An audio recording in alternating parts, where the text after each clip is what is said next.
Let's do this.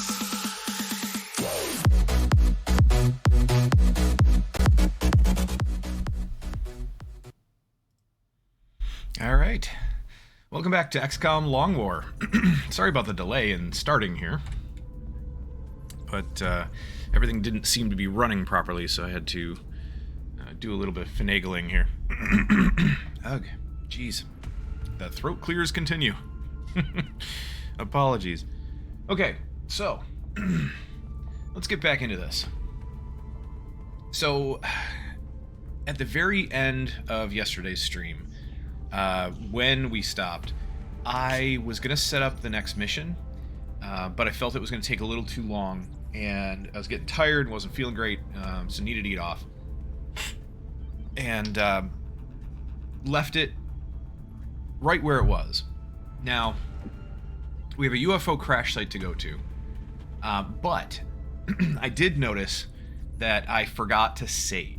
I forgot to save at the very end of the stream.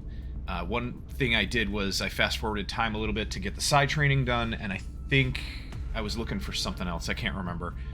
I can't remember why we fast-forwarded time. But, that being said, it wasn't that far back.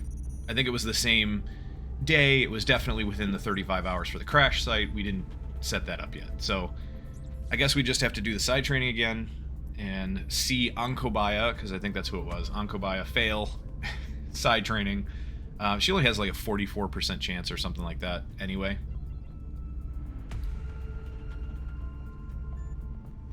So, so there's that. So we'll fast forward, we'll get her training finished, and then I have to see who's going on this mission. I forget what this is. It was, Crash Raider, that's what it was. Gotcha. Alien Operations also, I think, finished, but I don't remember. I don't know what we're going to do after that. Here's the problem with Alien Operations. Once this is done, that's fantastic, but what else can we do? We don't have the weapon fragments to do any of the rest of these research projects. We don't have enough weapon fragments. And corpses for the autopsies.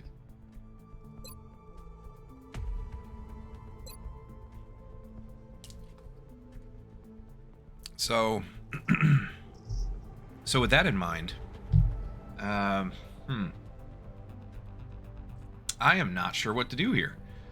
So we can go into like mobile combat exoskeletons or heavy. I would probably do heavy, just because looking at the exoskeletons, looking at the mech suits that this opens up, it only opens up 2 mech suits per research. I think that's all it does. And the ones that the heavy opens up, I think the first one, mech suit 4. I want to say it's 4. Because 2 and 3 are defensive and offensive. They're the second tier. So 1 is the very first mech suit that you get. 2 and 3 are the second tier, and it's defensive and offensive. And then 4 and 5 are both defensive, but different levels of defense. 1 is more mobile, less health, that kind of stuff. 1 is less mobile, more health, blah, blah, blah. But the difference, it really isn't that much. It's not a ton. And then, so that's 4 and 5. And then 6 and 7 are more offensive.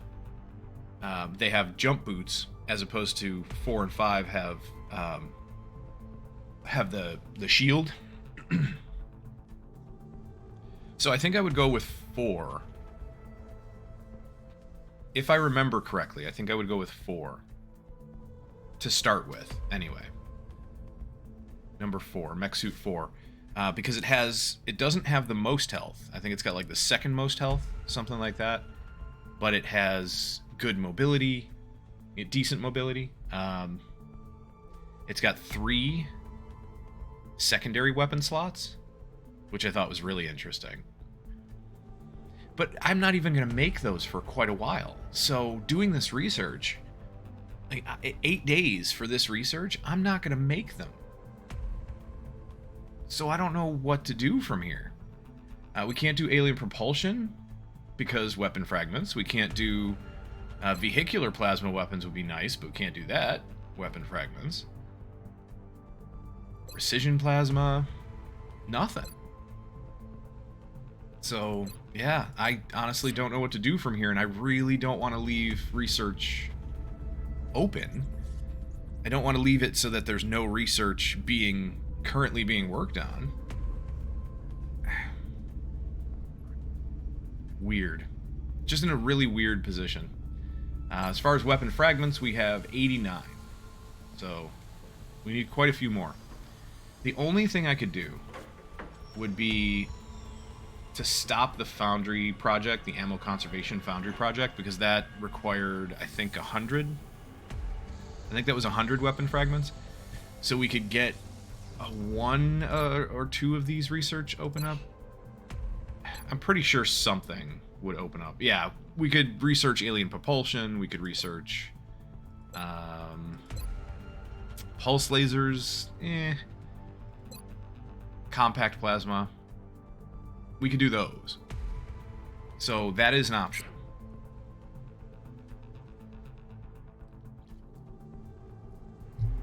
Let me just make sure the volume level's okay on the mic. Bear with me just 1 second. I forgot to check that.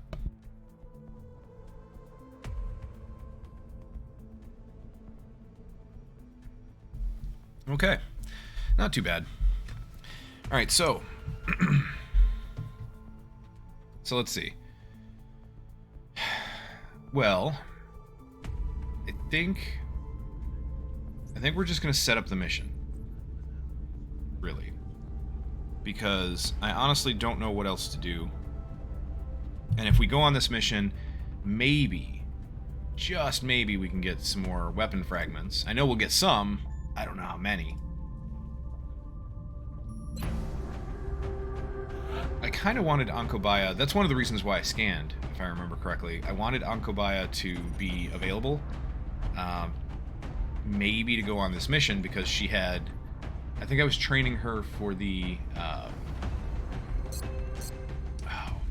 God, what were we doing? Hold on. Scilab. We were training her for Regen Biofield. Yeah. 44%. So I highly doubt she's going to pass again. You know, I highly doubt she's going to pass because she didn't pass the first 2 times I put her in there. But because I didn't save it this time, she gets another chance, I guess. We have some stuff expiring. Well, just a meld, it looks like. The rest are up for a little while still. I'm not doing this. We can't. I really want to because we need the extra engineer, but I cannot give up 35 weapon fragments. I can't.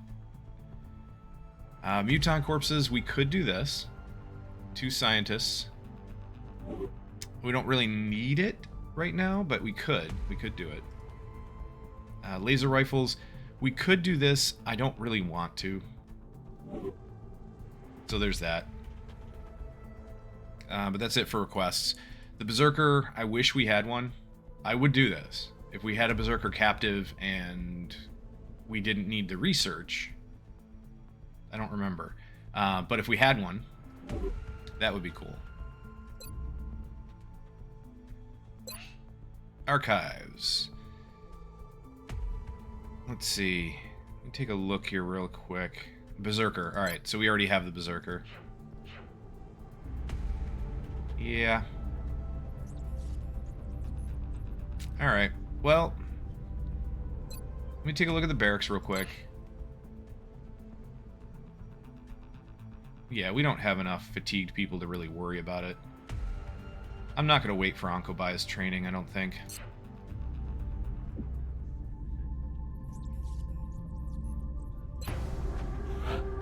It's only a few hours.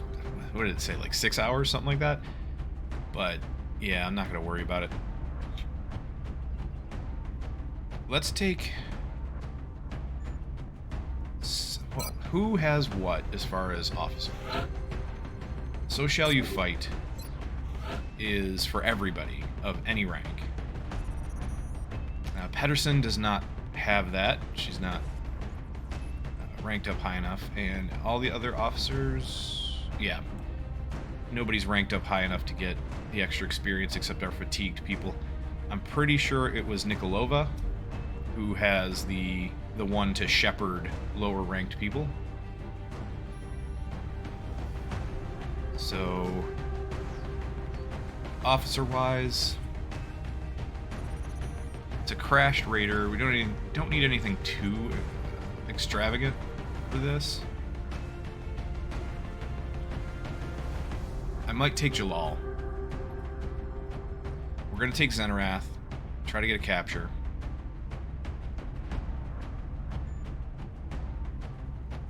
We can take Seokon and actually get a rank, maybe.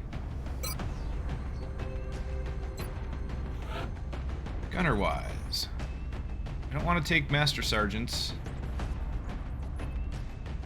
I don't want to take Master Sergeants unless we are at a position where it's a really tough mission, and I know we're going to need the extra oomph, the extra abilities that Master Sergeants give us, because otherwise it's just a waste of experience, you know?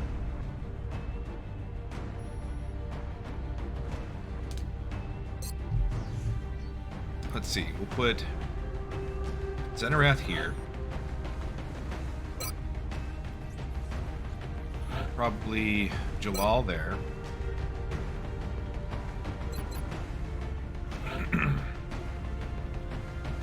Let's get Kim ranked up since he's one of the best. Can get him to Master Sergeant, that'll be nice. I don't know if there's any benefit, honestly, at all. I don't know if there's any benefit whatsoever to gaining experience after you hit max rank. I don't think there is, but I don't know.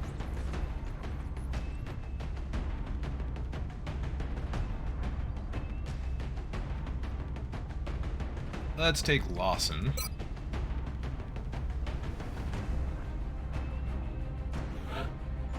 We'll take some of our better people.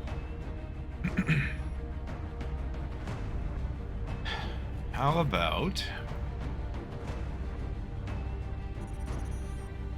Oh, where is this? Forest heavy vegetation? Okay.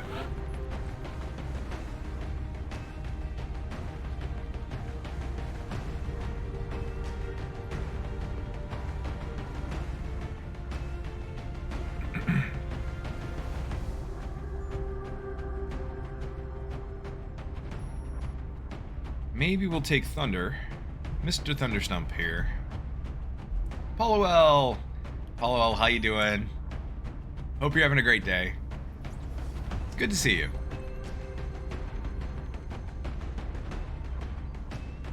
What else do I want to take on this mission?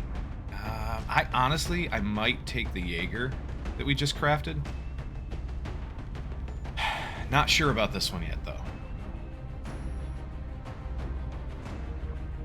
About that, yes, there's a small stat increase every 2 missions. Really? Very nice. Good to know. Thank you. I'm glad that there's something. I don't care what it is. It's just nice to have something and not have it be completely wasted experience, you know? So thank you. It's good to know.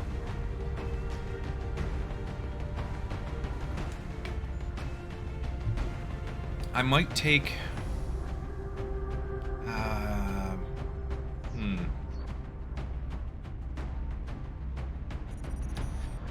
I'm not sure. Hold on. We have 2 spots left, right? So Xenorath's not going to be giving any explosives whatsoever. So basically we have no explosives all the way through. We've got a really good infantry. We've got an officer, so that's fine. I want explosives, and I want to take the Jaeger, but I don't know about the taking the Jaeger, because if we take the Jaeger on this mission, we would have to get kills to get the benefit of the increased experience. If we wait until Nikolova's ready, then we don't have to worry about kills so much.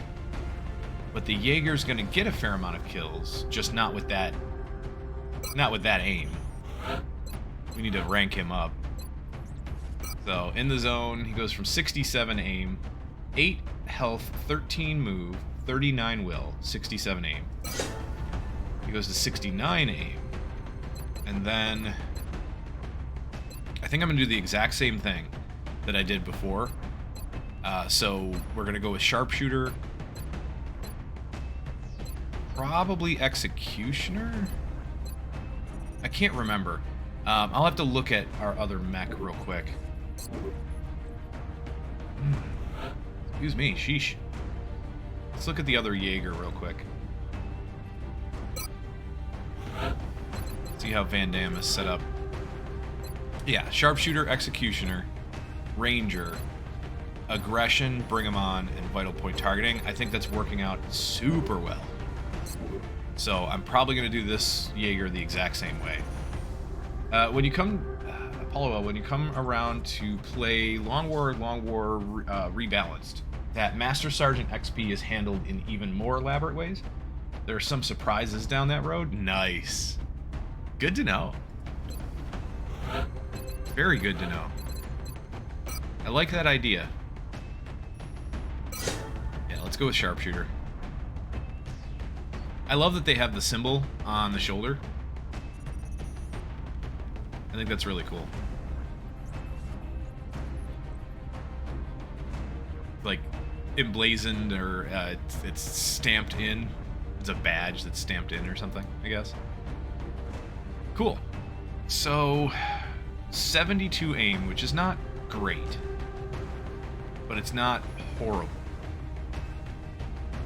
At Lance Corporal. It's not horrible, just not what I would prefer.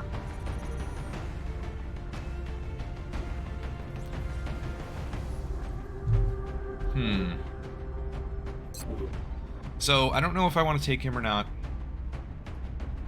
We could, and it would be very nice. The other Jaeger's up in 17 hours, so it's not like we'd even be without a Jaeger for very long. It's probably not a bad idea to take him. He is going to have to get kills to make it worth it, though, because of the way our officer is set up. I would like some explosives. I guess we don't need them. I suppose we don't really need them. I don't know.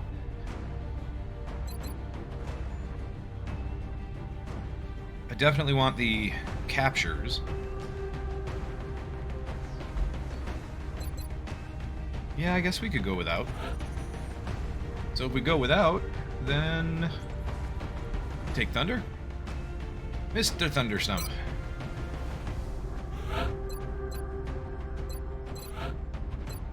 You have Vital Point targeting. Nice. So then we would go with Bring him on, perhaps? Yeah, because you're set up for crits. Precision shot. So perhaps Bring him on. And then I'm not sure here, honestly. Mayhem might actually be a good choice with the extra damage. It's what, 4 extra damage, I think? 2 aim, which is, you know, a passive 2 aim is always nice. But what is it? 4 damage for snipers and long rifles. Marksman rifles, strike, reflex rifles, nice. For standard or precision shot, which is very nice.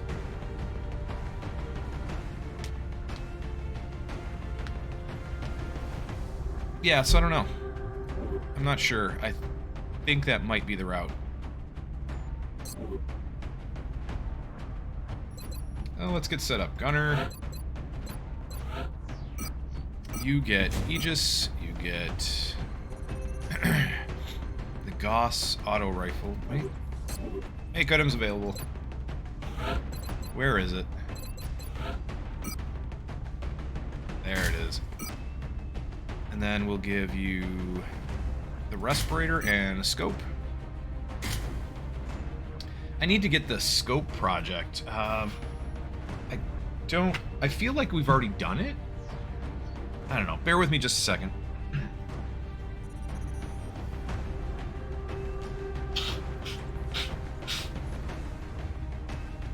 Oh.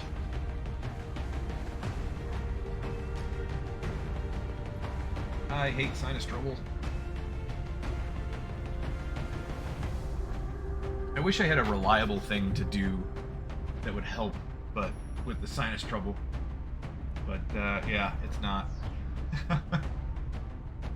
Oh man, my hair is a mess. I need a haircut so bad. Yikes. Anyway. Yeah, the back is just like sticking up. And everything. Whatever. It is what it is. You guys are gonna see the back of my head, the hair sticking up. Oh well. Anyway. So, this is a pretty standard setup for my gunners. Most of them are shooty gunners. So they've got double tap, they go for, you know, hollow targeting, shredder, that kind of thing. I could do executioner instead of ranger. I just feel like ranger is more useful because I generally want to hit them. I want to hit target first with the shredder ammo. If I did heat, then I could do executioner because maybe they could take out, you know, mechs easier that way, right? But shredder goes really well. Ranger and shredder go really well together because I'm not trying to hit somebody who's already at 50%. I'm trying to hit somebody who's at full health or near full health to put shredder up first. So there's that decision.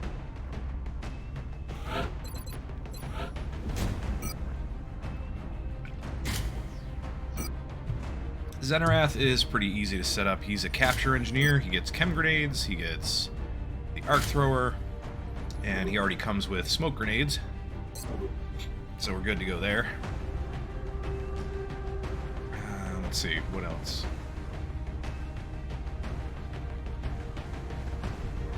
Or, hold on. Let me take a look at this real quick. Because your last rank is great, but it's not going to be a make it or break it for me. Not for this. I might do bombard just because that would allow us to throw the chem grenades farther. But even then is kind of iffy at best. It would always be nice to have an explosive on him regardless, so fire rocket's not a bad idea. Tandem warheads. We don't carry around grenades, like destructive grenades, too much on Zenarath. So that would be This would be probably the least useful one on Xenarath anyway. But Fire Rocket and Bombard.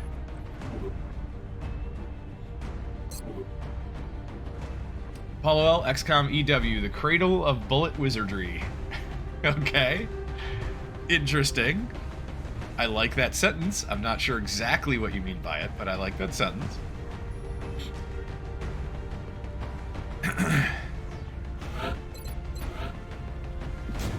Our scout gets set up pretty much the same way.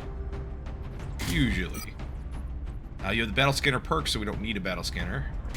We'll put the motion tracker and respirator on you. Kim. Oh, Kim is infantry, critfantry, and he gets the same setup usually. So, Aegis, Heavy Gauss, targeting module scope. Thunder's already set up Lawson. Lawson gets Aegis and the alloy cannon, targeting module, and breaching ammo that help deal with his the shotgun's inability to pierce armor. Mikhailovsky. Let's go with the Mech 1 Paladin. In the process of creating a Mech 3, I think. I can't remember which one. Mech 2, Mech 3, something like that.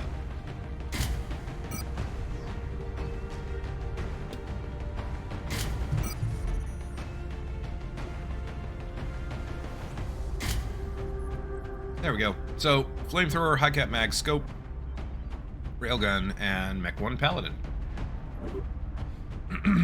That leaves you with 80 aim, 16 health, 8 defense.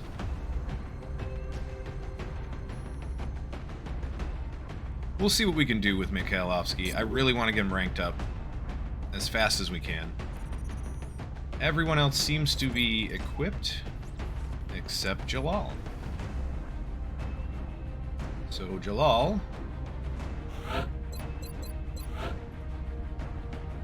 I guess we can go with the Aegis, and... It doesn't really make sense, though. Hold on. I think we only have 6 Aegis, so who doesn't have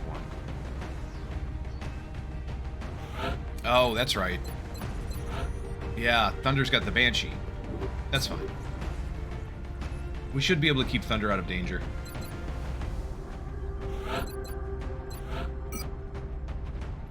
Go with the Gauss Rifle here, Medkit and Smoke Grenade because you have combat drugs, so a Smoke Grenade at least would be nice. Stay frosty so everybody is fatigued less. And there it is. So shall you fight. So that's experience per kill.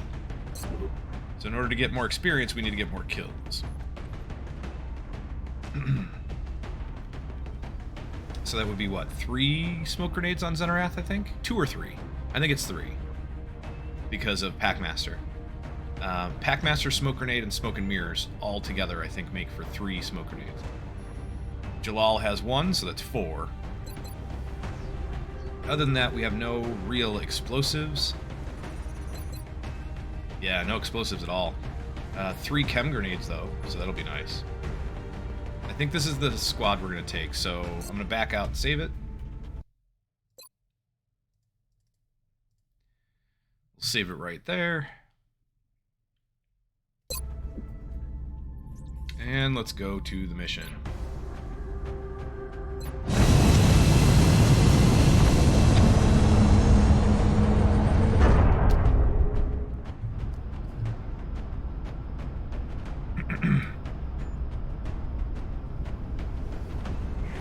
We have visual on the mission site. Apache returned.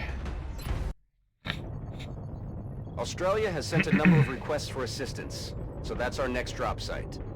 I feel like this shirt's We've got a bunching fix up on the downed UFO. on me. It doesn't appear to be Just much feels in the way of weird. civilization nearby. We have a prime chance to secure the site before they have time to dig in. This is my, by the way, I love this shirt. This is my Pac-Man shirt.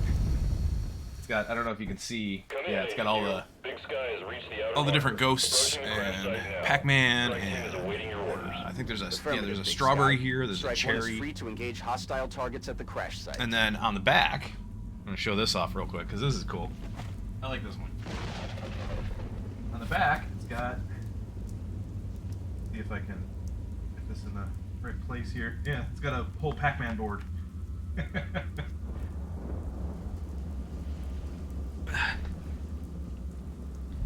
I like this shirt.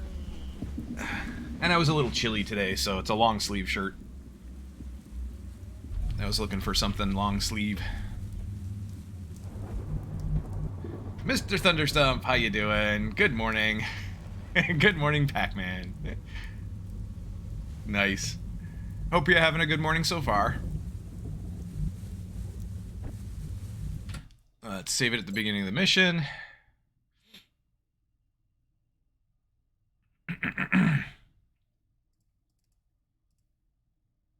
Here we go. And you're on this mission. Mr. Thunderstump, you are on this mission. You are right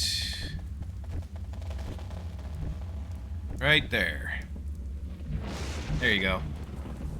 Although, I should have changed over from the laser sniper to the Gauss sniper, but I forgot. I forgot to switch that. Oh well. Not a big deal. I mean, you'll get more shots this way. But it would have been nice to have the extra oomph out of the Gauss.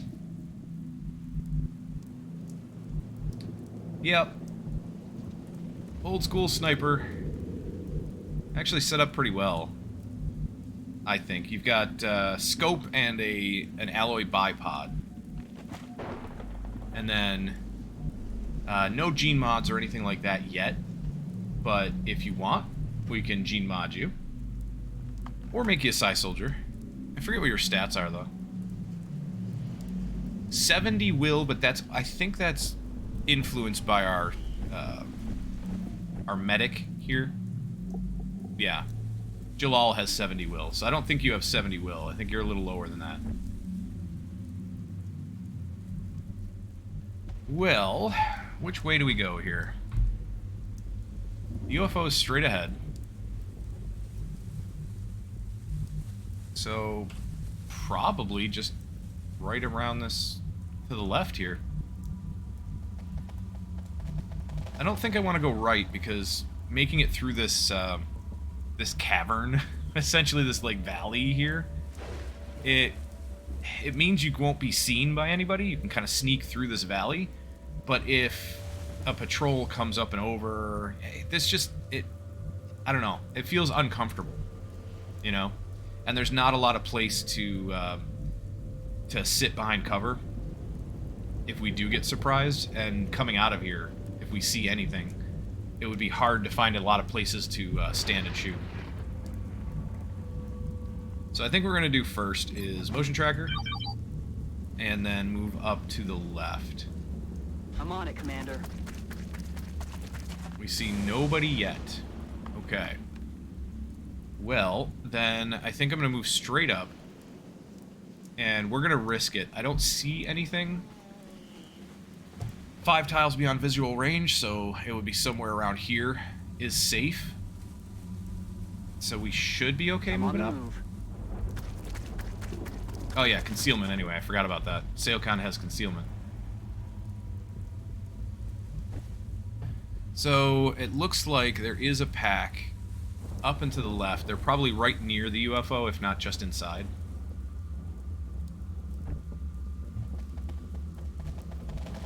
And if that's the case, I'd like to move... Oh, we're going to have a hard time finding cover close enough together. I mean, there's a lot of high cover trees here, but they're really far apart. So if I have somebody up here, the aliens aren't going to get close enough for somebody back here to shoot at. I'm going to be out of sight. That'll work really well for the sniper, not for anybody else. Kim, move up max range. We're just going to have everybody move up as far as we can. On the move. Rolling out. Yes, sir. Under...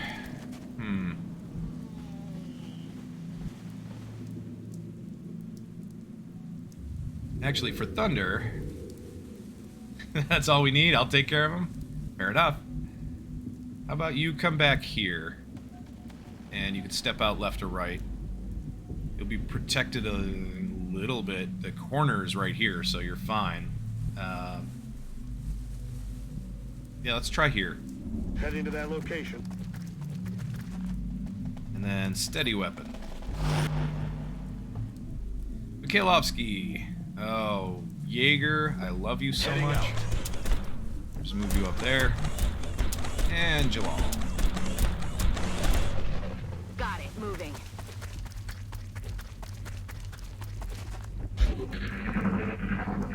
Here we go.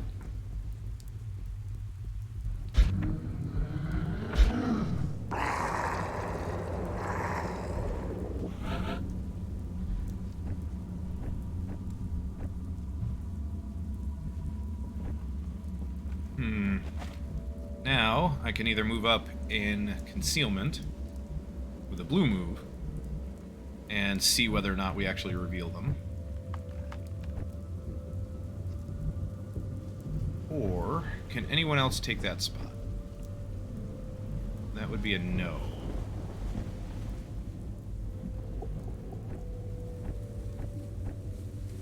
Okay. This should work. Move up into concealment here. On the move. There they are. Yeah, as I thought, just right inside the UFO. It looks like there are 6. Because... oh wait, this might not be one. There's one here, one here, one here, one here, and one here. So 5. Maybe there's a 6th one I just can't see. Yeah, it's hard to tell. But either way, it should be just regular floaters. I'm okay with that. No heavy floaters in this pack. That makes me happy.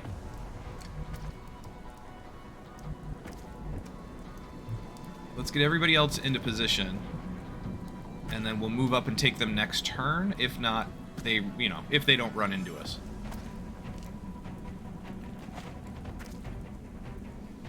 Kim... I really just want to put Kim back here. I just don't know if they don't move up, which they should. Floaters do like to move up, but if they didn't, I think Kim would be stuck without a shot.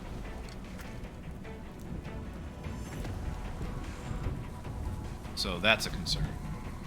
If we move Delgado up here, we can take this tree next turn. I'm on the move.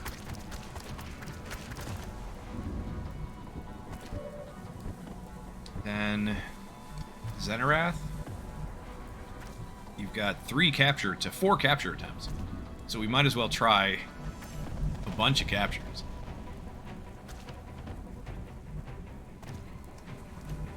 How about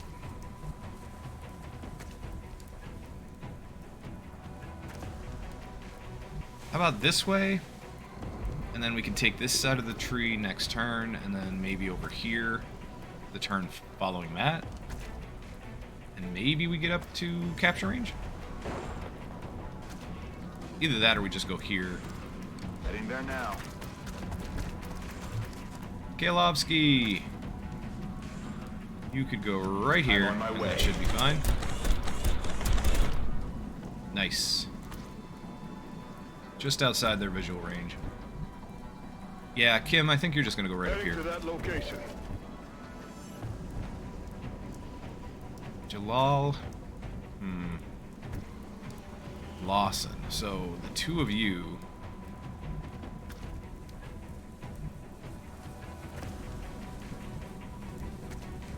I think Lawson might actually come up here to flank. Or we go left.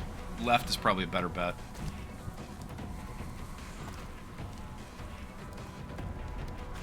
I'm on the move. Nice, just outside the range. Okay. And Jalal. Jalal's not going to do much. I don't feel like Jalal's going to get a good shot no matter where we put her. So I'd like to keep her somewhat close.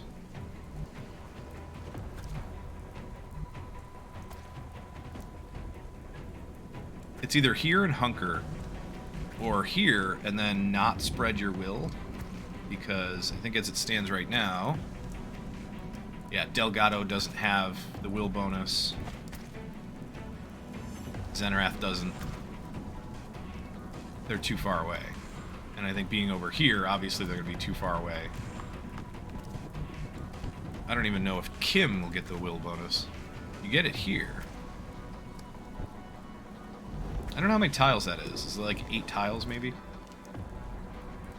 That's 6.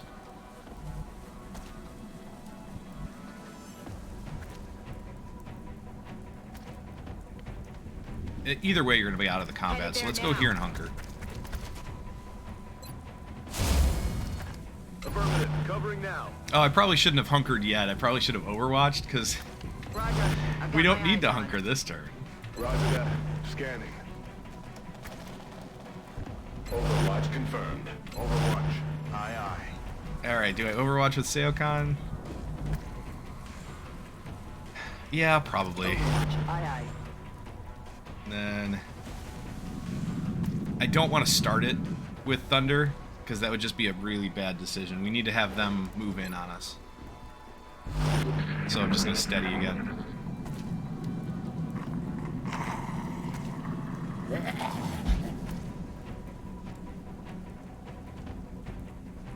If they're just going to stand still, we might have to.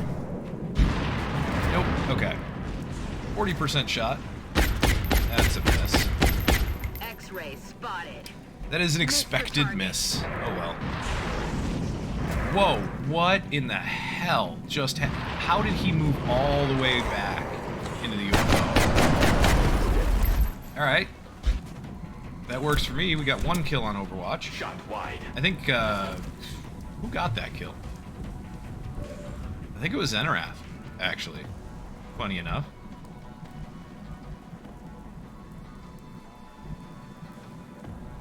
Moving.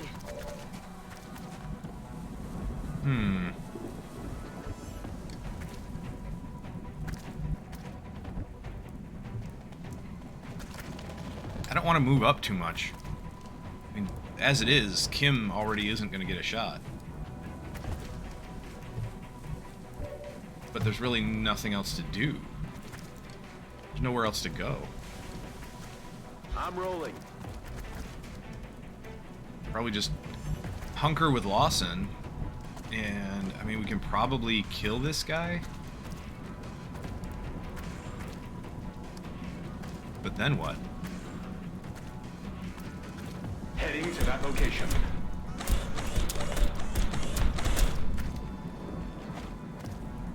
$59. Oh, I don't like that. We can suppress. I don't know if we need to. I can move up and shoot with Seokon. I just didn't want to move up this far, but That's affirmative. really aren't a lot of other options. Oh, come on. You can't step out here and see him. That's ridiculous. Roger. I've got my eyes. Oh, I don't like that. And Thunder can't see him. Why? The trees are directly in your path. There's no line of shite. Absolute line of shite. We're gonna suppress, and then we're gonna take a shot with the Jaeger because who knows? Affirmative.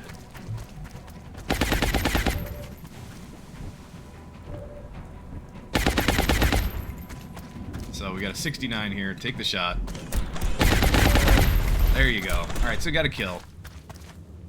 Got a kill with the Jaeger and in the zone. Might just Overwatch. Probably Overwatch with Kim. Commander. Glasses again, yeah. No kidding. No kidding, Thunder. The trees, they're beautiful. Just can't stop looking. True enough. That is true. However, it's really bad. I mean, How? How does that block line of sight? It shouldn't. It's such crap.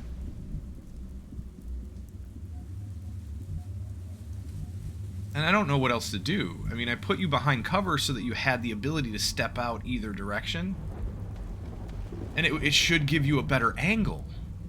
But this time it didn't. This time all 3 spaces couldn't see, so none of these 3 spaces could actually see that that floater. Why? It makes no sense. Probably move up with Xenarath and hunker. Okay.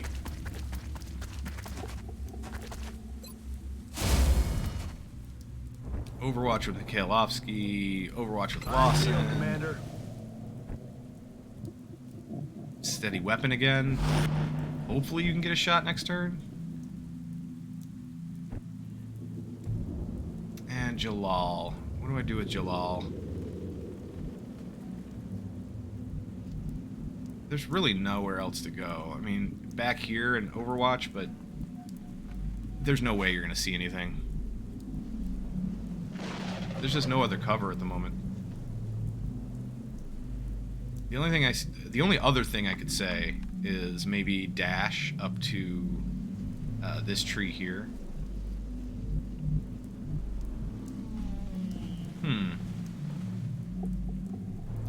Just getting closer and closer to this side, and I don't want to pull anything new.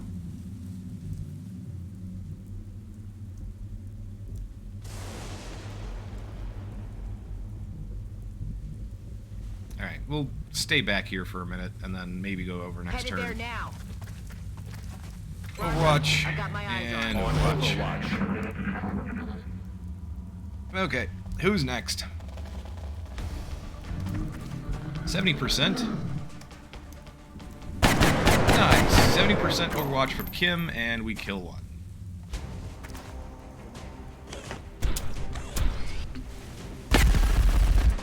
And a miss from the Jaeger on Overwatch. Reconfiguring target matrix. So this floater moved in and flanked himself. And now he's throwing a temper tantrum. Starting to lose ground.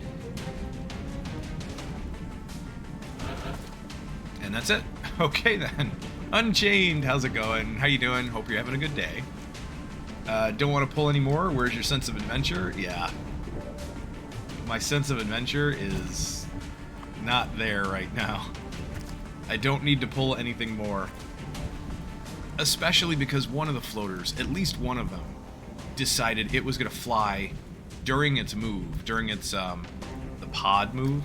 It was going to fly all the way back through the entire UFO and out the backside. So I don't know how it made it from here, right here, all the way through the UFO, all the way out the back to here in one pod move. That is total bullshit. When all of the rest of the pod, every other part of the pod went just to here. But one of them decided, nope, I'm going all the way out back. So I don't know where he is now. He could have gone anywhere. He could have gone off this side. He could have gone back through and just not shown up yet. I have no idea. But how many are left? 3? 2? 2. Yeah, we killed 3 of them. One on Overwatch as they moved in the first time. Another one on Overwatch when they moved in the second time, and then one just now.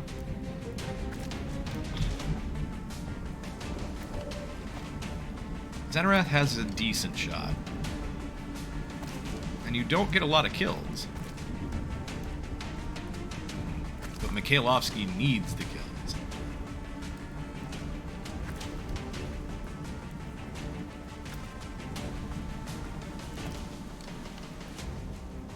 I guess you have an 85 from here. I guess we're just going to move over a little bit and then just take the shot I'm on it. straight on. Yeah, let's just take the shot from here.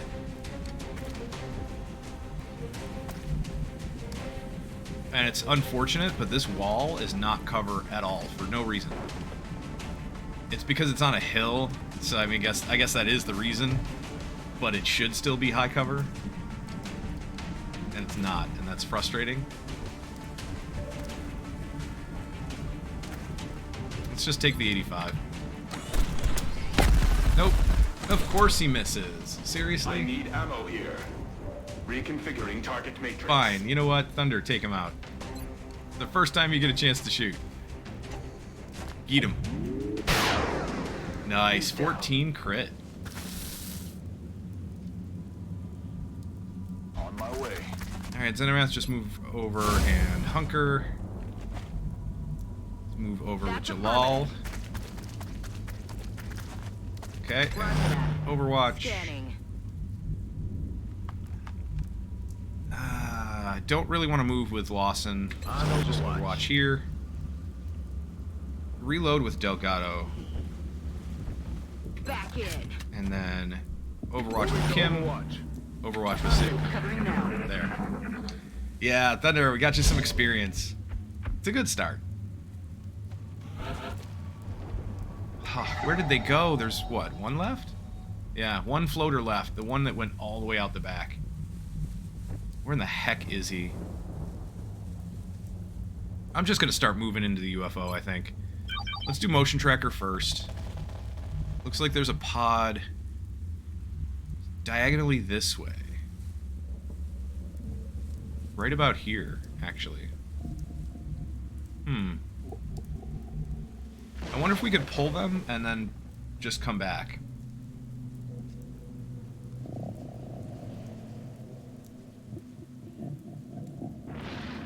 Heading out. Weapons free. Yep, there they are. Okay, so we've got two outsiders, one of them being a commander of some sort. I'm not going to get a flank shot on either one. Okay, that's fine. We could do a run and gun and still probably be protected from the floater wherever he may be. Because according to the motion tracker, he's nowhere near us. He's nowhere in visual range, so he might be... And it shows 5 tiles beyond visual range, so he's probably not even right here. He's probably like here... somewhere in that arc.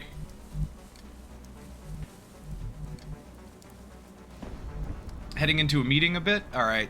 Have a good meeting, Thunder. See you again soon.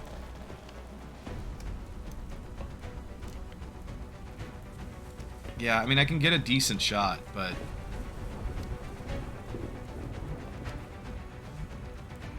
what else? I could move Xenorath over to full cover. So at least we'd have a bit of decent protection.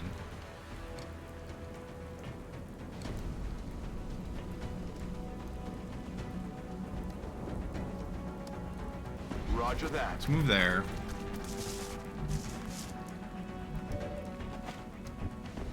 Let's try... Delgado here, and then you could suppress. That does leave you open if the floater comes in from the side here, which I'm not too happy about.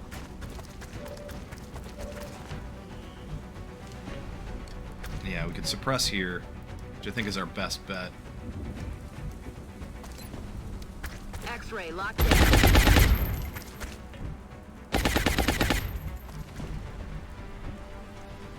I might have to move up and smoke. So Jalal goes up here. And then move Kim here, and then we'll probably have a decent shot on the one in low cover. Moving to position.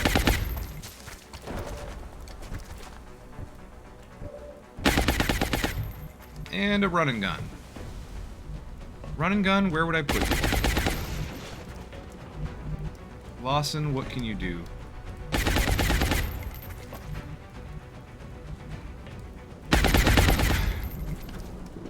I really don't like any of these spots.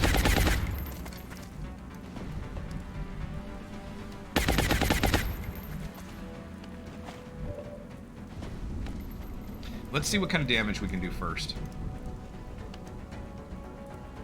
So we got a 70% shot from Kim.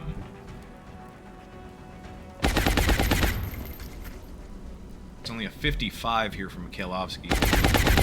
What if we move up Mikhailovsky and use the flamethrower? Heading there now.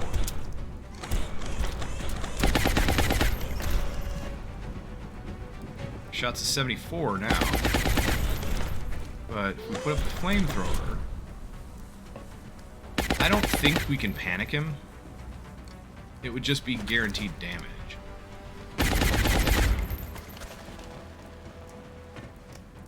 He's got Opportunist, he's got Ready for Anything, Lightning Reflexes, Close Combat Specialist, so we can't get any closer than we are.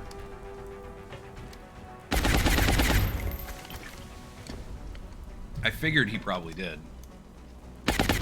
So, yeah, that's why I didn't want to get any closer than this. I might just take the 74 shot, because if it does hit, that's going to be far more damage. And I'm pretty sure we can't panic him anyway.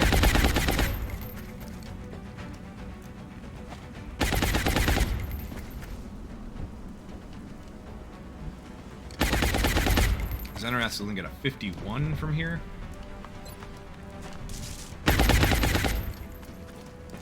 And... ooh, we can get a chem grenade on him.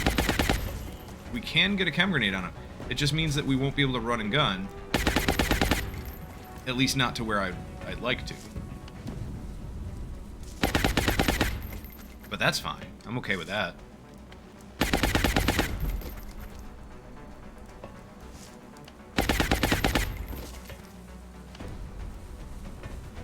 We don't need another outsider shard. I've got 6. I don't know how I have 6. I did not think I had 6, but apparently I do. Take our 70 from Kim. We got a 15 crit. Very nice. And we'll take the 75 from Thunder. Oh, that's the guy in the back. Oh, okay. Alright, take your 75% chance and see if you can crit there, Thunder. If you can kill him, that would be amazing. Oh, great. Look at that, 16 crit. So the second outsider is down. And honestly, that means we could run and gun with Lawson and just straight up kill this guy. So...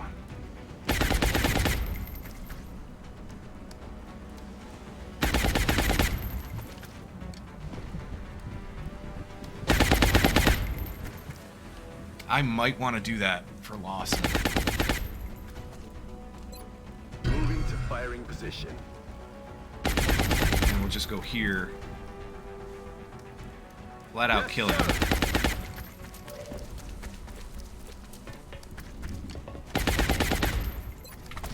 This should do the trick. Yeah, 16 crit. Nice.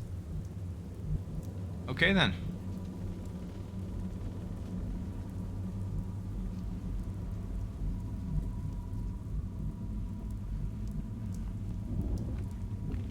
Well, let's move in, and then we can take some...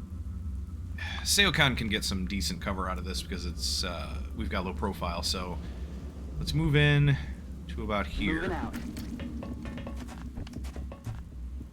Xenarath, make your way in as well. On my way. Jalal...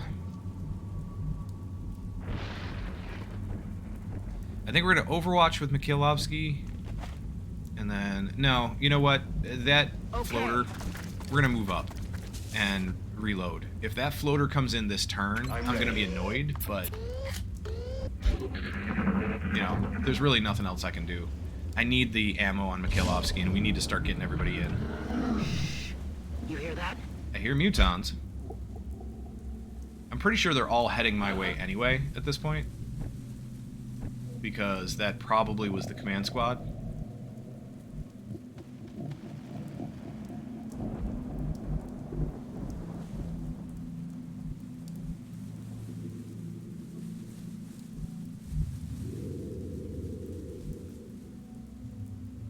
That's affirmative. So we're just going to start moving everybody On my way. in and probably Overwatch as much as possible. Last motion tracker.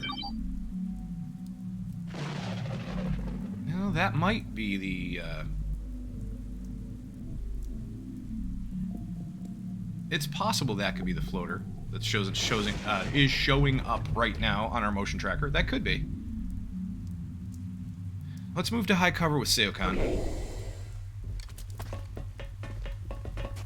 Okay, don't see anything yet, and I think whoever it is either in this room or close to.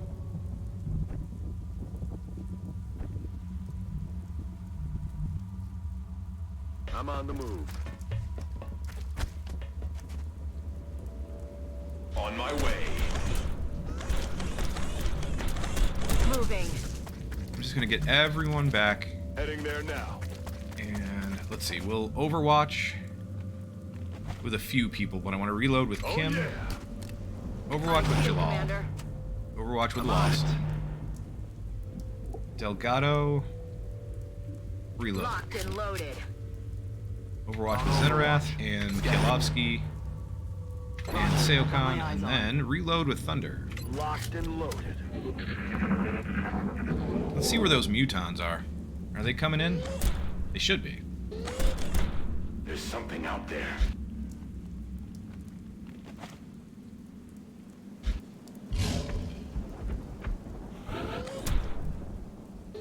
Still don't see them. I don't think I'm going after the meld. I kind of like to.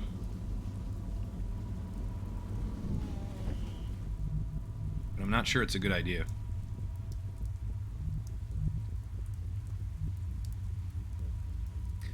What if I go here with Seokon? Heading there now. Don't see anything yet, but I could throw a battle scanner over to where the mutons might be.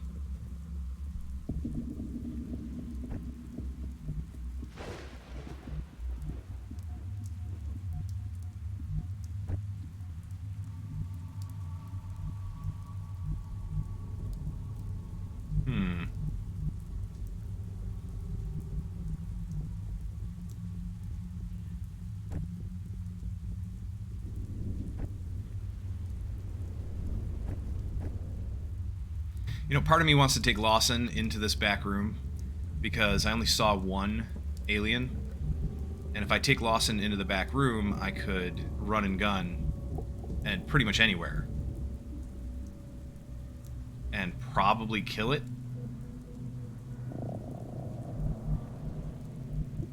I'm gonna try that. I'm rolling. He's not here. Unless he's in a spot that I just can't see. If that's invisible, then that's annoying.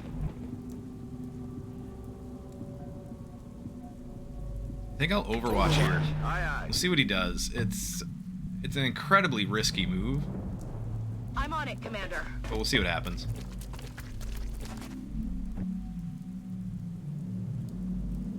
I'm on my way.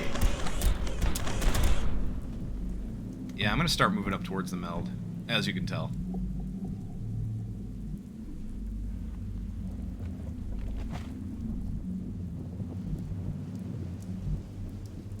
Roger that. I'm on it, Commander. Okay. Let's throw the battle scanner.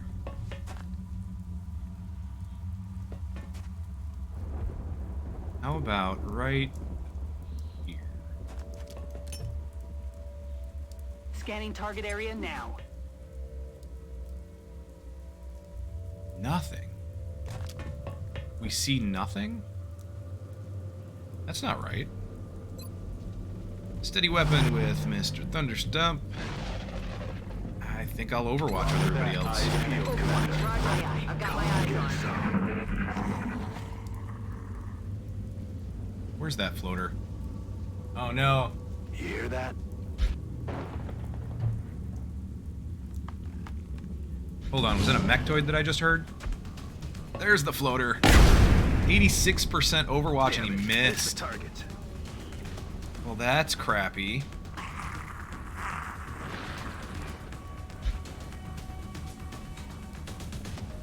And now I have no idea where he went. That's really crappy. Position confirmed. There he is. 100, get him. It's a free shot, too. Or should be, anyway. Taken care of. 10 damage, he's done. So I think that is our only enemy that way. Let's move up with Seokon. I'm on the move.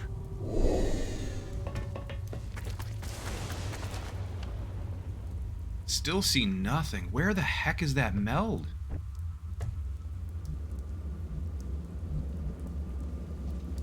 Heading there Alright, now. let's move up with Zenarath. Move up with Kalovsky. I'm on my way.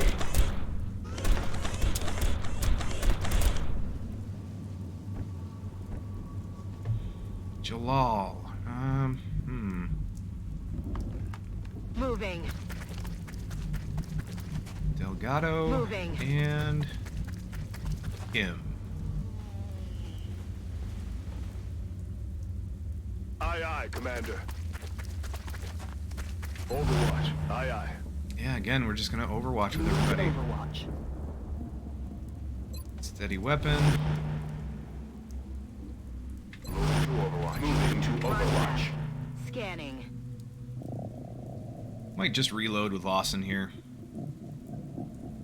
I don't know if there's anyone else that's gonna pop into the UFO, but yeah, just reload. Ready to rock. We'll start making it back to the other rest of the squad after this. Oh no! Now they're coming from another direction? Nope, they're coming from both directions. Gotcha.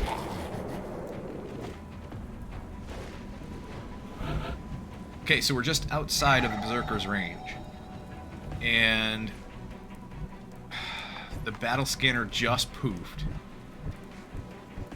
So our sniper can't see. Crap.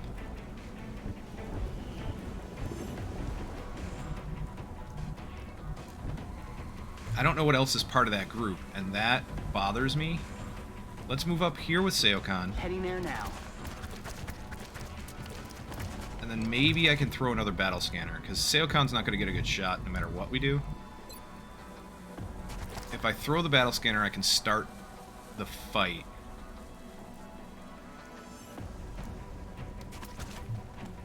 I can start the fight with a sniper. If it's just two berserkers, then I don't need cover.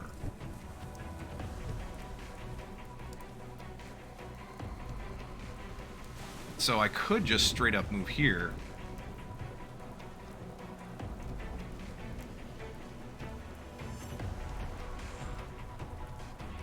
Yeah, let's find out if it's just two berserkers. I'm just gonna move right into their combat. Just right in and trigger them. That's affirmative. Look sharp. Nope, it's not. There's a floater back here. At least one. Two floaters and two berserkers. Okay, so the floater that was there from the very beginning is dead. That's the one Lawson just killed. That means that these two floaters are part of this pack, and they're way behind. They're way back here somewhere.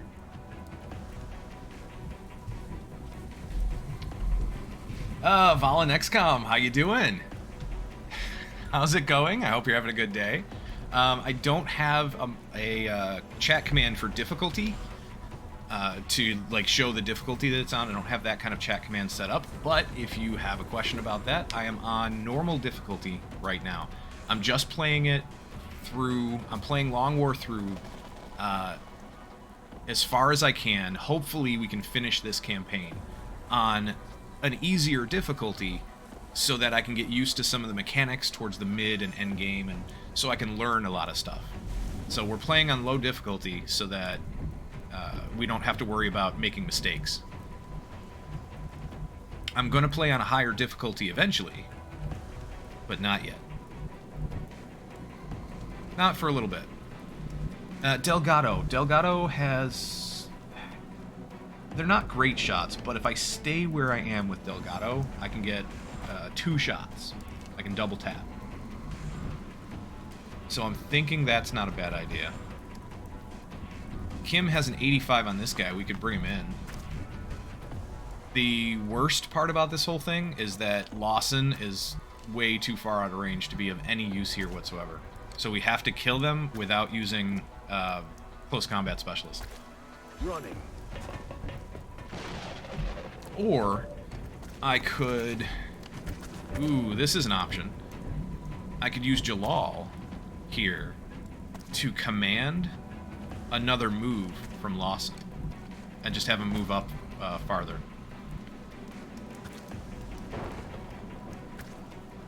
I don't really want to do that because if I can get a capture on one of these berserkers, that would be fantastic. And I'd rather command to get a capture.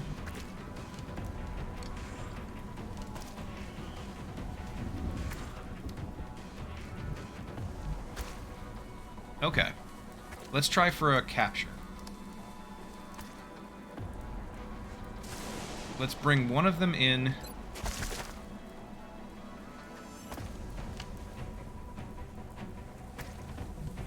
With a 64.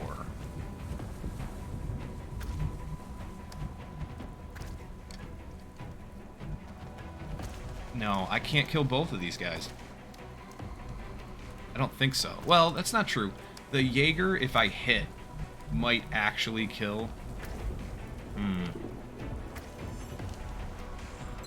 Miss? Hopefully not. Hopefully it's not a miss. I can't really afford to miss at this point. Okay, so...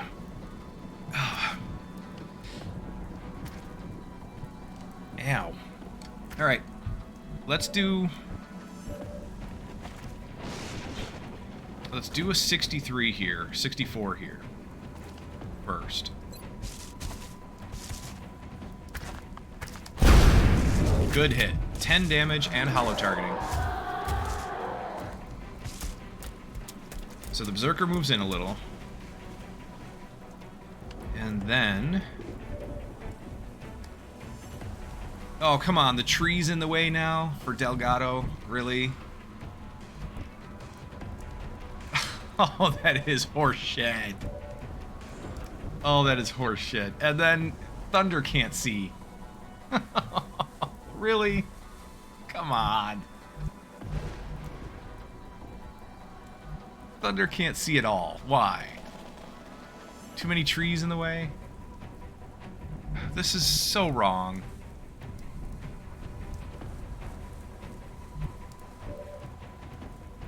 Okay, all of this line of shite bullshit, I think I might reload. I don't know. 93 here. If we can get the kill with Mikhailovsky, then... Oh, but your crit chance is abysmal. You'd have to do more than 9 damage. Okay, I don't like how this whole line of shite happened.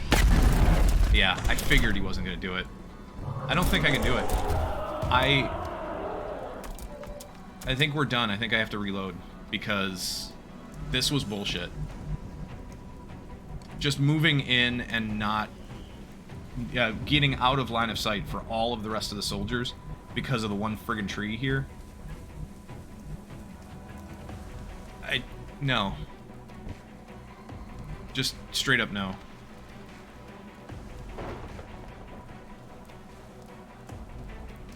That's affirmative.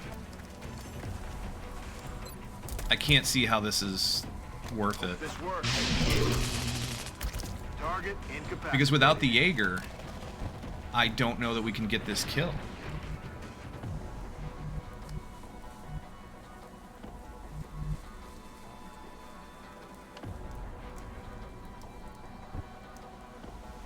And Kim would have to move up to take a shot, so I suppose that we have to. No choice there. That's affirmative. But a one-shot with Kim. 15 crit, very nice. Okay, so maybe we can get the kills here.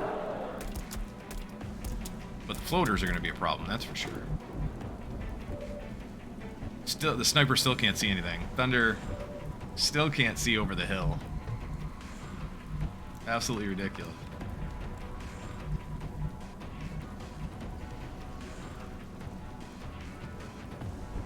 Okay. More arc throwers? Yeah, no kidding. I don't think, honestly, I don't think Xenarath's in range right now for another arc thrower shot, so even if I commanded Xenarath, I don't think we'd get a shot with the arc thrower.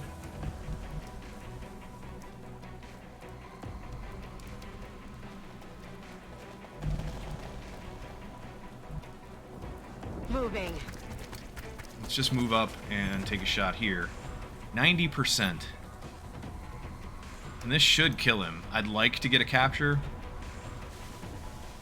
but yeah, that's more important at this point. Thunder, we've got to get you in a better spot because apparently you can't see through the trees. Move you up here.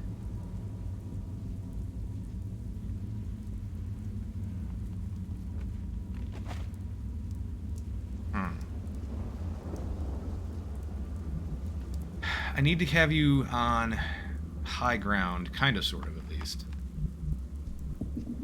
So, let's move you here. Maybe you can get a shot next turn. Hambalus! This game is all about patterns. Once you know the pattern for a mission, you can win almost every time. I like the XCOM 2 for semi-random maps. Fair enough. I do like I do like what they did with XCOM 2's maps. With having, they have like set pieces, they have chunks of map that they built, and then they randomly put them together, piece them together in some of the missions. So, yeah, I really do like how they started doing that in XCOM 2. This one, for me, the fact that in Long War, you can start in random locations around the map. There's several random locations they can drop you off in, and that changes the mission. Even though the map doesn't change, to me that changes the mission because you never use the entire map on a mission anyway. So just starting in random places does make it vary up quite a bit. Jalal's the only one we have left to do anything with. I don't know what else to do with Jalal. I'm thinking move back here and then smoke all the people that are in the open up front. And maybe we can actually get... yeah, it's a pretty big smoke area, so maybe we can actually get them protected somewhat when the floaters come in. I am worried about those floaters. But the Berserkers were the bigger threat, so we really didn't have a choice.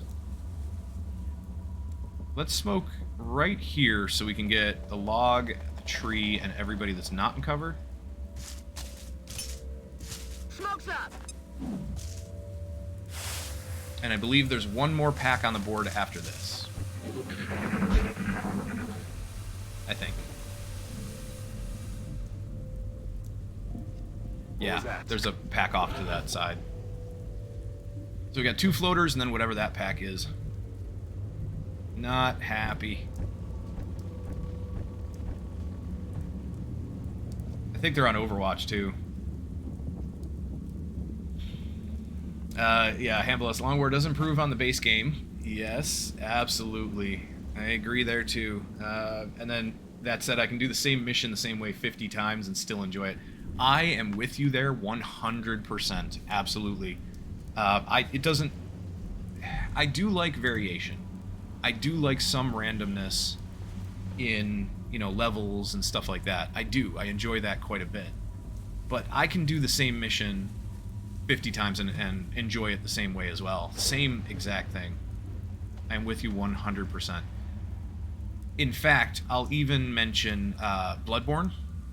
When the Chalice dungeons came out, people loved it at first and thought that it was great because they are somewhat random. However, let's not move up too far with Mikhailovsky. On my way. After they'd been out for a little bit, people just got bored because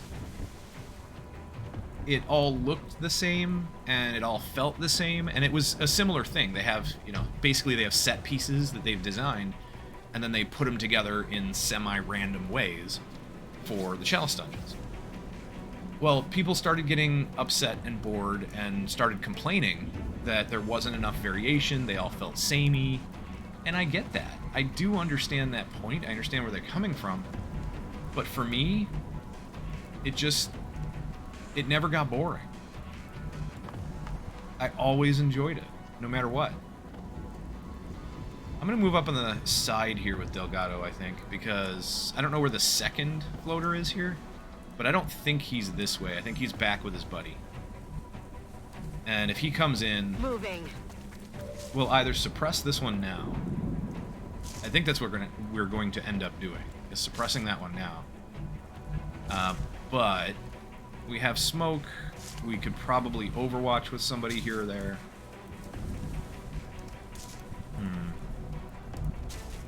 Can I get a capture with him? I'd like to. Very much like to. Not sure we can. Oh, there's no cover to move to here. Ah, crap. We'd have to move Kim up here, but it's not close enough.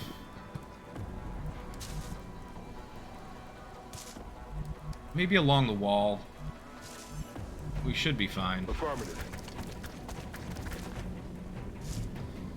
Yeah, I agree, Hambless. The game is just designed well. It's like chess played on the same board every time, too. Knowing the patterns will help a lot, but you still have to play well. Yes. Oh, yeah, it's a good comparison. Chess. That's a very good comparison. Because you can know everything about chess. You can know all of the moves. You can know, how every single piece moves around the board. You can know the board very simply.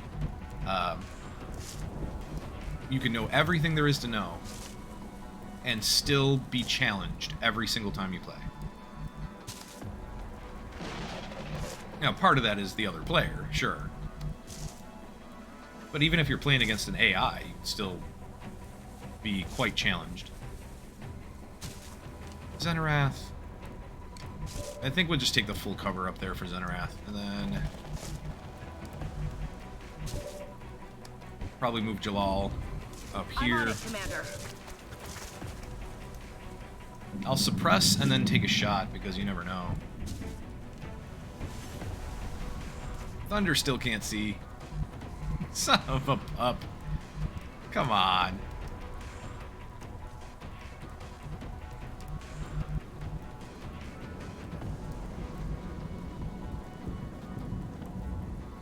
What about here? Hold on. It's not showing me on the mod that I can see you here. Or here. I don't know, I guess you just can't see over this hill? In the middle? That's unfortunate. We'll go to this side.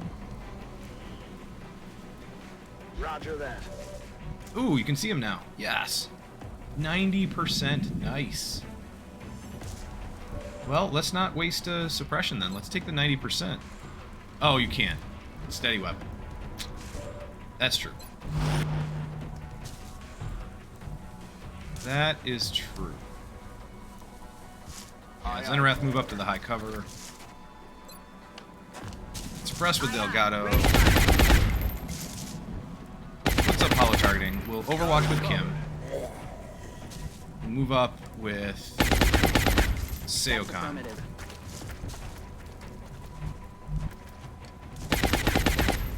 Moving out. Move up with Lawson.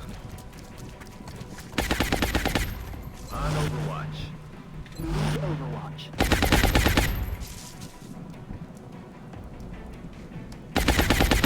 65 with Mikhailovsky. Yeah, take it. Nope, that's a miss. Overwatch. Aye, aye. And I guess we'll just Overwatch with that.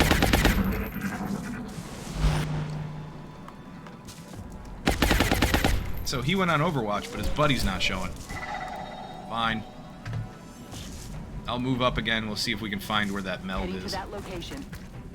5% lightning reflexes. That's a miss. Damn, Where's the other guy? that was close. That's what we're looking for. He's still nowhere to be seen, and that meld is way the hell over there. Okay. As a Marvel fan, I could not be more excited than for Midnight Suns. A major IP has finally been handed to the right developer. Nice. I'm not sure I heard about that. I am curious.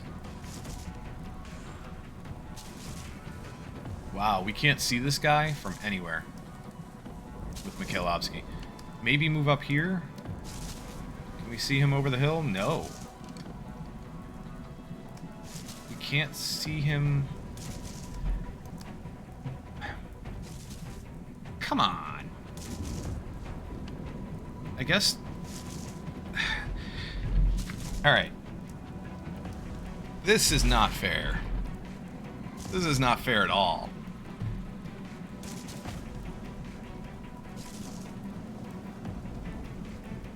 Midnight Suns is by the XCOM team. The Marvel game with turn-based combat. Ooh, that sounds really good. Oh, that...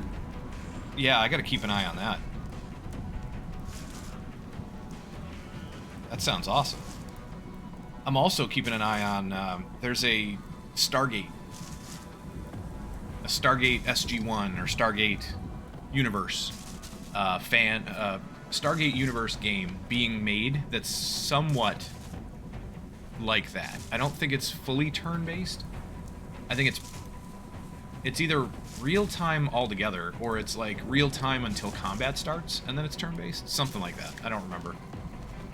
But it's a squad-based, from what I understand, it's a squad-based game that it might be in the style of... what's the name of that one? Oh, what's the name of the one with the duck? And holy crap. It's an XCOM style game, but I can't remember the name of it.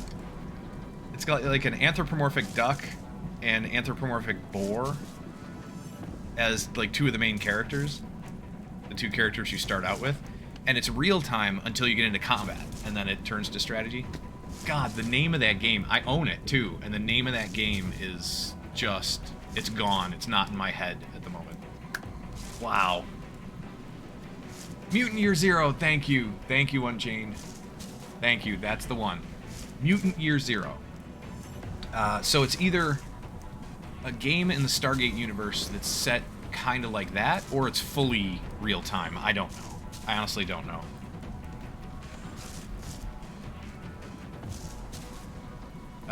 Yeah, so Stargate with a duck? No. No, it was two different games I'm thinking about. There's a new Stargate game in the works that's kind of like squad-based something or other.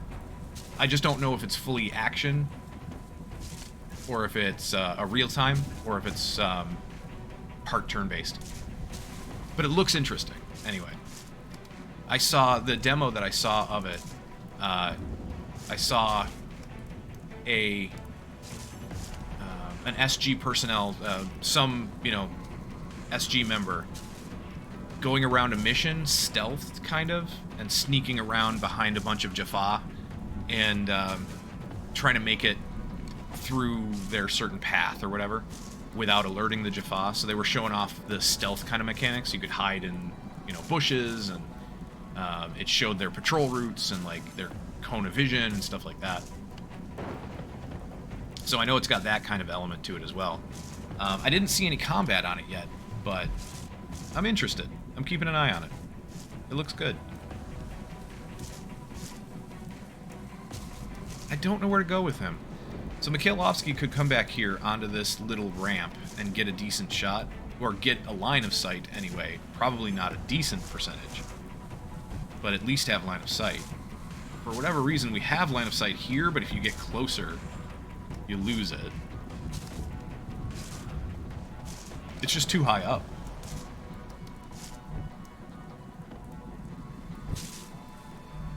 And we don't have a good shot no matter what.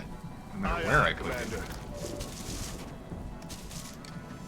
Alright, 70% from Kim's not bad.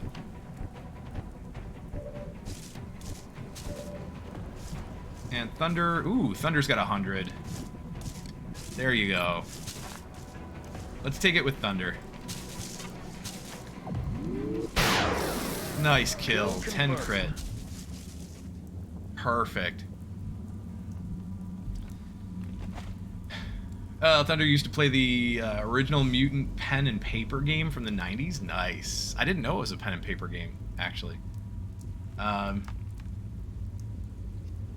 Mallard Year Xeno, yeah. Yeah, Jane, that's it. Oh, it was from the 80s? Yikes. I didn't know it was a pen and paper game. Interesting. I was playing D&D at that point. Well, depends on when in the 80s we're talking about, but I started playing D&D when I was little. Hambless, Age of Wonders is also kind of interesting. It's like Civ 5, but with more in-depth combat. I've seen Age of Wonders. I think I have it on my wish list. Yeah, I'm pretty sure I have it on my wish list. Thunder, you have Age of Wonders in a big box, but never played it, considering trying it on Steam at some point. I've got it in my wish list on Steam, and I think I have it in my wish list on Amazon as well. Yeah, D&D is very American and UK. There's a lot of European localized pen and paper RPGs with very different systems.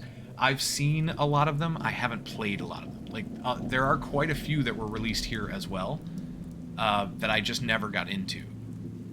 Mainly because my friends never got into it. You know, it was always, you need somebody to play with.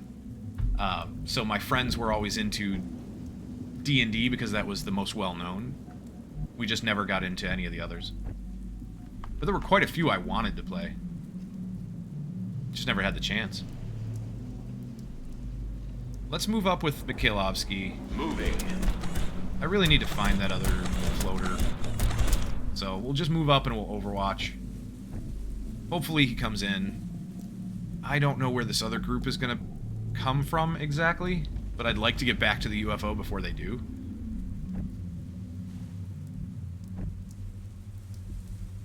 I think our scout and Mikhailovsky, our Jaeger, can probably finish off this last floater over here somewhere.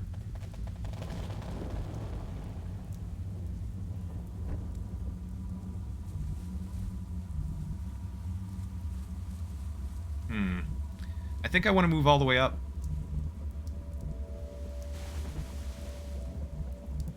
I'm guessing the floater's over here, but I'd like to take this meld next turn because I don't know how much longer it's going to be around. So I'm going to move up. And we don't see him. Good. Works for me. Okay, everybody else move back. We're going to get ready for the next group that's going to come in.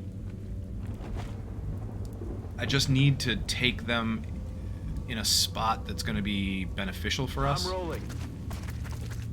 And right now, we're not there. I need to get back to the UFO. Heading to that location. On my way. Aye, aye, Commander. Scanning.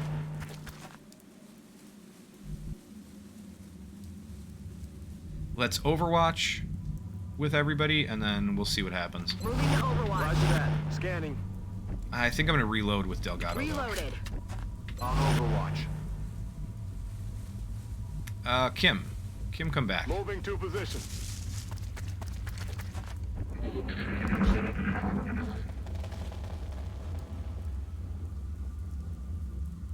Yeah, I they're don't think we're alone out they're here. not going to take too much longer to get to us. Let's see. Mr. Thunderstorm can't recall actually seeing D&D in the stores here when I grew up. It was all Swedish RPGs. Interesting. Oh yeah, this is going next turn. I'm glad I moved up. We can grab it now. Headed there now.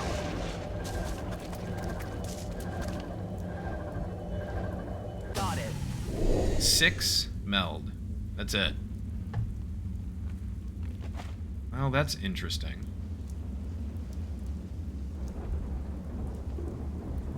I think I'm just going to go up on top of the hill here. We're going to come back around. Ooh. I saw him for a brief second. No idea where he is. Son of a pup. Now. Alright, Seokan, come back, because I am afraid of where he might be. That's affirmative.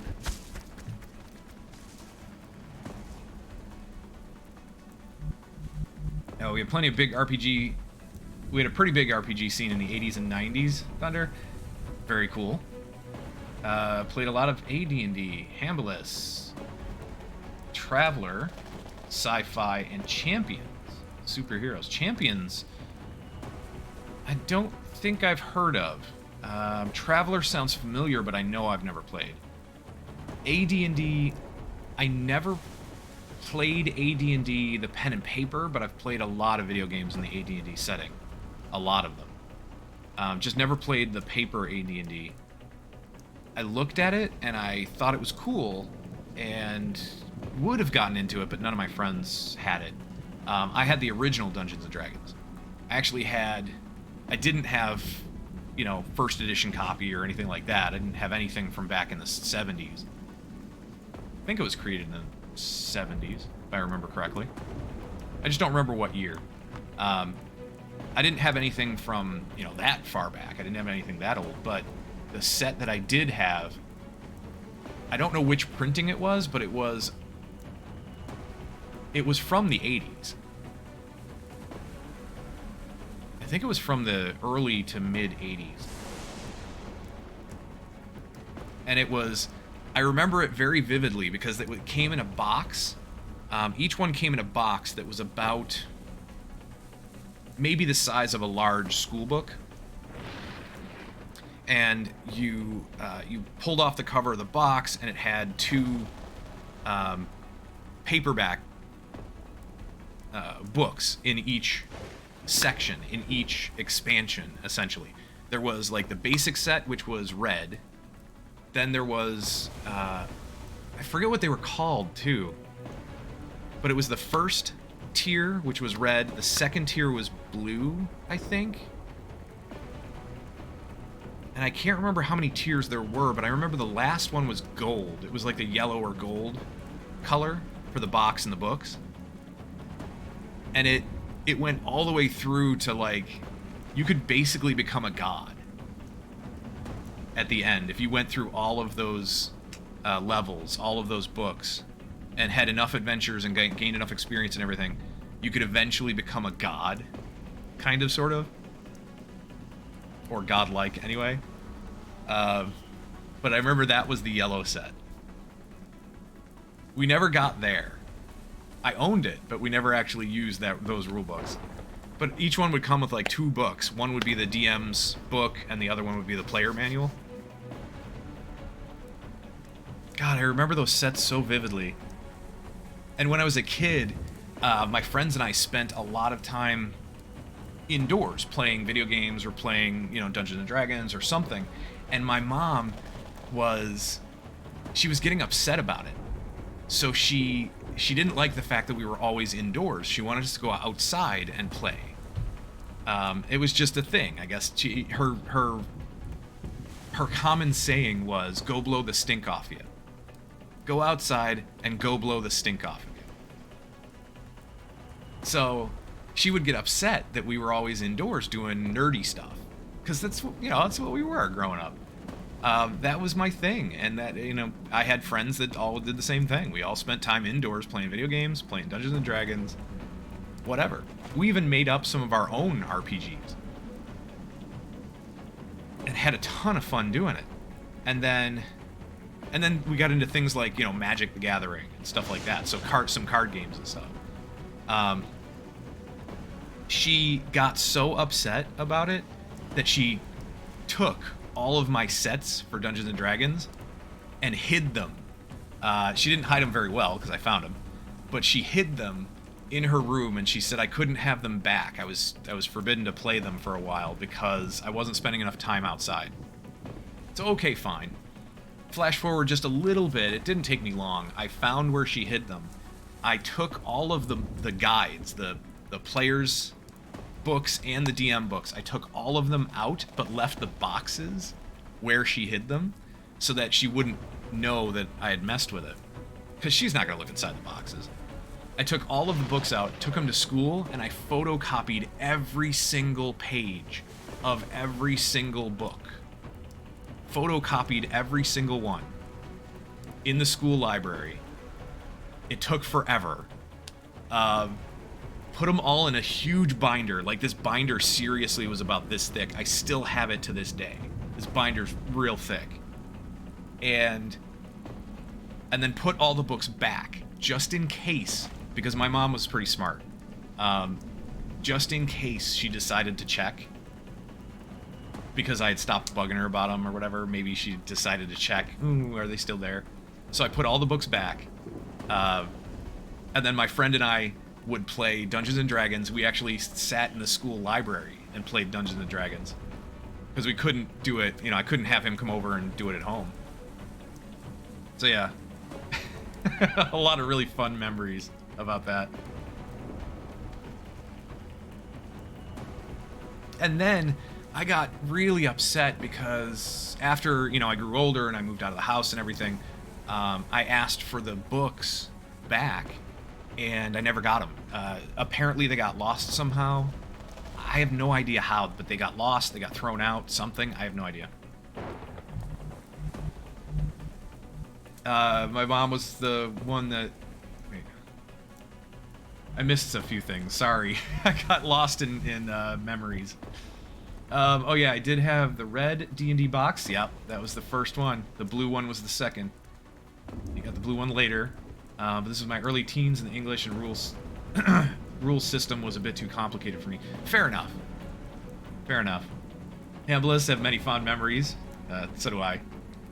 My mom was the one that pushed me into RPGs. She was a teacher and knew some older kids and asked them to have newbie events. Very cool, Thunder. That's awesome. Hambliss, remember the Gold Box Series AD&D computer games? Yes, I do. I absolutely do. Smart, Thunder, yeah. Photocopying the pages, yeah. Oh, we got in trouble at the library, too, because the librarian, she was really nice, and she loved us, me and my friend Brian. She loved us, and so she let us photocopy all of those pages. But we did get in trouble, because she didn't realize how many pages we were photocopying. And eventually she was like, enough is enough. But we got to finish, so it was great. Oh, I think there was a black set, too. Yeah, so there was a red set, which is the first one. Blue is the second. I think black might have been the third. And then fourth was the gold. Something like that.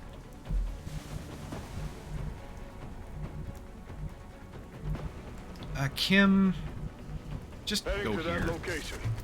I need to move everybody up. I just don't know exactly where to put you. Because you're not going to have any good cover. If they hit us within the next turn or two, we're going to have almost no good cover. Heading there now.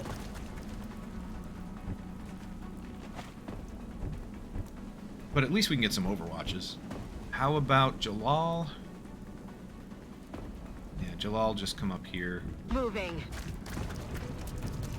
Here they come. Oh, of course.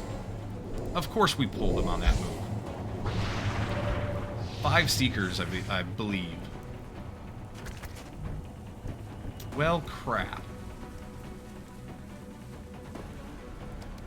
At least we've got a shot with our sniper.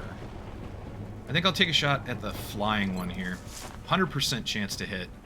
We should be able to kill him. Get him, Thunder. Nice. Oh, that was supposed to be the flying one. That's what it looked like to me, anyway. Oh, well. Okay, so next... Lawson. Ooh, Lawson could actually run and gun. I don't really want to, because I want to stay close to everybody in case they come in. Close combat specialist would really be helpful here. So I don't want to really do that, but...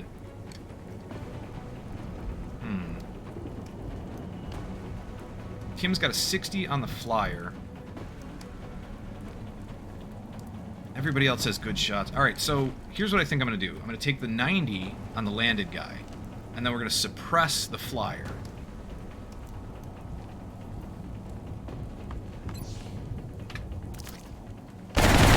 There we go. 17 crit. Very nice. And then probably suppress the flyer, since no one else is going to have a good shot on it. Unless I run and gun, which I don't want to do. X-ray locked in. And then... Overwatch with everybody else?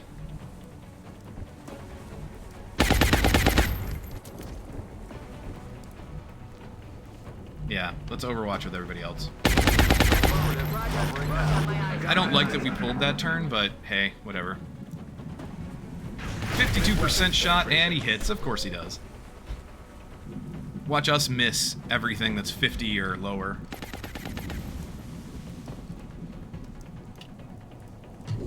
So the Jaeger got hit by 52% shot. The stealth mode to avoid the suppression, because of course he did. We're going to move the Jaeger straight up here and hit him in the face, I think. So, is your aim going to be better here or here? Here is a little closer. Here is the same height level, I believe. Heading there now. Try the same height level. 52%. I hate it. I hate it. Let's move Seokan to where we can get a shot of some kind. And just put up hollow targeting, and we'll have 62. Heading there now. So that's a start. 17%, take it. The miss, of course. Negative damage. Alright, worst case scenario, Thunder kills him. But I want to try to get the kill on our Jaeger to get some experience. Nope, that's a miss. Fine, it's up to you, Thunder. Eat him. And he's dead. Out of ammo here. Okay, everyone else... at least get into some kind of cover. Probably line them all up in this low cover here.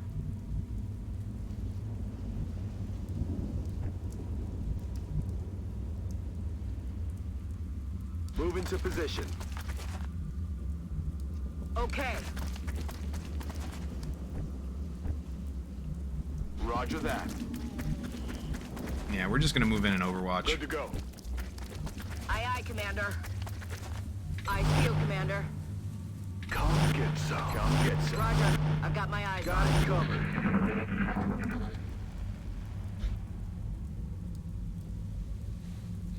I'm really annoyed we couldn't get that Jaeger the kill, though. I need as much experience as I can get on him. And everybody's gonna take the Overwatch here. He's down. He dies, but that leaves one more stealth, I think? Or two. Two. So we have 2 stealth still. Roger. I've got my eyes on. Roger that. Scanning. I'm on it. Let's rock. I'm gonna reload with Ready Kim. to engage. Roger that. Scanning.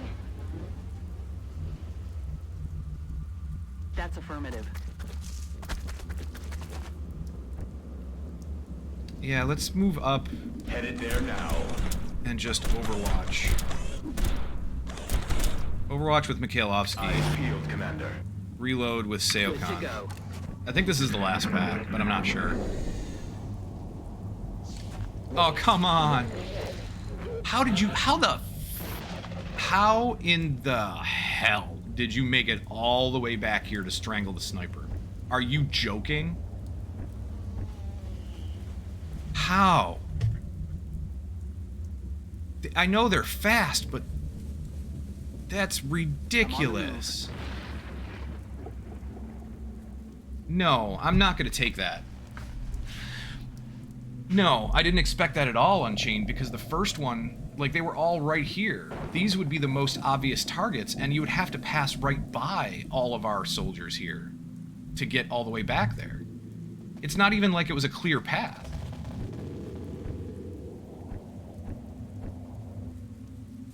I did not expect that at all. Moving out. I might actually reload because of that bullshit.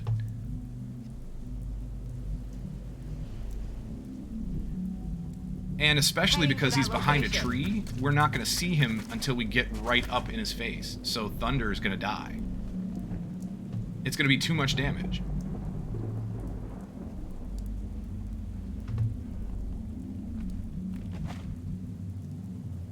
Solid copy, Commander. Yes, sir. You know, so in theory, you're not wrong. Heading there now. Right? In theory, Hambalus, you're not wrong. They do always, I will put in quotes, go for the sniper. Running. The caveat to that is they don't, because the first one didn't. The first one went straight for the troops that we had up front. So, legitimately, they don't always go for the sniper. And I was thoroughly convinced that Moving to position. because they would have to pass my entire squad to get to the sniper, I was convinced they wouldn't do that. They wouldn't just walk past all of those, all the rest of those targets to get to the sniper. Yes, sir. And I figured he was too far away. It was going to take them at least like 3 turns to get there. If we can kill him next turn, I won't reload. Because I'm not dealing with a death, and I'm not dealing with like massive damage on Thunder here for no reason. I don't know if we can get a shot.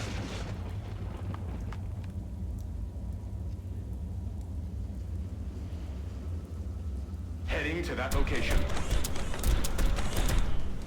Okay, we can. 65, it's not a great shot, but we can. I can punch him? Yes. Thunder, you can definitely punch him.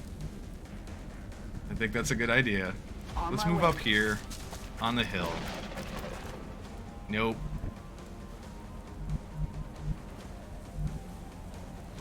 They don't pick targets already being hunted. The one that attacked did it because the other one was already hunting the sniper. Yeah, but so I can understand that concept, but that still doesn't explain to me why the one hunted the sniper instead of picking. There were 5 other characters right here. 4 other ones that weren't being hunted at all right here. So 4 other people in the path that seeker would have had to take. So it bypassed 4 targets. Completely bypassed 4 targets just to get to the sniper. Set him up, knock him down. And I don't understand that. On the move.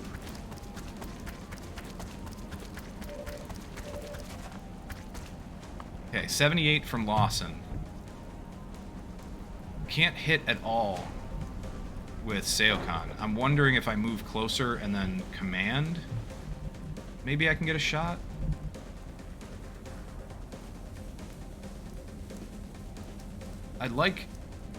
a spot anywhere, I don't care where, that I can see and hit or shoot at.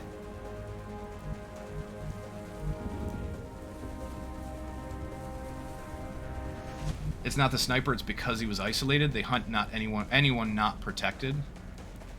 Okay. I wonder what the AI programming for that is then. Because does it check? There has to be like an if-then statement kind of programming or an algorithm in there somewhere that tells it what to look for. So I wonder what that is. If it tells it to look for something like priority targets, right?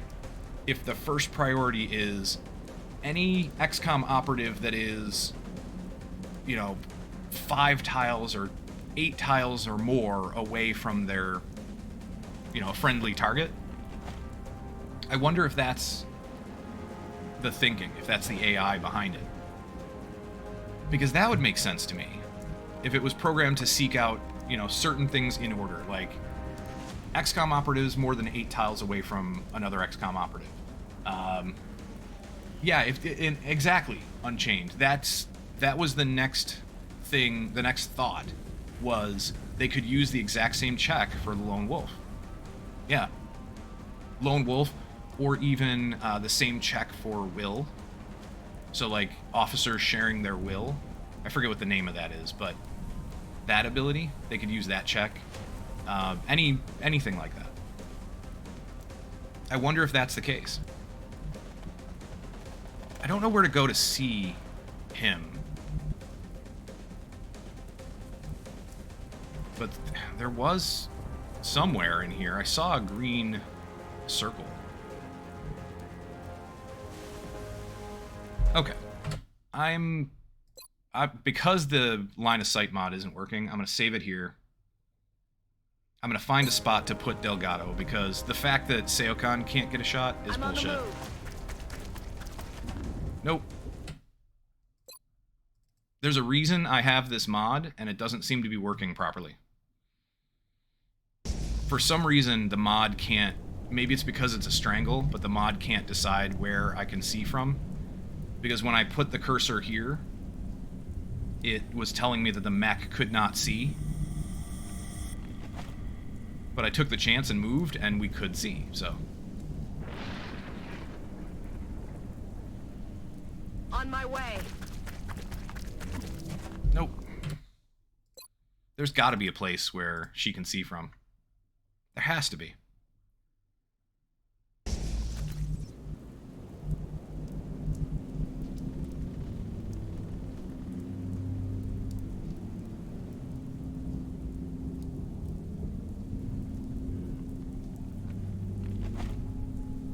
It takes a second sometimes for the game to calculate it.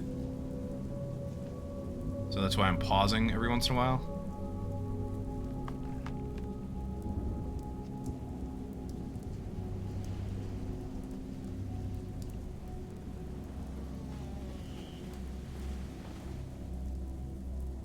I don't understand this.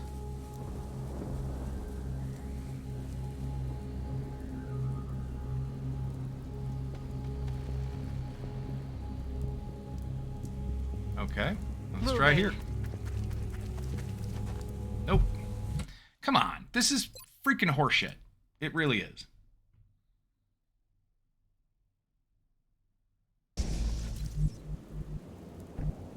What else do we have?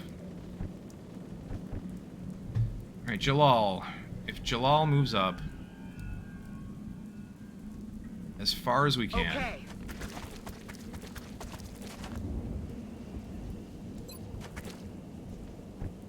Nobody to command yet.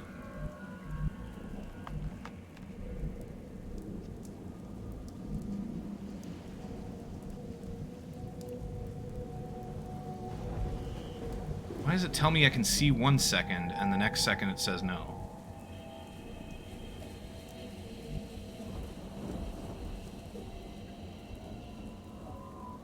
Let's try here. And then I'll just command a shot. What's your percentage? 88. Alright. That's fine. And then you have a 65. I don't think Seokon's shot's going to get any better than Delgado's. Zenrath isn't going to get anything. Kim, what about Stepping here? off. Okay, Kim has a shot. What is it? 93. All right. We command Kim. So let's take our shots from Lawson first. Oh, nice. Good job, Lawson. And that's not the end of it? What's left? Oh, there is a Seeker still? Eyes peeled, Commander. Okay, then. Let's move into the open. Moving out. Just so if you get strangled, it's easier. And then... Zeterath, Heading to that move up location. here, and Overwatch. Affirmative. Covering now. Got it covered. Moving to Overwatch. Where's this last damn Seeker? Is he right here? That's affirmative. Nope, apparently not. Weirdly enough, no. Okay. Moving out. We're just gonna cluster everybody and wait for him. Because at this point, Heading there now. screw you. Heading out. I keep forgetting to use the laser pistols as well. Double time. Come get some. Roger. Got my eyes on. I'm on it, Commander.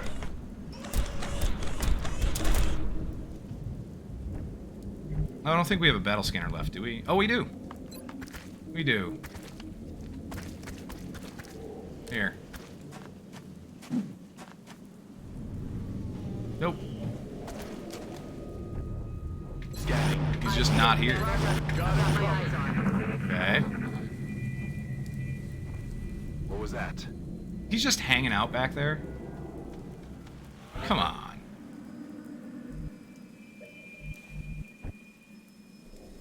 Position confirmed. This sucks. This is so not fair. On my way.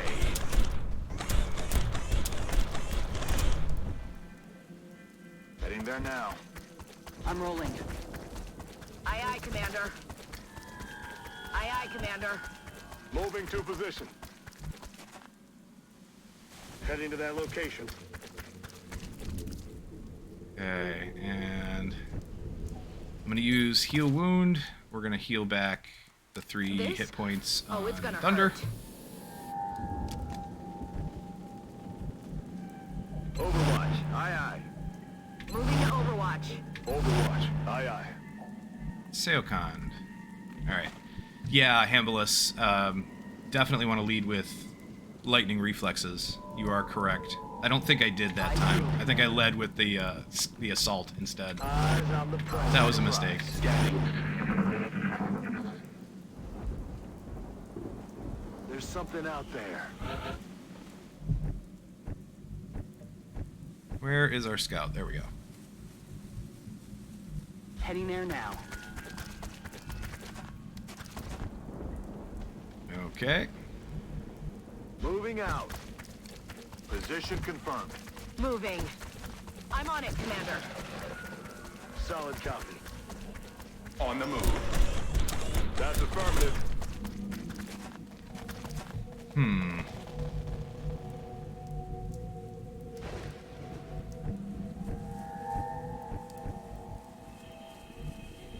Oh, our mech isn't close enough. Fine. How about we'll have the mech go... Okay. And then we can heal. Don't move. You'll be fine. I don't think we'll need it, but you never know. Roger that. I don't know if that Seeker is the last thing in this mission. I have no idea. But if it is, what the hell is he doing? There he is. 10% from our pistol, from Thunder. Well, Thunder, you're the first one to see him, so congratulations on that. Oh, come on. Nice. I was going to say, they had such crappy shots. All mission objectives completed. But it looks like Delgado got the hit on like a 33 or something. 16 aliens killed. I think, so we did it without reloading for that, anyway. I only reloaded to check line of sight because the mod doesn't seem to be working properly. I think it's because it was a strangle, but I'm not sure. But, either way. Our soldiers returned home safely. It mostly and works. they recovered a significant amount of the meld substance for our research. Excellent work. Nobody got injured. Fantastic. 4 days, 3-4 days for everybody, and then 6 days for Jalal. Because Jalal is an officer ranked 3 promotions, 3 officer promotions, I believe. 7 floater corpses, berserker corpse, berserker captive, 54 Illyrium, 55 alien alloys, 10 weapon fragments. I need more weapon fragments than that. Give me more weapon fragments. 10 meld, 2 flight computers undamaged, fantastic. 2 flight computers damaged, and 2 power sources damaged. 5 seeker wrecks.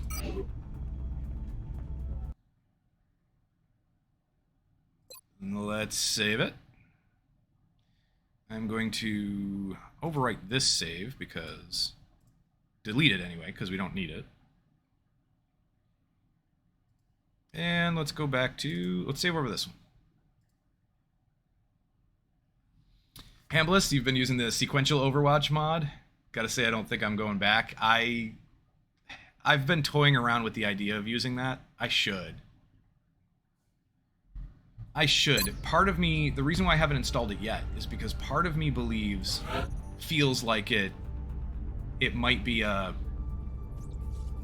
almost a too big of an advantage. I mean, it's the way Overwatch should work, but I don't think the game is engineered around that. I don't think the game is engineered for it to work that way. So, I don't know, in a way, I feel like it might be too big of an advantage. I don't know. We'll see. But I think I would be really happy using it. I just don't know how much easier it's going to make the game. I'll have to try it out and just give it a feel, you know? Unchained, unlike those other 372 save files that you do desperately need. Oh yeah, look at all these save files. Check this out. So, it's not going to show the way it should, because it doesn't scroll properly. That's another mod that I think I want to look into. Somebody told me there was a scroll mod. Come on, it's not scrolling at all. Now. There it is. Okay. So, look at all these save files. I wouldn't be surprised if you were not that far off. Like, it's not going to be 372. I don't think it is. But we have to be looking at least, I don't know, 20, 30 pages of 4 saves each. Oh, no, it's got to be more than 30 pages. Look at this. Oh, yeah, look at that. There's way more than that. So, yeah. Holy crap. Anyway. Just up the difficulty, unless you're already on Legendary. No, not on, what, is it Impossible difficulty? Yeah, Impossible is the highest difficulty setting. We're on Normal right now. I'm on the lowest difficulty setting. Just because I want to learn, because there are so many things about the game that I just don't know. And I don't want to try to learn them on the harder difficulty settings. I'd like to get into and learn some of the mid-game and end-game stuff that I just know nothing about. Thunder had 1,700 plus for Dragon Age Origins. I had to make new folders every 500 because the game capped. Nice! I love that game too, by the way. Dragon Age Origins. I love that game. The story is amazing. The game plays out really well. Absolutely love it. It is one of my favorite games. I don't know if I listed it on Discord as one of my favorite games. I should check that, because it is. It 100% is. So yeah, get sequential Overwatch and bump up the difficulty. Yeah. Honestly, I might. Oh, we could do one of the requests now. Prisoner transfer. Berserker captive. We don't need it for research, because we've already got the Berserker interrogation. Berserker autopsy's there. Interrogate Berserker. Yeah, so we have everything that we need from the Berserker. I don't think you need a captive for anything else other than requests and research, right? Because you don't use captives to craft anything. I think that's it. So I think I'm going to take this. We'll get a new corporal and 2 scientists. What were the other requests? Laser rifles, muton corpses. We could do this one.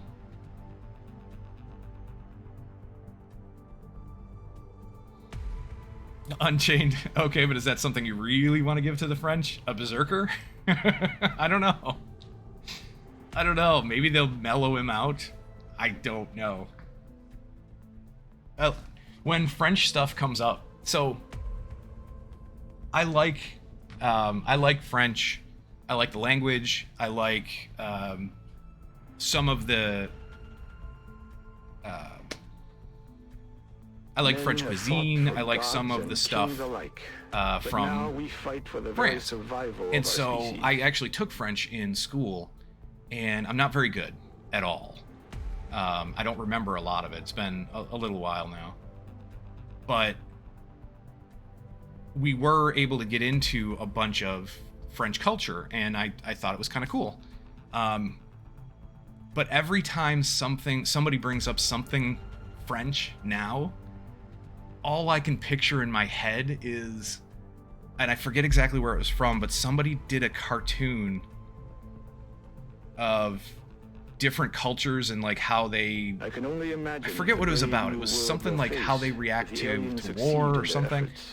And the French was, there was a French one with a guy and a girl, and the guy was like, fire the missiles, and the girl was like, but I am lit tired. And the guy goes, then take a nap, then fire the missiles. And it was amazing. That plays through my head every time something French comes up. Fire the missiles. But I am lit tired. I think we're gonna do this 20 muton corpses.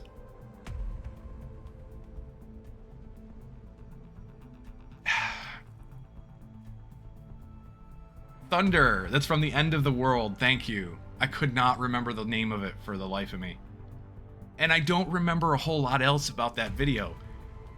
That's the one thing I remember. That's the one thing that stuck with me. I'm sure if I saw it, I'd remember all the other stuff about it. We're here to track alien activity, not But investigate haunted that's the houses. only thing that comes to mind when I think of that video. Fire the missiles. But I'm lit tired. Yeah, I think we're gonna do the mutant corpses. I hesitate only because I don't know what else you can get. Let me check that real quick. Because I don't know what else mutant corpses can get you. Let's see here. Muton corpses. So they're used for ammo conservation, which we already have in the works. They're used for muton autopsy, which we've already done. So that's all you need. You need 30 muton corpses, period. The rest of them, you don't craft anything from them or anything. So the rest of it is going to go towards requests. But with that being said, what can they give you as far as requests? So they can either reward a soldier, 2 scientists, or 2 engineers. That's a shame, because I would much rather have had the 2 engineers, but it's a 1 in 3 chance to get any of those rewards. Either a soldier, 2 scientists, or 2 engineers. They decided to give us 2 scientists. I suppose it's better than the 2 engineers, or I suppose it's better than the soldier, but I would rather have had the 2 engineers. But I guess that's all that we could save it for. I could hold off and just not take the scientists and just get the engineers. But I don't know how many more scientists we need. Let me take a look at the research tree real quick.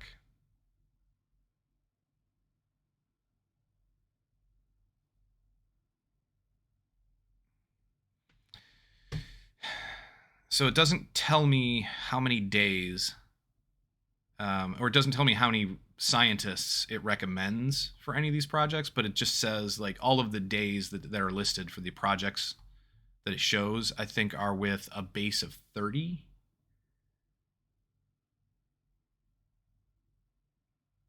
Yeah, the duration listed is for 30 scientists with no laboratories, just 30 scientists. So, for example, it's showing that with 30 scientists, the research for alien propulsion would take 92 days. 92 days. But for us right now, I think it's like 11. And then alien communications takes 60. We're going to need to do that eventually. Alien command and control takes 150 days with 30 scientists. 150 days. We're going to need to do that. That's like the last thing we do. That gives us the Gollop chamber. Oh, we need 2 spaces. I need the hyperwave relay and the Gollop chamber. Still, I need space for both of those in the base. I think at that point, I think I'll have to destroy a lab to put up the hyperwave relay.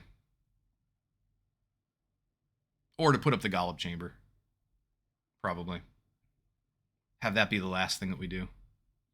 Because at that point, we're not going to lead the labs anymore. Or shouldn't, anyway.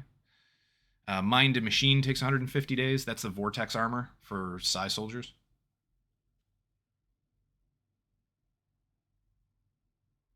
Yeah, those are the most time-consuming one. Fusion weapons takes 120 days. We could probably use the extra scientists. All right. Let me close out the UFOpedia and go back to this.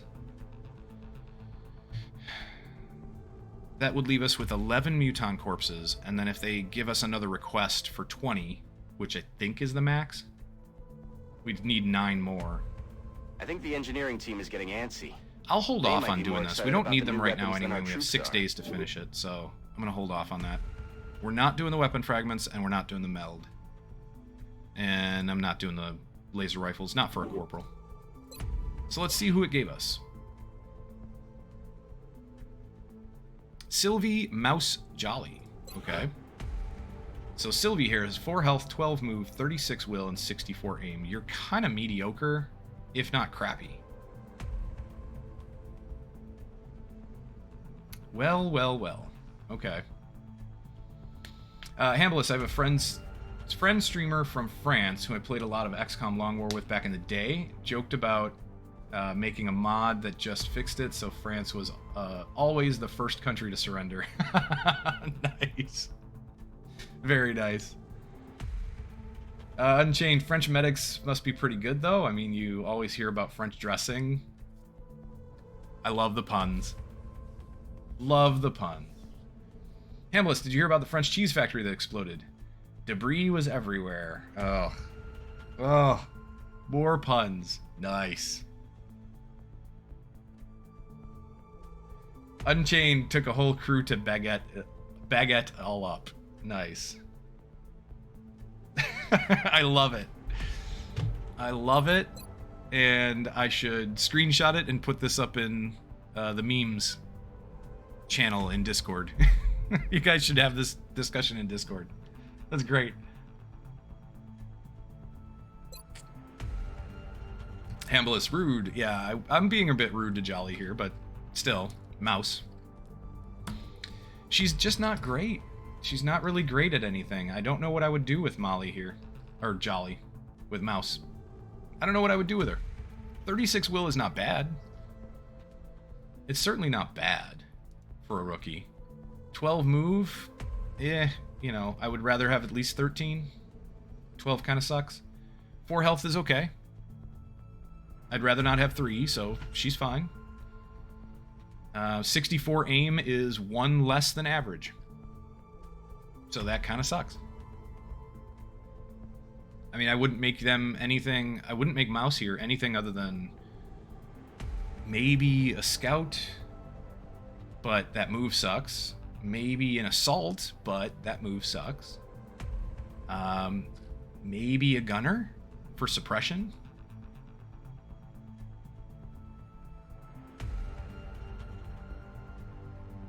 Maybe a medic.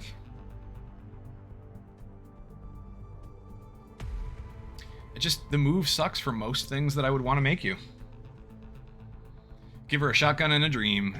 That probably would be, that's probably what we'll end up doing at some point. I have no need for her right this second, but quite possibly, yeah. And then later on mech her?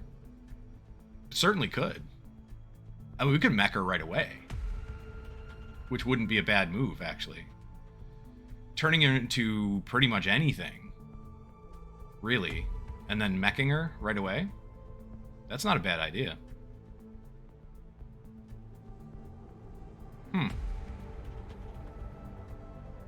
Okay. I'm curious, officer promotion-wise. Can we promote anybody yet?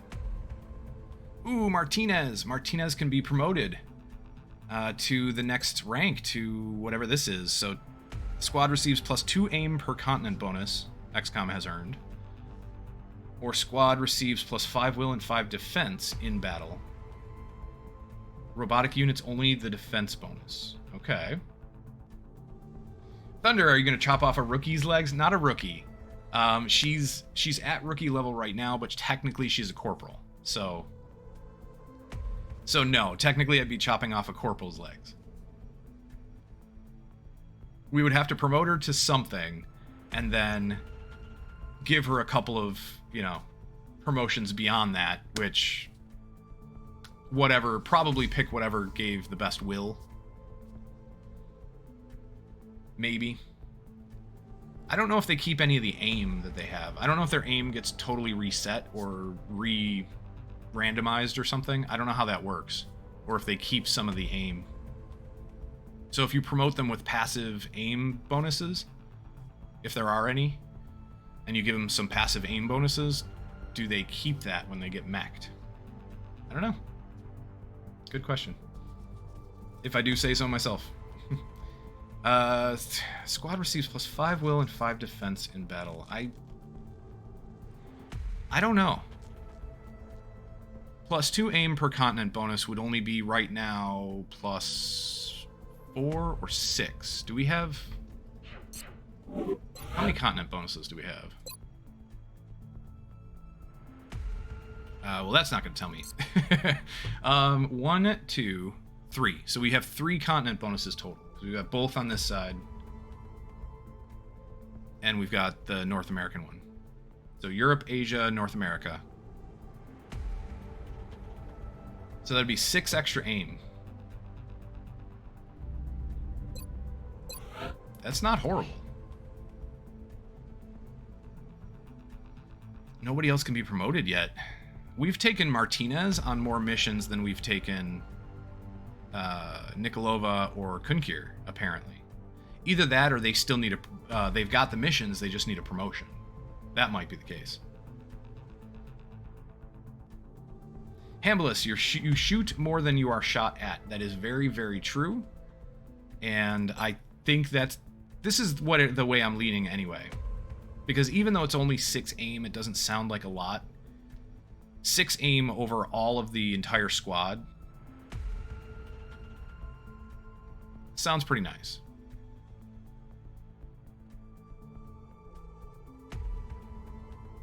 Yeah, I think we're going to do Band of Warriors. And this is for... who?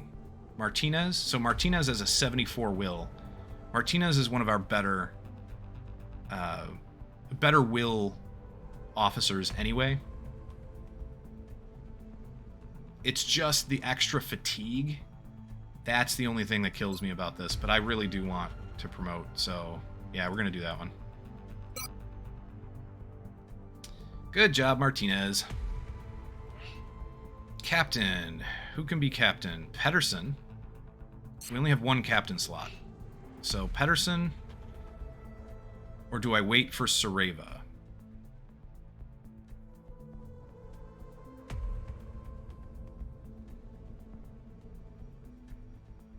Sareva just needs to be promoted, I think. I don't remember if we gave Sareva the promotion at Sergeant. I don't think so. I think we promoted Sareva at Corporal. I feel like we did.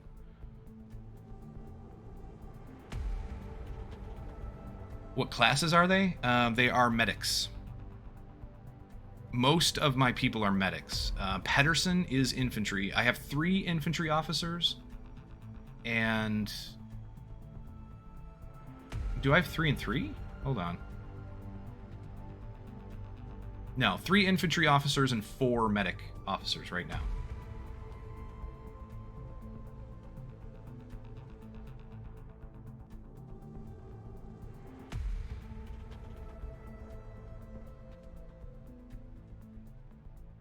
And I'm using Nikolova here to shepherd, here she is, to shepherd our lower level, our lower ranked people, because Nikolova is the only one that has the bonus experience per mission promotion, whereas everybody else has bonus experience per kill. So the bonus experience per mission is only for sergeants or lower. So that's why Nikolova is going to be basically babysitting all of the lower ranked people, because we should be able to get more experience on them that way. Medics make good officers, helps you not to forget to take a medic. That is true. That is very true. Plus, they get more will. They have the potential to get more will ranking up than any other class. More passive will points, I should say. So, do I give the captain slot to Pedersen? Or do I wait and give it to Sareva? I think I'm going to give it to Sareva.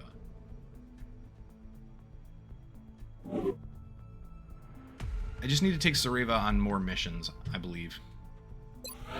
Scilabs, 2 hours for Ankobaya. I appreciate your efforts to support the What about the research Gene team, Lab? Commander. 96 I've already scientists put the new now. recruits to Jeez. work in the lab. 10 days for Crimson Howling. Okay. How do our research projects look? Not too shabby. 8 days for Precision Plasma, Vehicular Plasma. 11 days for Alien Propulsion, which is fine, I figured. I don't know what to do in that one day. When this finishes, I have no idea what to do research-wise. Let's save it here.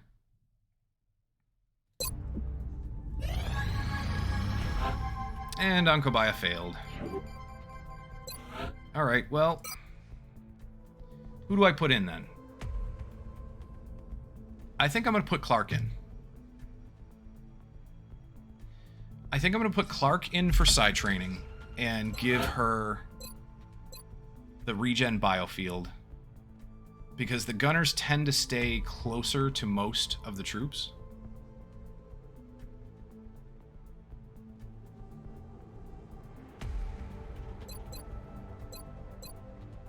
And she'll have, what, like a 55% chance to be trained. How long does it take? 8 days. So we'll be without Clark for 8 days.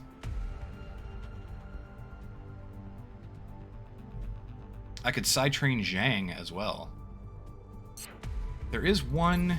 where is it? The Gene Lab. There's one thing I was looking at for Zhang. If we did neural damping on Zhang, that would give him... it doesn't show here. All his stats are 0. Why are his stats zeroed out? That's weird. But he's got 60 will to start with. There it is. Now they're not. Apparently it bugged for just a moment. But if we gave him neural damping, that would be 80 will when defending against psi attacks. and he gets immunity to panic. And then if he gets mind controlled, the control is canceled and the soldier's stunned for 1 turn instead. I kind of like this one, but if we do this, he can't go through any psi training.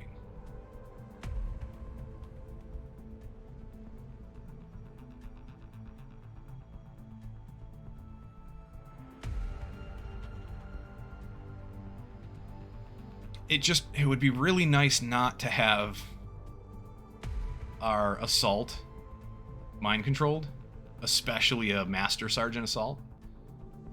It'd be really nice for it to be impossible to mind control him. Now, I don't know what else we could do to keep him from being mind controlled. The psi screen, but I want to say that's only for psi soldiers. Not sure about that though.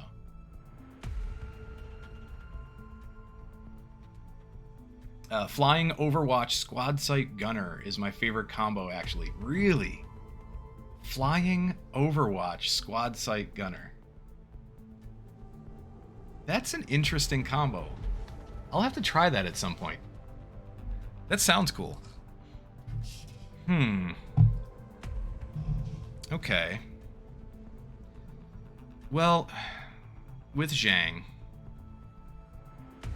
what are we going to do? Ooh, I just thought of something else, too. I need to figure out when the last Covert Ops mission was. Do we have one coming up? I thought we just did one. Yeah, I know we just did one. So when did that finish? Because I need to write down when to scan again.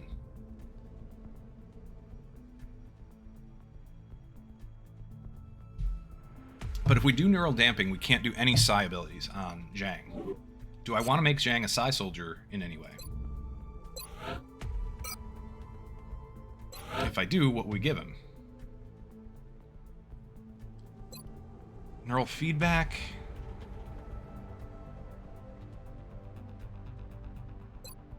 I can give him neural feedback. It would put all the psi attacks on cooldown, but it doesn't reduce the chance that he'll get mind controlled. So he could just get mind controlled anyway.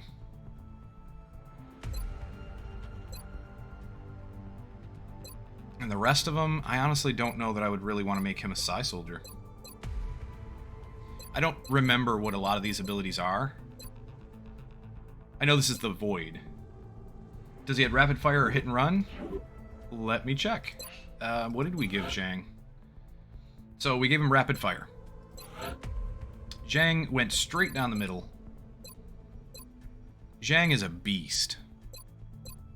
He's got a really good crit chance, especially when I run and gun, because he's got killer instinct. So, good crit chance, good crit damage. 50% extra crit damage for the rest of the turn after you run and gun.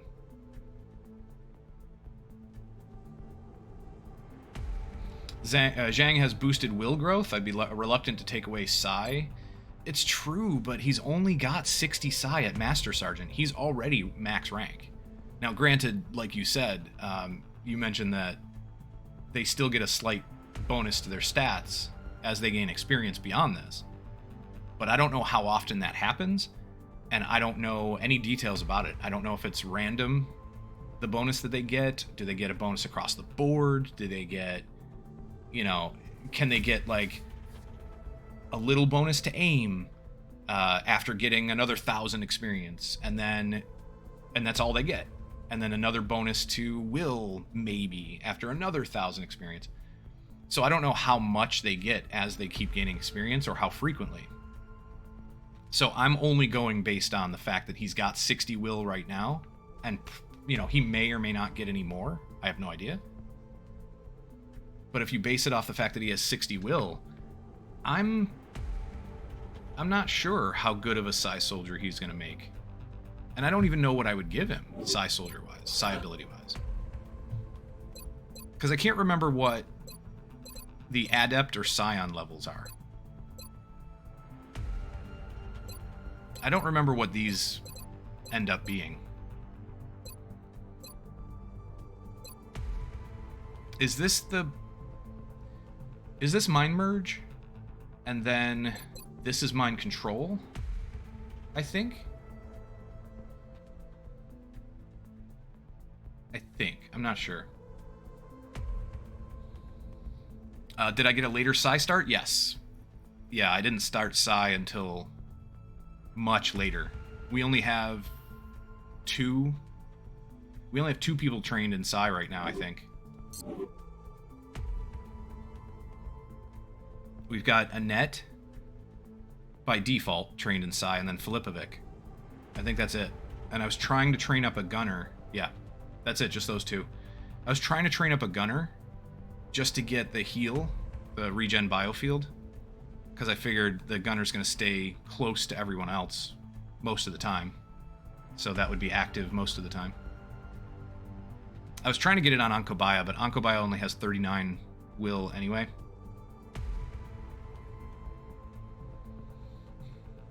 Maybe I'll put Sanusi in.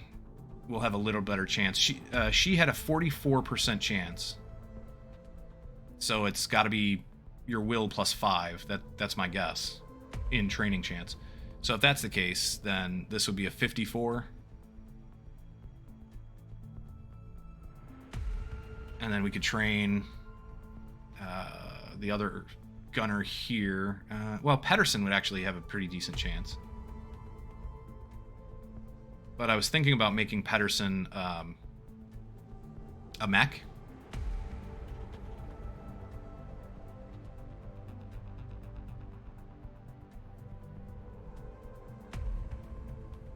I just don't know who else I would give that to. Who else I would actually give regen biofield to. Scout. Honestly, a scout wouldn't be bad. But I'd almost rather give a scout mind fray. Because if I can move up with a scout into a low cover position with low profile and get them moving towards flank and then throw up a mind fray on the way up, and then the next turn after that maybe get into a flank with a shotgun, that would be nice. Usually put regen on an assault because they also get combat rush. Okay. So if you went... So are you talking about putting regen biofield on Zhang, for example? Right? And then combat rush. Combat rush being what? Are you talking about the gene mod? Are you talking about... What is it? Adrenal neurosympathy?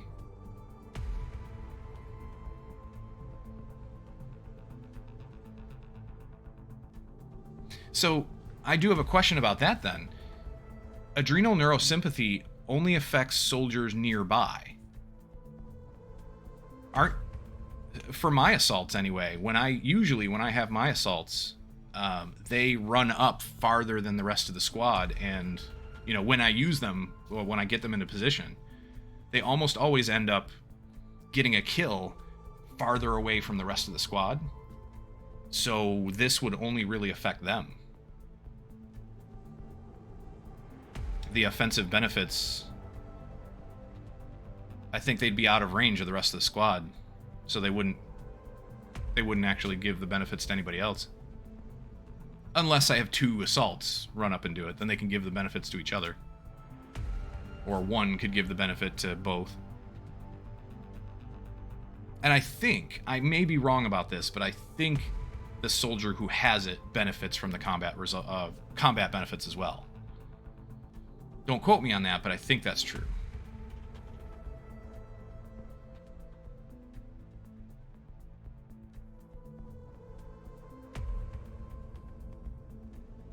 Yeah, I just don't know how big the nearby is. I wish it would tell you in the description. All squad mates within 8 tiles or whatever. It has a large radius? Okay. And granted, yeah, you could plan for it. That's true. So do you give them the regen biofield so that they basically just have... they can take more risks? The other thing about regen biofield that is iffy for me, and this is why I'm not sure about taking it on a lot of people, is that it does not repair damage to body armor or other HP granting items. So it has no effect if you're not into your health. Well, it has no health effect anyway if you're not into your health. They cannot die of a critical wound, which is great, and are cured of any acid effects, which is fantastic. But, so those are the two main reasons I would take it. To keep anybody nearby. Nearby allies are healed for 1 health and cannot die of a critical wound. So, not being able to be killed from a crit and cured of any acid effects. That's why I wanted to give it to a gunner. Because not only does it cure the acid off the gunner, they can't die if they get crit, and probably, like, the infantry, the engineers, the medics, all of them are going to be near enough to the gunner, most likely, to be affected by this. So I want to give this to gunners, and I want to give this to medics. But with the medics, since they have such a good will, that's why I want to give medics Mind Fray. Because their will is high enough that they can actually get Mind Fray to work. So, Because if you keep them close, I seldom run and gun. I consider it an emergency use skill. Okay. Well, that is one way to use assaults. You can use them in quite a few different ways.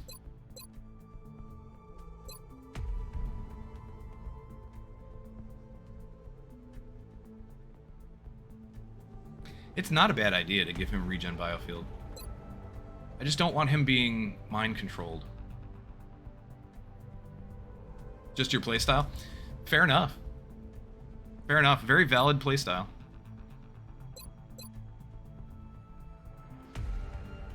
Okay, well, I think for Zhang,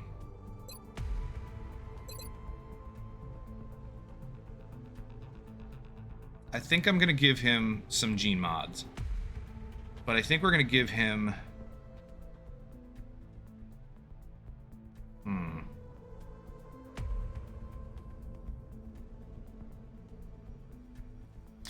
Thunder, I feel I would have an invalid playstyle. I feel I have an invalid playstyle, so that's why I'm learning. And I'll take all the tips I can get. Hambliss, Iron Man makes you paranoid. That is fair. I can only imagine that it does. So regen biofield is nice. You know, the fact that you can't die of a crit and you get cured of acid. The acid thing isn't going to be a big deal when we get the higher armors, like the Titan armor, for example. Acid's not going to be a big deal at all. But other than wearing a couple of the heavier armors, we still have to worry about it on an assault. Can't die of a crit. So it's either this or neural damping. Either regen biofield or neural damping.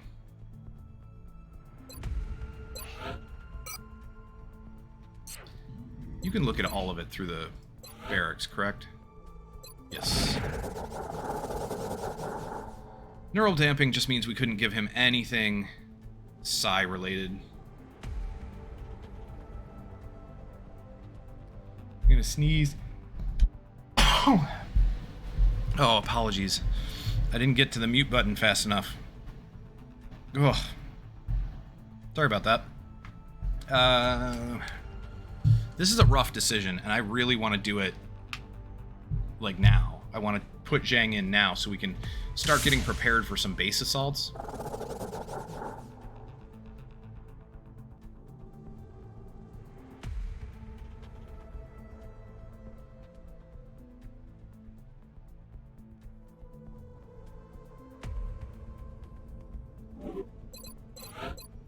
What else would I give you if I was going to train you in Psi? Well, you'd have a 65% chance to be trained. So, regen biofield, and then what?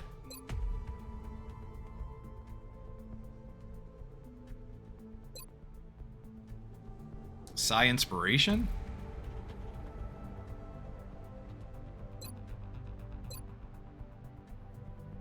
I don't know what I would want to put too many attacks in the list for Zhang. Honestly, I don't know if I'd even really go further than Sensitive. Because Psy Panic and then Mind Merge, I don't really know that I would use them on Zhang too much. And then these, I can't remember what they are. But yeah, I wouldn't do Mind Control on Zhang, and I wouldn't really do Void. What was this one? Oh, I can't remember. I need to check that real quick. I'm going to go to the UFOpedia. Take a look at the Psy abilities real quick. It is... So I was right. The one next to Psy Panic is Mind Merge. The next rank is Psychokinetic Strike, which destroys cover but does not harm units. Okay. Pyrokinesis, which ignites fires at the target location, does not cause injury. Alright, and then Telekinetic Field. Creates an immobile telekinetic field that lasts through the enemy turn. The field distorts and deflects incoming attacks, granting 40 defense to allies within the field. So, essentially, Telekinetic Field is essentially a dense smoke grenade, really.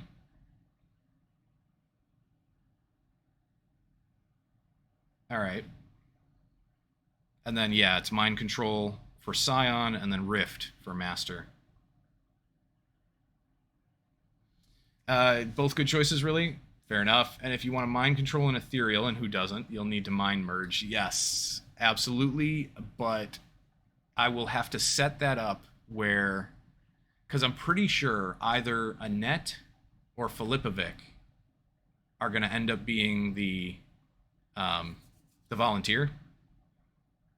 One of the two of them is going to have the highest will in my entire roster, I think.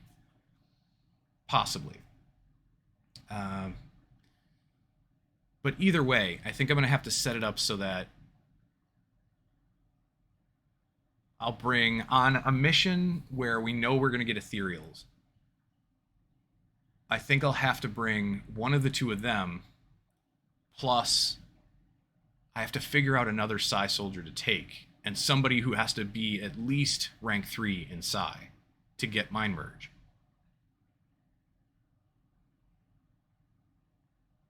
If we do that, Mind Merge them, maybe also throw the combat stims smoke grenade, and then we could try to Mind Control an Ethereal. Yeah, the magic smoke. The magic sparkly smoke. Alright, let me close that. Get back into the game. So, I just don't think I would Mind Merge with Zhang, because Zhang is way too powerful, shotgun-wise, to be used as a support. That's essentially what that is. I could use Zhang on the way up to get into position, but I wouldn't want to Mind Merge from Zhang. Yeah, plus the Mind Shield and the Psy Armor, it all adds up. That's fair. That is very true.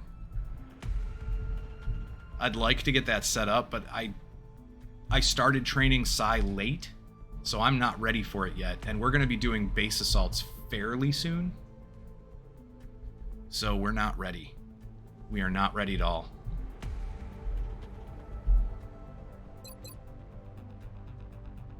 I just don't... Is there anything else that I can do to keep Zhang from getting mind controlled? What are the other options? Because that's the thing that I'm most worried about. What other options can I do to prevent mind control on Zhang? Is there equipment that would help with that?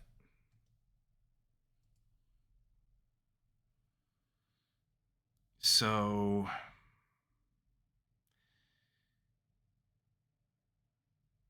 the Mind Shield gives plus 25 will, so that would help. And then, of course, Steadfast. And it prevents strangulation, but it's only usable on Psi soldiers, so that kind of defeats the purpose.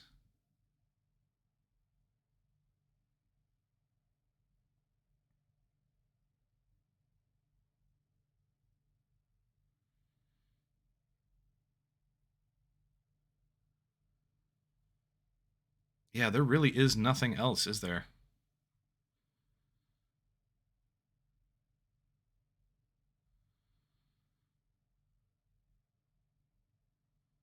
It looks like that's it.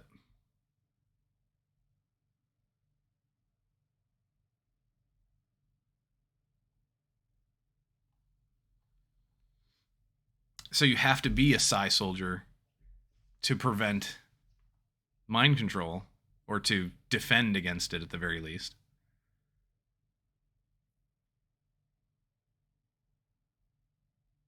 And you get the 25 will and then Steadfast from the Mind Shield, and that's it. Oh, okay. Because the armor, the only armor that's going to affect that would be the Psi armor. The Aurora armor, which gives plus 10 will, and the Vortex armor, which gives plus 20, and you have to be a Psi soldier for both of those anyway.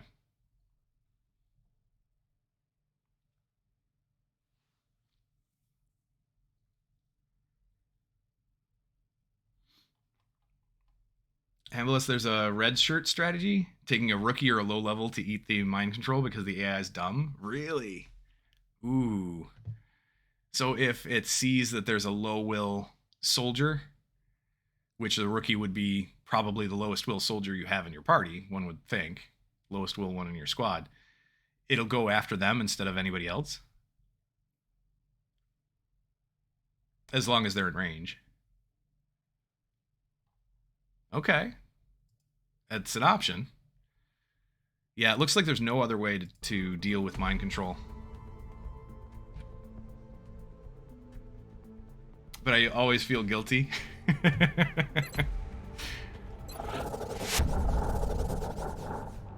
I think I'm just gonna gene mod him.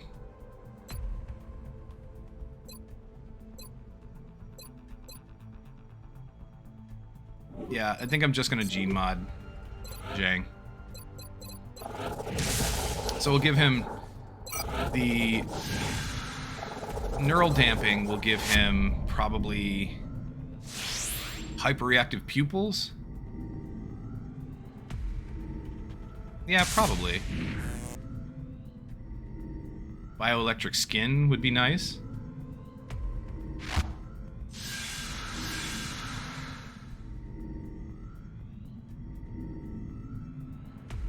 I don't know if I'd give him adaptive bone marrow or muscle fiber density.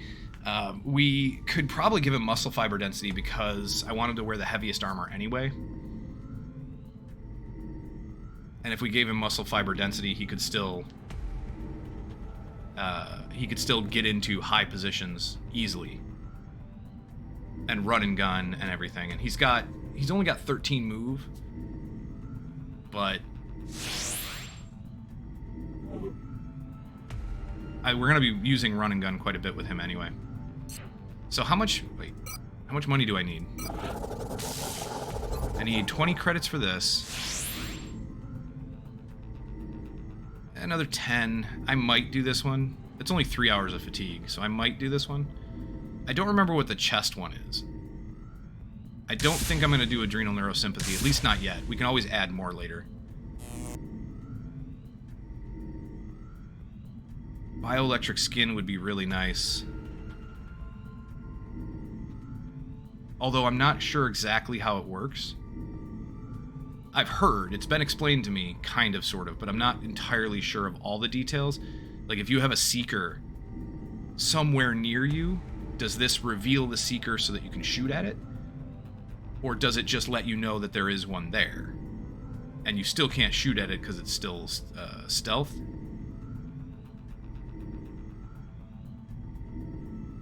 I don't know. And then I think I am going to give him muscle fiber density. So 20 30, 40, 50.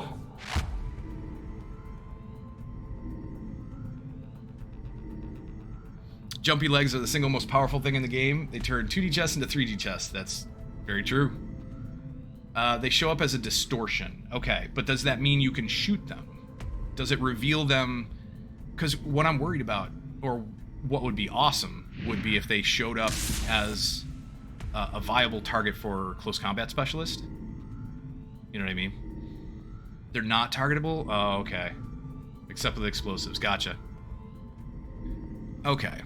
So this is less useful, but not useless. I'm going to do these three. Muscle fiber density, hyperreactive pupils, and neurodamping.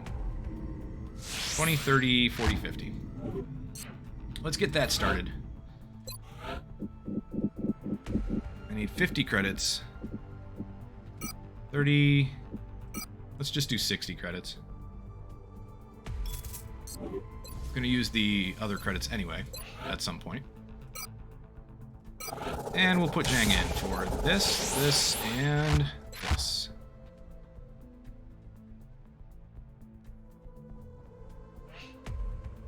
$50 credits, 50 meld. We've got 196 meld. It'll take 20 days.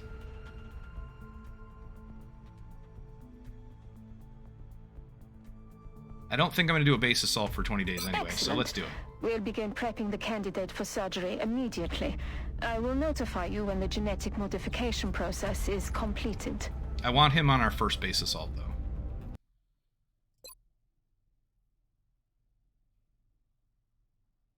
No, stop.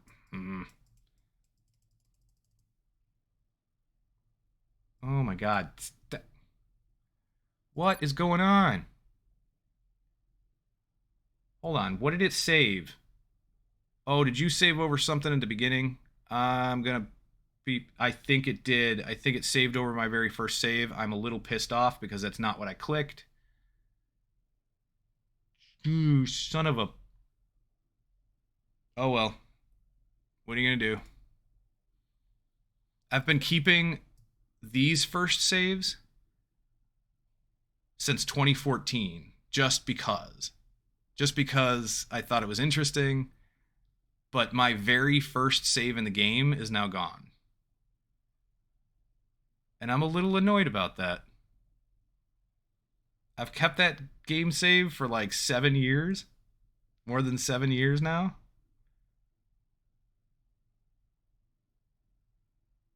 I am really annoyed.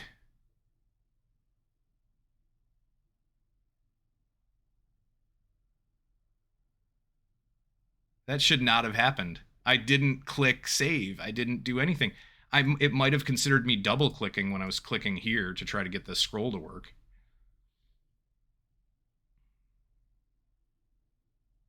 Oh, I'm kind of pissed. Oh well. Either way, I wasn't exactly going to go back and mess with it too much. I like to keep it's just me. I like to keep some of the initial games, initial saves that I've ever done. Just for fun. Dude, back them up for my sake. Yeah. So I'll have to look around. I might have a backup of this. I just don't know where the game saves themselves are kept. Somebody told me. I think Mason mentioned where they were kept, so I'll have to take a look and see if I have it. I might have a backup of it. It depends on what folder they're in. Okay. So we've got that stuff started. Alien Operations is done soon. I don't know what to research after that because we don't have enough weapon fragments to research anything other than the combat exoskeletons. And that's going to take 50 weapon fragments, which means we're going to have to get even more to do this. And I have to wait even longer. So we'd need 111 if we did heavy combat exoskeletons and then tried to do something like alien propulsion. We'd need 111. So that means within 8 days, I'd have to somehow get 111 weapon fragments. The rest of them cost more. Oh, no, that's not true. 125 for for pulse lasers.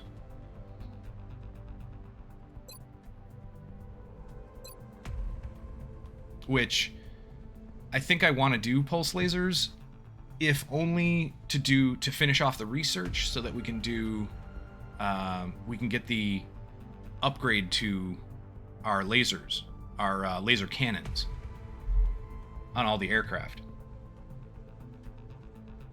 Oh, Hambliss, it was you? Okay. Thank you. Yeah, I did screen cap it. I've got the picture. So I am gonna... I'm sorry, I thought it was... I'm sorry I said it was Mason. I was having a conversation with Mason about something, and I think I got the two switched, so I apologize. It's in Documents, My Games. Yeah, I might not have that.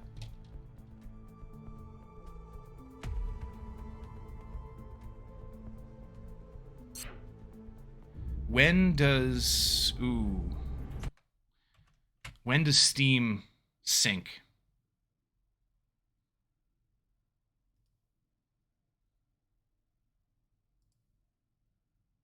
Give me just a second. I'm going to...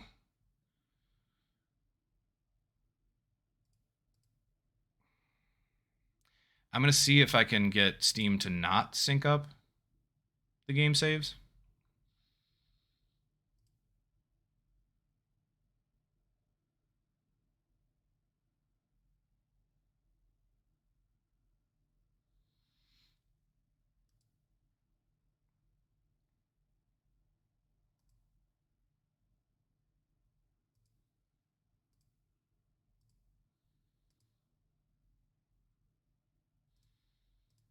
All right, so the only way to do it would be to not keep game saves in the Steam cloud.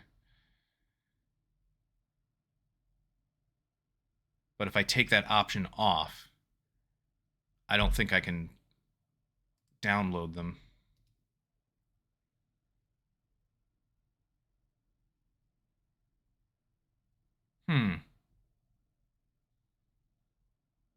Yeah, I don't know if there's a way to do that.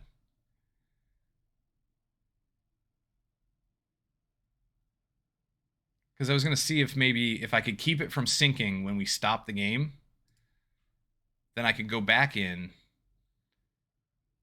I could duplicate the saves that I currently have, go back in,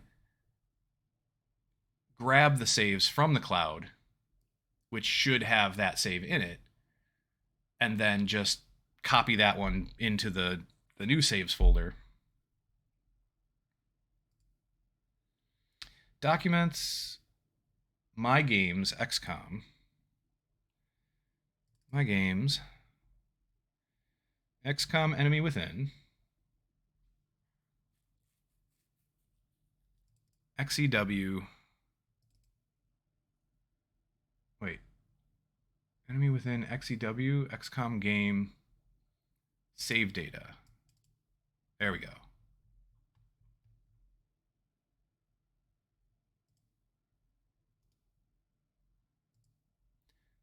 Well, let's copy that.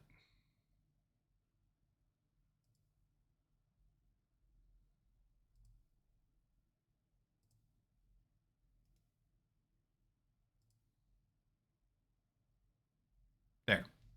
So at least that's copied for now.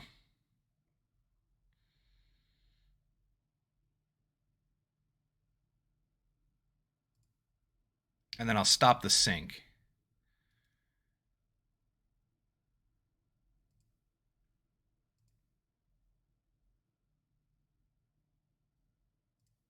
There. All right, I'm going to check this real quick. I'm sorry we are going to pause the stream right now for this, but it just saved. So I'm going to quit to desktop.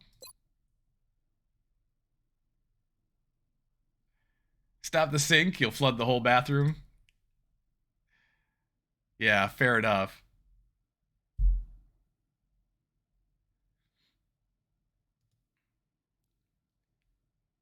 Okay, now, is there a way to get the saves from the Steam cloud.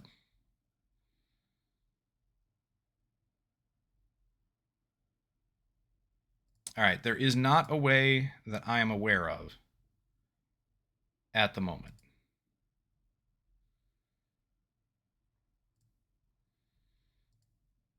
Yeah, there's no way I can find right now to download the game save files.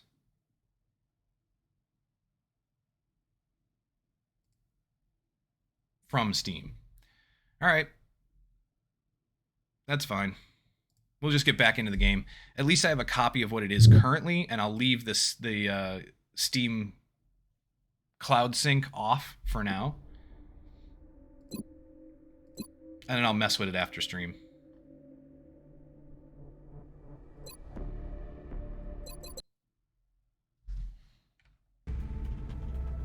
Cool. All right.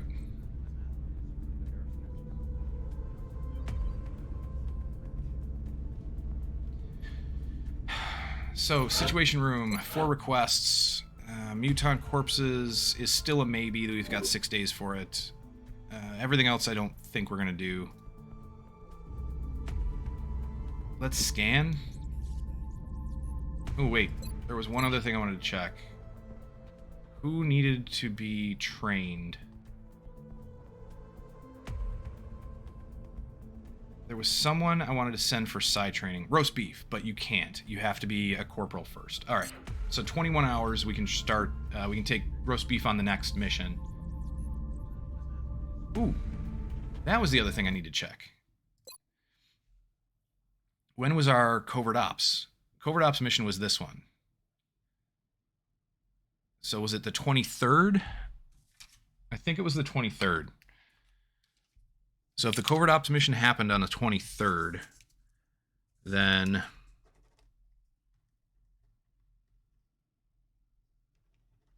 we need to scan again on the 30th.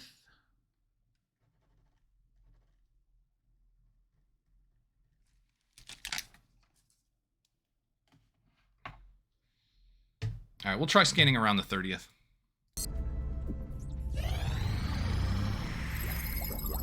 Alien operations. Here we go. Skeleton key available for manufacture. I don't know what to do. Do we do heavy combat exoskeletons? Oh, excuse me. Ow. Because this is the one I want to go into. Heavy combat exoskeletons. This will give us mech 4 and 5. But I think I want to build a mech 4. We're not going to be able to build it for quite some time. Right now I have a mech 2 being crafted. I only have one of the second tier mechs being crafted currently as we speak. And I would have to craft that, finish that craft, and then use that to craft the next mech 4 or whatever. And it's going to be a lot of resources that we just don't have right now. So I think we're going to end up taking a mech 2 or whatever it is onto the base assault. And I think that's going to be the only one that we have. If I do this research, it spends our weapon fragments. It's going to spend 50 weapon fragments and 75 Illyrium, but yeah, that's fine. 10 meld, 20 alloys. It's going to spend the weapon fragments now for something that I'm not going to do for like a month.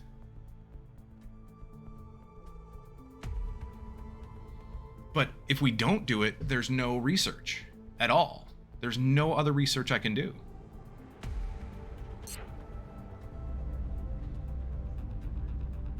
Have I done a base defense? Have not done a base defense yet, Hambless. We have not done a base defense yet because, well, I don't know how much of a chance there is for you to get one before you start assaulting their bases, but we haven't started assaulting their bases yet.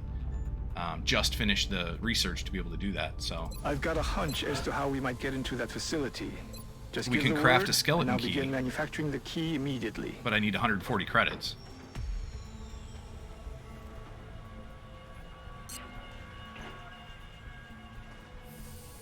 The other thing I could do We're overdue, Hambilus? You think so? 28th of October. We're overdue for a base defense? Interesting. I don't know how it works in Long War. The last 2 campaigns that I did, I think I got into November without a base defense. So I'm not sure. Unless maybe on higher difficulties it happens sooner. That's a possibility as well. I have no idea what the mechanics are. Yeah, roast beef. How's it going? Hope you're having a good day. Yes, somebody said base assault. I did. We're going to be doing one soon-ish. Soon-ish. I want this Titan armor. I want Mech 2 Defender up, so at least 6 days. I want this mech. And here's another idea. Well, I would like the gene mod for... I would like the gene mods to be finished for Zhang as well before we go. But here's another idea.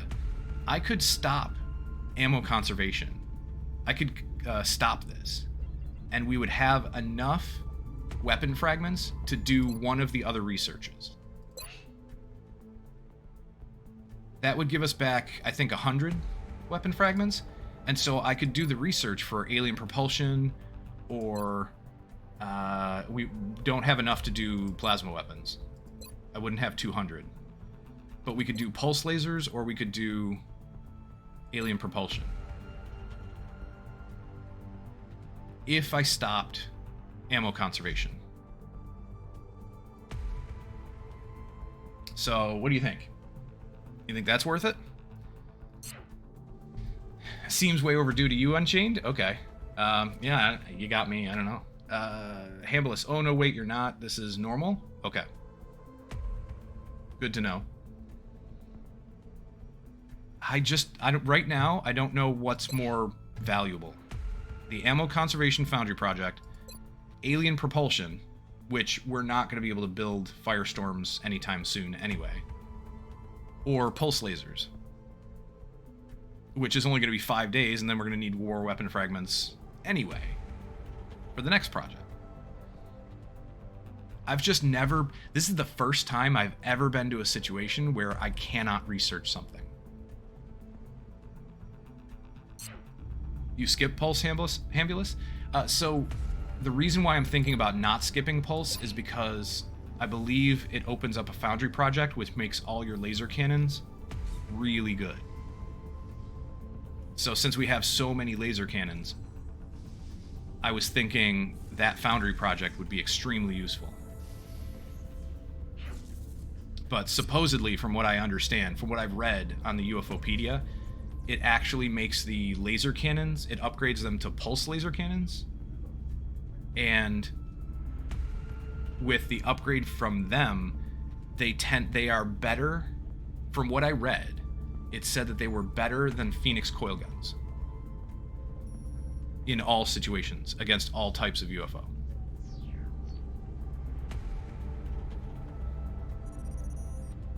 Which may not be true against, like, the large or very large.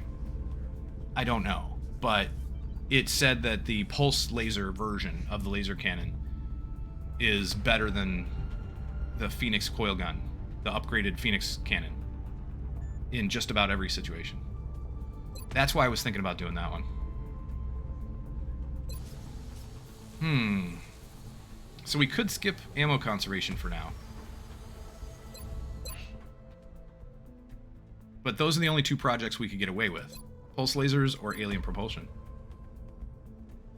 I think I'm just going to go with no research right now. I hate it. I hate not researching something. This would be the first time ever, I think, that I've not had a research project going. And we'll just need to get more for pulse lasers or propulsion or even vehicular plasma. Or precision plasma. I mean, you could definitely use the plasma sniper.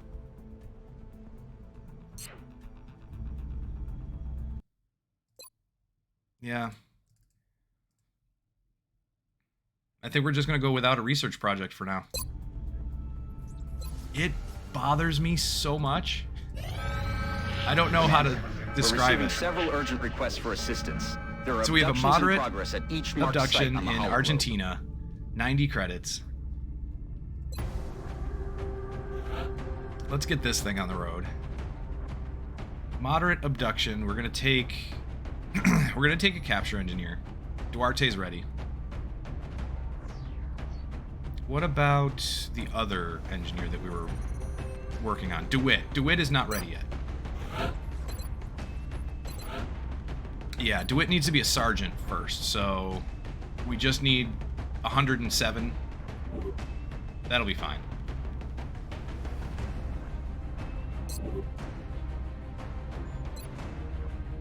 Ammo conservation is really only good for one weapon, the Gauss long rifle. It's not worth it since you're moving on from Gauss anyway.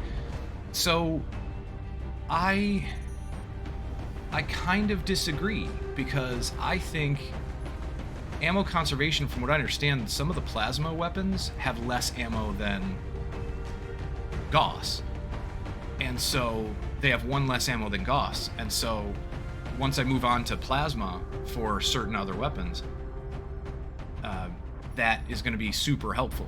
Now, granted, the Gauss long rifle only has one ammo, and so, you know, having ammo conservation would be good for that. Whereas the plasma has 3? I don't remember. I don't remember what the plasma sniper has. But if I remember right, the plasma rifle itself only has 3, as opposed to 4. So suppression from my gunner, or from my suppression from my infantry, would be less effective.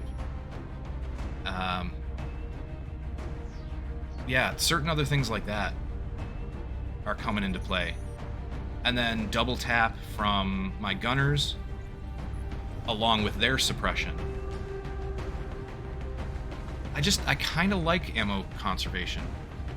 And right now, even if we stopped it, we could only do pulse or alien propulsion, and neither one of those two are going to lead to anything that I want to get done in that time frame. So ammo conservation is going to have an immediate effect.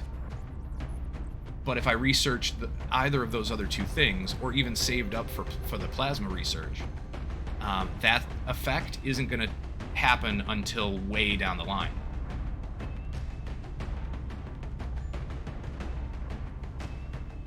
Like much farther down the line, like at least, you know, three weeks or more before I can even start making use of that research. If not a month before I can start making use of that research. And I can start making use of ammo conservation right away, as soon as it's done. So, and I think that's going to be really helpful on the base assault as well. Around here, we like to spam our suppressions. Yes, I do. I actually suppress quite a bit. It probably isn't going to be nearly as effective as we get into the late game, but I still like to do it. It has value. Hambliss says just reduced value after Gauss. Yeah, that's fair. It absolutely has value. But yeah, reduced value after Gauss. And I can understand that. I do understand that point. So, moderate abduction, we don't need our best people. Do we have Kunkir? Okay, so we don't have... Where is she? Nikolova. We don't have Nikolova yet. She's still out for a day. How long do we have to take this mission? 8 hours? Yeah, we're not going to be able to take Nikolova. So we'll take John Thunder. Let's get you some experience. We can take Pedersen or... Ankobaya's almost ranked up. Let's take Ankobaya.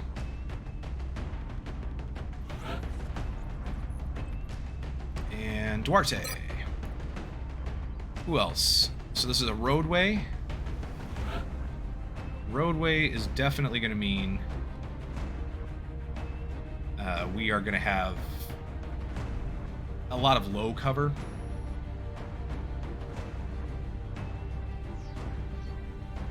And I'm not hugely a fan I should take one of the two mechs. I think we'll take the Pathfinder.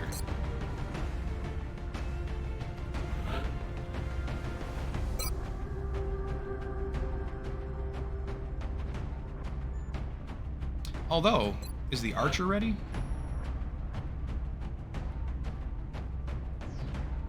Yes.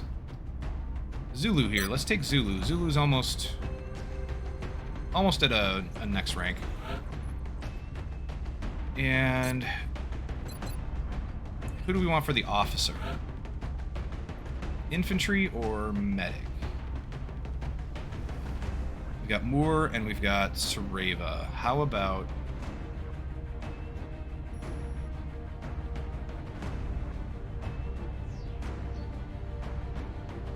we could take Moore and get maybe another officer promotion. Not yet, but as soon as we get the next officer rank, I think.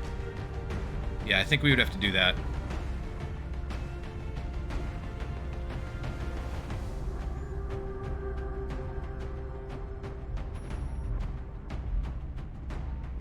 Unchained, thank you.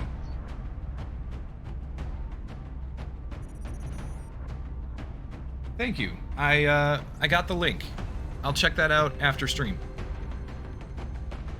To see if I can get to my cloud saves from Steam. Thank you.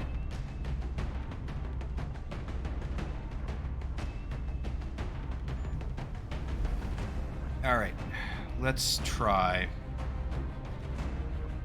This is going to be a relatively easier mission.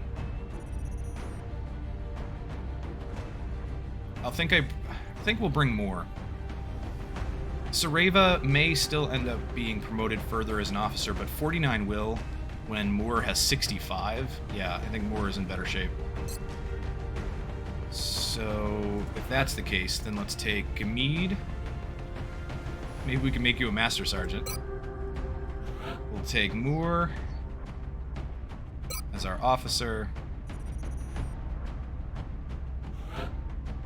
And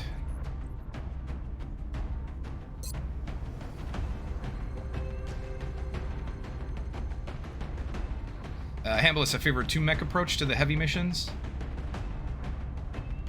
A Goliath and a Guardian. Nice. I don't have either one set up yet. I need to mech for a Goliath and a Guardian. I want to do both.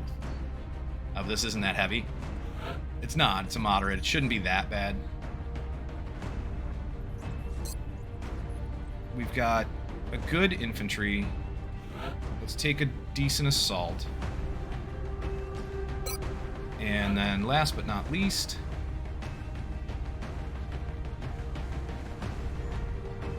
we've got some explosives with the Archer. What if we take a Rocketeer? We could take El Mapache.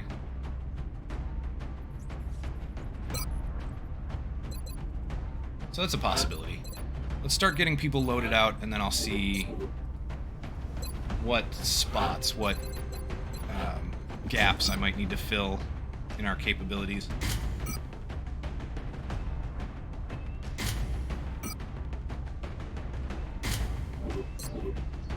Ankobaya gets set up a very specific way. Easy enough. Let's see, Zulu. Geronimo here, our Archer, is going to be throwing out a couple of grenades. I wish we had more grenades, but we don't. We only have 2. Because that's all this does. It doesn't actually tell you that, but it only carries 2 grenades. I wish you could carry more. I don't know why you can't. We'll probably take a scope. Scope and high-cap mags. Duarte should be pretty easy. Let's take the Gauss rifle, Aegis, chem grenade, and arc thrower. And she's already got smoke grenades, smoke and mirrors, and dense smoke, so she'll have 2 smoke grenades with dense smoke. That'll be nice. John Thunder. Aegis. Probably the alloy cannon. There it is. Alloy cannon, implant, and motion tracker? Yeah, probably. Goliath can tank, the Guardian can keep it healed up, plus the Guardian can take a hit as well. Some people prefer Marauder over a Goliath. Same difference, basically. Alright. Cool. I'll take a look at them. I would like to get one promoted of each class. At least one of each class.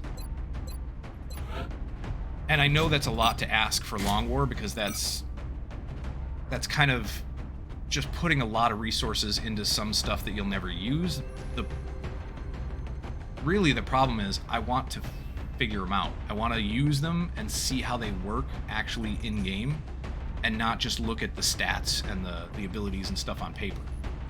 And the best time to do that would be this campaign, because this campaign is the lowest difficulty setting, so I think that's going to be our best chance to actually figure them out. So Gamid gets the same thing as usual. Your Nazarov's going to get the same thing. Alloy Cannon, Aegis, targeting module and breaching ammo. Targeting module and scope for Gamid. Moore has 7 hit points base. El Mapache has 5. I think El Mapache is going to take the Carapace, though, because that's less of a movement issue. Whoops. No. Aegis. Aegis has less of a movement issue. Right. Less of a movement penalty. So that laser rifle, recoilless rifle, and the scope, the last scope we have, which means you have 2 rockets and 1 shredder rocket. That'll work.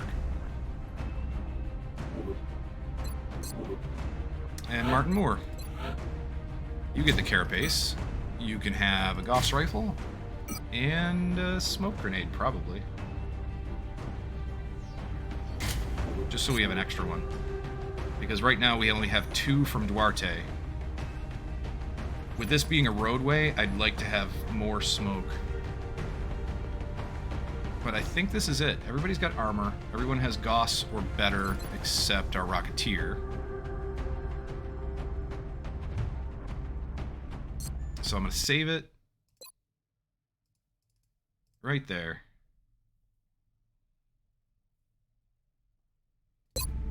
There we go. I'm of the strategy mech early and mech often, but it's hard resource-wise. That is true. It is very hard resource-wise. I like that idea, though. The downside to that, so far as I've been told, is as you start to get into the late game, mechs really have a hard time tanking. Because of a lot of the aliens end up with, or a fair bit of the aliens end up with heat. The heat ammo perk or something. So they end up doing a ton of damage to your mechs. So I don't know. I don't know how that works yet. I haven't been into the late game yet. But we'll see. We'll see. And then if that's the case, if I can't get a mech tank to work, I'll have to figure out how to make a biotank. I honestly don't know. And right now, I think I'm in the point where I need to start making those decisions, and I'm not prepared. I honestly am not prepared to make those decisions.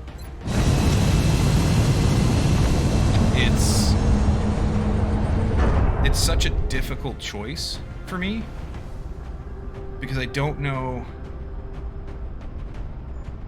Prepare for deployment, Strike One.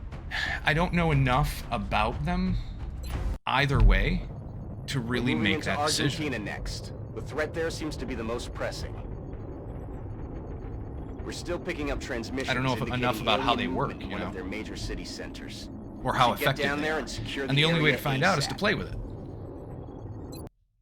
The only way to find out is to do it. So this is the campaign for that. And if we'll probably end up finishing the campaign, unless I run into some roadblocks between now and the end. That big sky.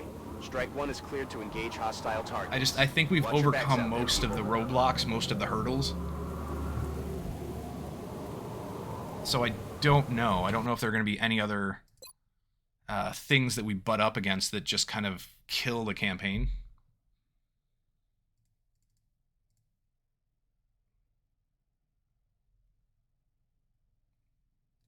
There we go. Okay. Well, first things first then. Before we get into this mission, I am going to take a little bit of a break just to go grab a drink, grab a quick snack, and stretch, and a quick bio break and everything. Mr. Thunderstump, I need to head to bed. I think I managed to get most of my work done. Thanks for the fun. Thank you for being here, Thunder. I appreciate it. I always appreciate it. I'm really glad you got your work done, or most of your work done at least. I hope you have a good night's sleep. I'll see you again soon. Hambalist, you'll end up with a Goliath and a Guardian, I'll bet. Alright. I hope so, because it seems kind of cool, and I really don't know how to do a biotank yet. But we'll see. We'll see what happens. Alright, so we're going to take a quick break, just a few minutes, so I can get up, stretch, grab a drink and a snack. But I will be right back. Bear with me. Kapow's in charge. We're going to leave it on this screen, and I'll see you in just a few.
Here we go. Let's get back into this. Did you have fun, Kapow? Need to sit up there, buddy. Straighten up. There you go. Okay. So. I know this map, and I am not overly happy with it, but we started off in a decent enough place. It's okay. So, John Thunder, our scout, motion tracker first. So we see some meld. Let's go after the meld. Solid copy. Alien And object there's our outside first spot. pack. Cyber disk. Yikes. Okay.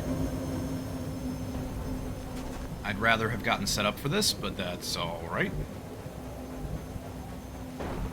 Let's say we hide everybody. Hide everybody and bring the cyber disk up closer first.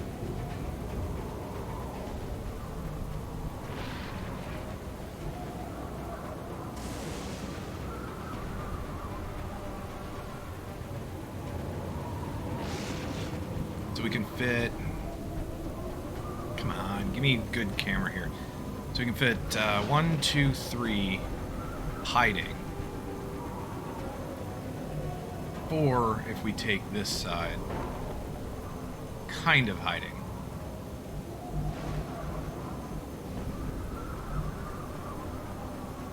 I don't know, but possibly another 3 here, so they wouldn't be in cover, but I don't think the cyber disk could hit them. I'm gonna check that. We're gonna do a first science here, because I don't know, based on my interactions, anytime I've had a soldier try to hit something behind high cover like this, even if I was up 2 or 3 levels higher, you still couldn't see over. So I'm gonna guess that they can't see far enough over. And I'll take John Thunder. Just bring you all the way back to this. It's not going to be hidden, but he'll still have to move up. We'll bring you all the way back here. To that location. You're Nazarov. You could take this side.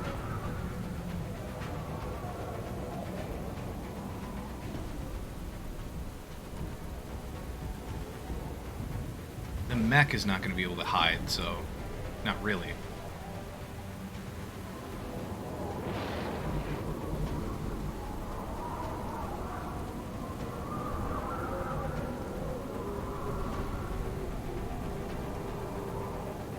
And Ankobai does not have double tap, so we don't have to worry about that.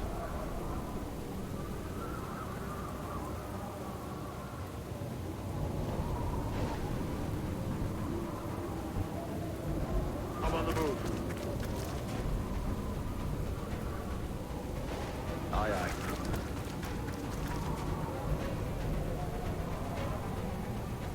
I'm rolling. Now, capture is definitely useless at this point. Heading to that location. Moving to position.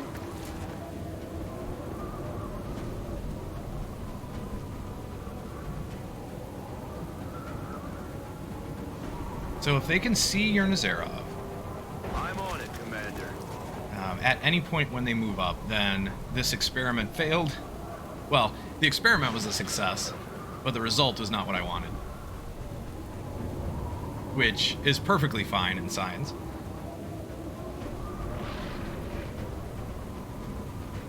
But let's move Zulu here. The cyber disk would have to come up pretty close. Position confirmed. And then Overwatch. Roger that. Scanning. On Overwatch. I feel, Roger Commander. that.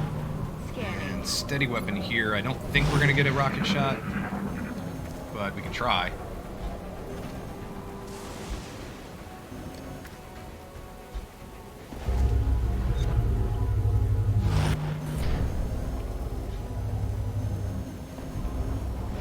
So, all the drones move up as expected. The cyber disc moves up and overwatches. But he only moved up a little bit. I find that to be interesting. He only moved up just a little bit. Oh, we can't get into that high cover. No. Crap. Alright. Well, I think we're just going to have to move out in the open. Take the overwatch. And see what happens. 4% lightning reflexes. And it's a good.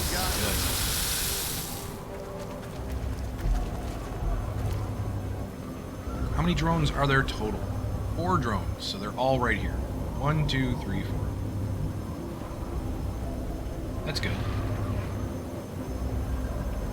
We have a 92 shot on the cyber disc. We'll probably take that.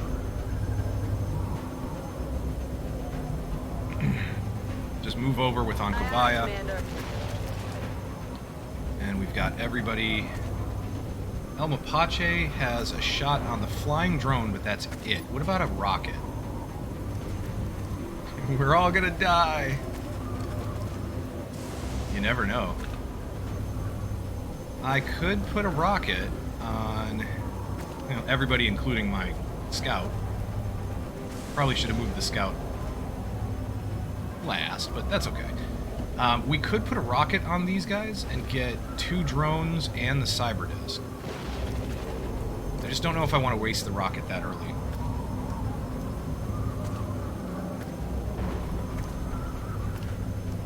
We could just bring everybody out into the open and start shooting. I think we can do this. I think we can bring down the cyber disc and still take down all of the drones. And even if we didn't kill all the drones, it's not going to be that much damage.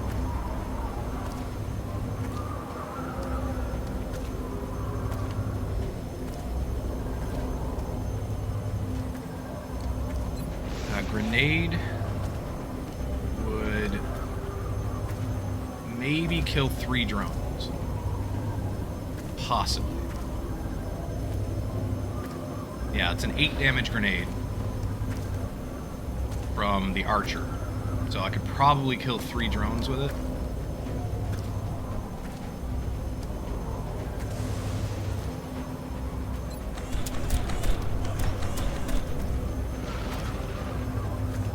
Put it right here.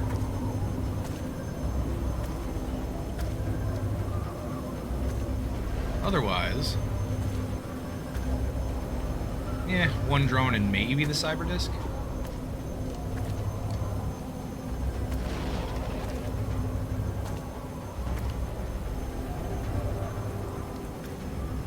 Apache. I don't think you're going to kill it with a laser shot, but you could. 6 damage, but it's got damage reduction, so that's going to be iffy.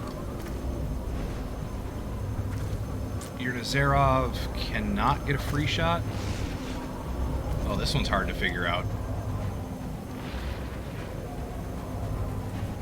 How about if we do this? That brings it up a little higher. Yeah, actually, we can get a free shot with Urnazarov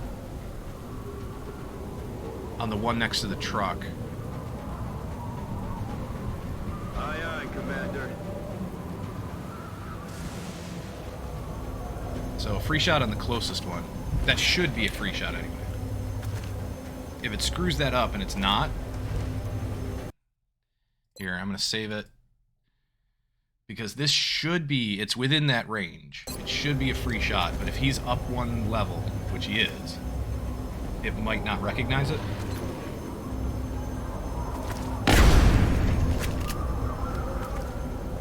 So it was a free shot, which is great, but it left him with 1 health. Of course it did. And I don't have the right mech to take advantage of that.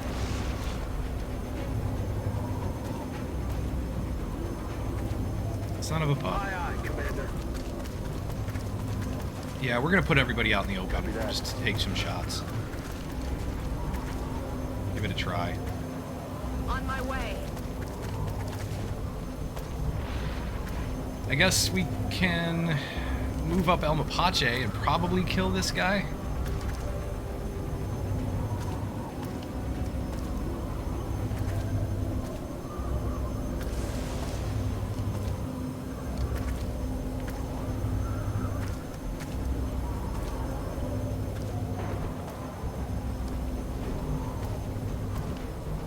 either that or just do a rocket.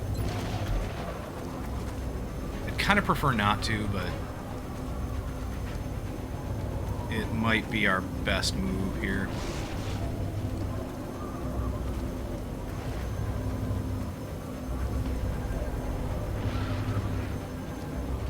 As is XCOM tradition, I now have to give you a hard time about vital point targeting. Why? Why? What's the hard time with vital point targeting?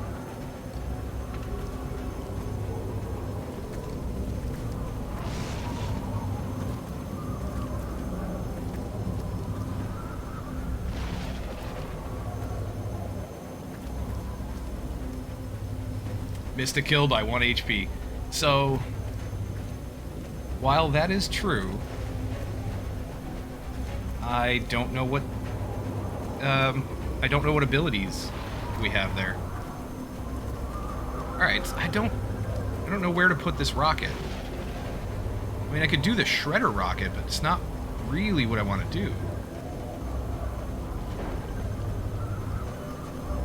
Let's do this first. Let's take a shot with 86% with Ankobaya and put up shred.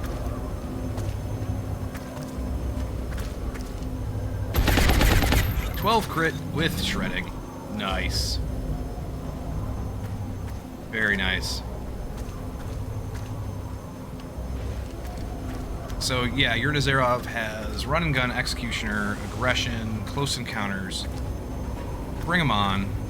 Close combat specialist. I mean, we have the breaching ammo, so the damage reduction shouldn't be a thing, and I don't know, I can't believe we only did 5 damage on the shotgun. On a drone. With breaching ammo. It should have reduced the, damage overall. It should have reduced the damage reduction overall. And it doesn't feel like it did enough. We've got 100% with John Thunder, but I think Trevor here needs to take that shot. 100%. Trevor's going to do the most damage. So I think we can kill the drone, or kill the cyber disc with Trevor. Give me. Perfect. Now we just have to worry about all the drones. We've got 4 drones. We've got 5 people. Oh, 6. 6 people. 4 drones and 6 people. Let's take the 97 with Thunder here, with John Thunder here. Because we can, it's probably the best shot we're going to get on this guy, the flying one. 5 damage, of course. Martin Moore, what do you have? 70% is the best. Let's take your 70. Good kill. 62 from Duarte. Take it. Good kill. Got lucky there. El Mapache can't see anybody. That's alright. What if we move up? 91 and an 84, and then a 94 and a 94. So 91 is the guy against the truck. Alright. Let's take the 94 on the left with Yurnazarov. Do enough damage to kill him. You just have to do 6. There you go. 7 damage. 7 damage is a kill. And we can move up Zulu and take a shot, and then that should kill it. I'd rather get Zulu the kill, get the experience. I'm on it, Commander.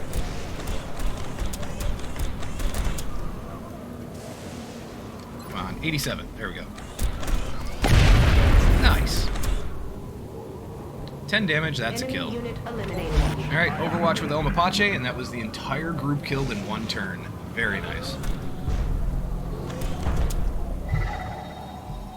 Could really not have asked for any better than that. John Thunder. Start making your way forward, I suppose?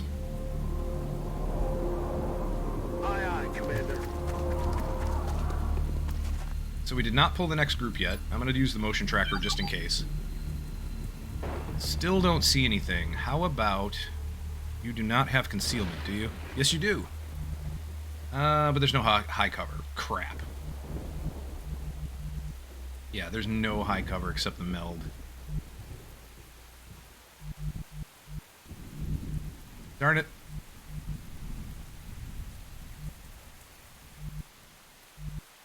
Alright, well... Honestly, this here should be safe. I'm going to save it here. I am curious, because that went really super well. The middle here should be safe. Well, that's not true. I can't see through this, so there could be a pack here that I just don't see, but it's not on the radar. Yeah, it's really hard for me to tell still exactly what the distance is here. Heading to that I location. think we have enough room. Enemy inside. Nope. We did not. Just inside their sight range.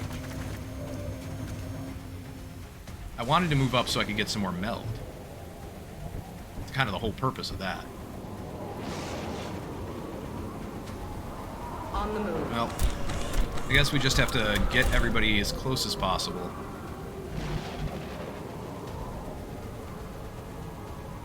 I'm going to put Yernazarov right up here behind the meld, and then run and gun next turn as needed. Or just come up to this high cover. On the move. Ankobaya.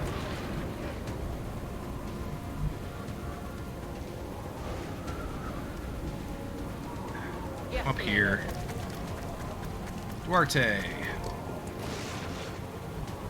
Oh, Duarte's got nowhere to go. Not good. Gamid, take this high cover. Stepping off.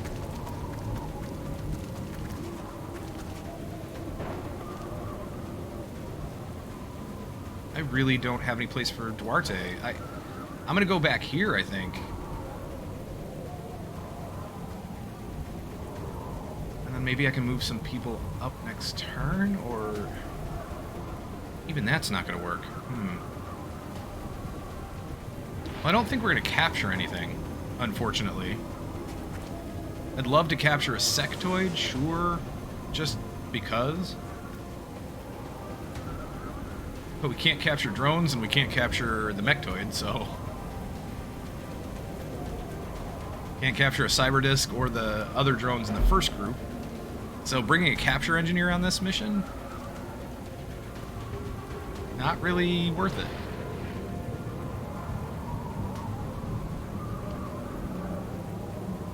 What if I just move up here and throw a smoke grenade?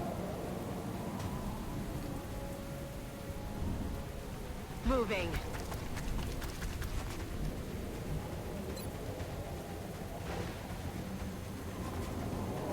I can't get the scout. Crap. Can't get the scout, but I can get all of these people here. No, don't snap. Snap to him. How about... No, stop it. Right there. Popping smoke. Duarte should be safe. She's so far back, I don't think anybody's going to see her.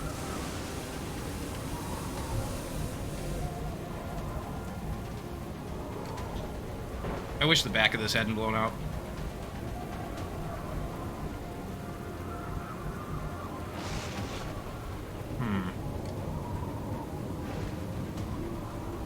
I'll move over to this side with El Mapache. I don't know what else to do. We'll Overwatch with Zulu. Mine merges. Here they come. We're gonna get a mine merge on the mechtoid, I'm sure. Oh, he moved up. And Overwatch, okay. Vulcan mechtoid. What is a Vulcan mechtoid?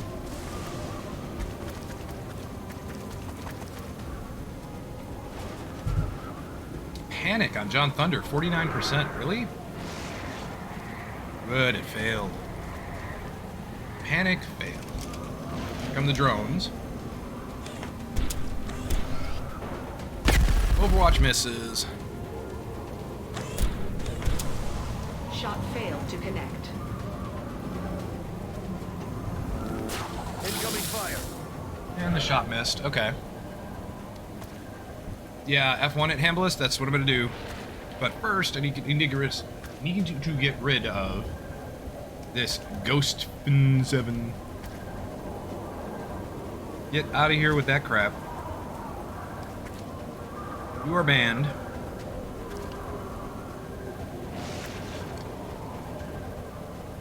You are banned. You are reported.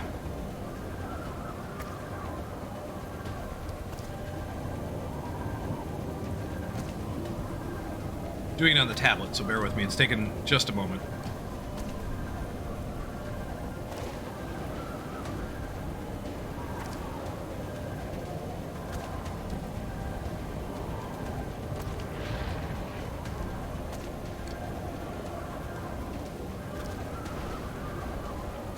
There we go. And block. Perfect. All done. Thank you very much for your patience. There we go. Okay. Yeah, we're gonna F1 it in a second here. That's a mechtoid which can spill lava on you. I don't know, Paloel, that it could be. For all I know. Which one is it? This one? So a Vulcan mechtoid. Vulcan mechtoid has Executioner. Light him up. Well, they always light him up, if I remember correctly. Advanced fire control. Combined arms, platform stability. Shock absorbent armor, and a psi shield. Okay. The baby Leviathan. Shock absorbent armor. Platform stability. Yeah, he's going to be pretty accurate. Relatively accurate. Combined arms, I mean, that always sucks. Advanced fire control, fine, I get it, but, you know, I'm going to be running his Overwatch with lightning reflexes, so fine. Executioner, 10 aim and 10 crit at targets at or below 50% health, so as long as we're not at or below 50%, he's not overly dangerous.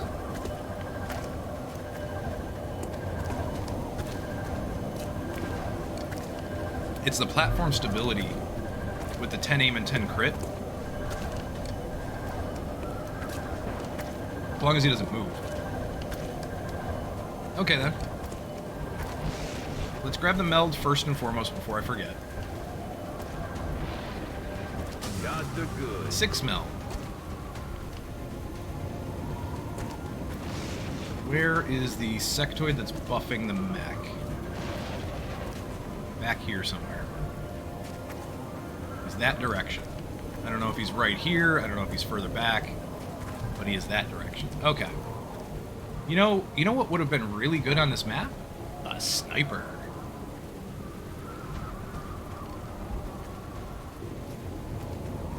Leviathan gets Sentinel for up to 3 Overwatch shots on you if you screw up. Ouch. Okay. Well, that's no fun. Let me switch positions in the chair. Give me a second. Okay.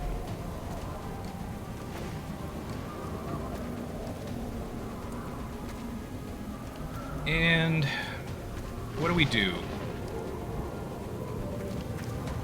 What do we do? I want to take out that mech toy, but he's got 10, 20, 30 health on his own, and 6 from the shield. Can I even get a shot on the sectoid that is... Excuse me, that is causing us trouble here? I could theoretically run and gun. And if he's here, great. We could probably kill him. But I'm not sure about that one.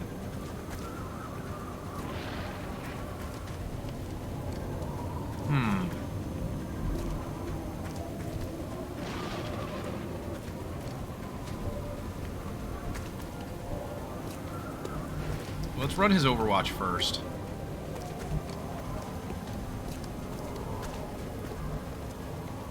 Do I run it to the left, to the right? Do I run it over here and kill this guy? Maybe? I can just run it here and take a shot at him.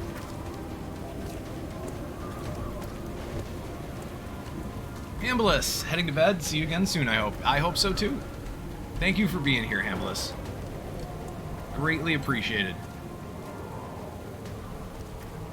I cannot put a rocket on him. What about the Shredder? Well, we can get a Shredder rocket on the Mechtoid, but it's not going to cause full damage. I don't know how much it'll do.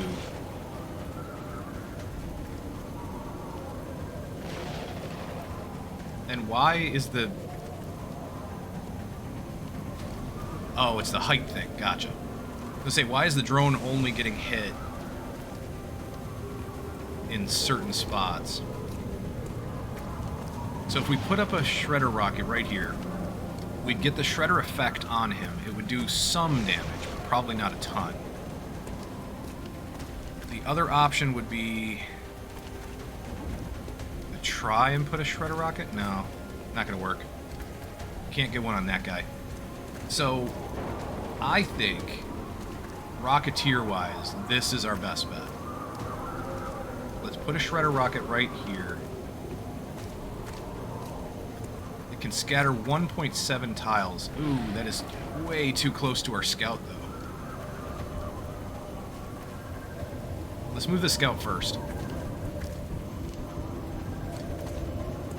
So I'm going to move the scout far to the left and try to take out this sectoid. I'm on it, Commander. 2% lightning reflexes. Good. His aim isn't that good. And it missed. Whoa! Okay, fair enough. Yeah, there's the other guy. So we might actually be able to take him out as well. 94. Otherwise, it's what, a 68 on the Mechtoid? I don't think anybody else can kill this guy, so I think we have to take him out. Nice.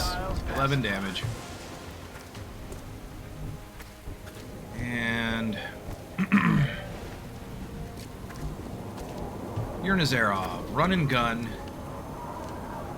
No, we can't get far enough. I'd like to get to this cover, but that's not happening. We could run and gun to this cover and take him out. Maybe. I don't know how good the aim would be.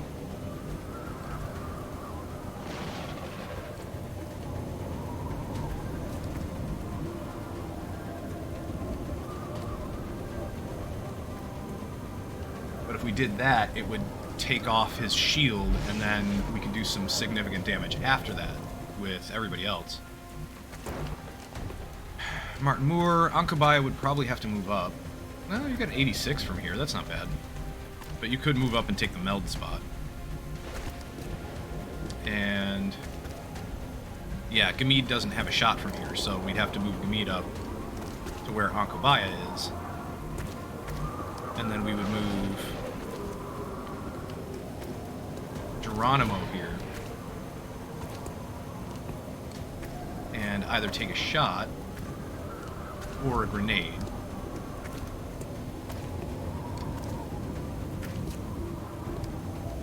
One of the two. What is your shot percentage? 80. So that's not too bad.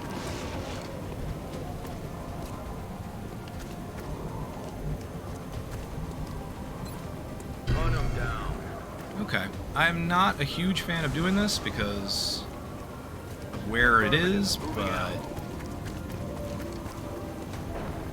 oh, 13% Overwatch from the sectoid. He misses. I didn't realize he was on Overwatch. Oops.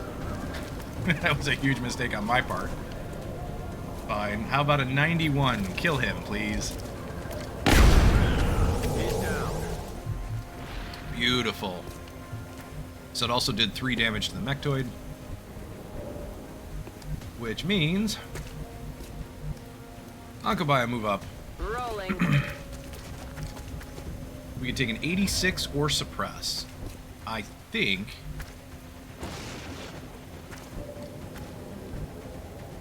it might not be a bad idea to do the shredder rocket. Oh no, I put the mech too far. Come on.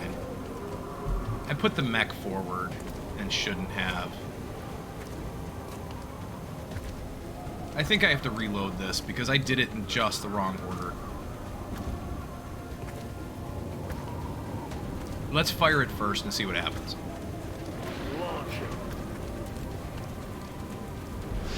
Heavy ordnance confirmed. Alright, so I did not get our own mech. Good.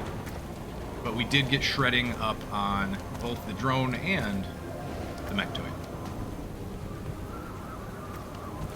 We'll move up with Gamid. On the move. We've got a 90 on the mechtoid. Take that. 22 crit! Holy crap! 22 crit. That means Martin Moore might actually be able to kill him. Holy crap.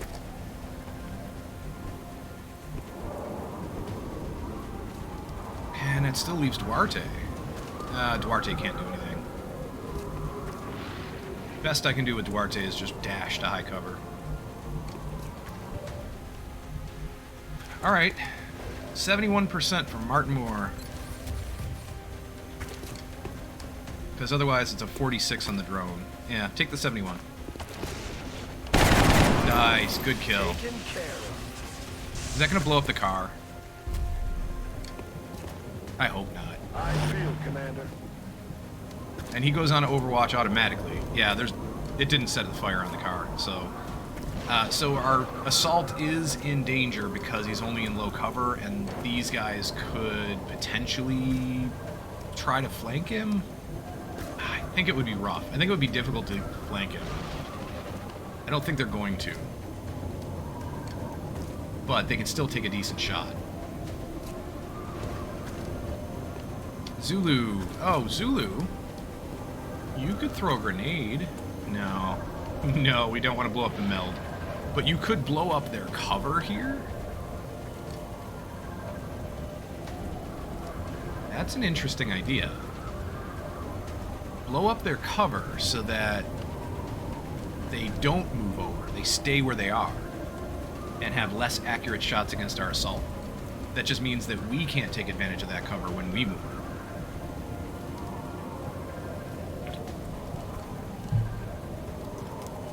But it saves us now.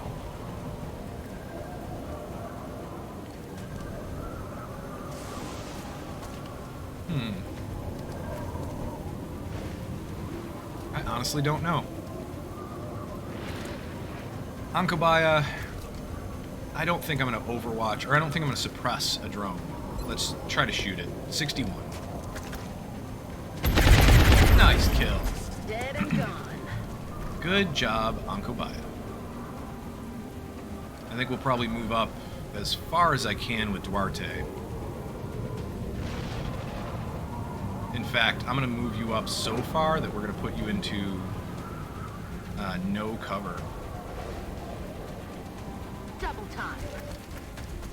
And I think I'm just going to overwatch with Zulu here. Let's see what they do. 26% on your Nazarov, and he hits. Of course he hits with a 26. And this guy moves over and overwatch. Fine. Fine. Your Nazarov got hit with a 26, which is ridiculous, but okay. Where did the scout go? There you are. There you are. Okay, our scout's gonna pull the overwatch. And I don't want to destroy the meld, but I also would prefer not to kill these guys. Let's move up here. Oh, come on. That should have pulled the overwatch. Why did it not?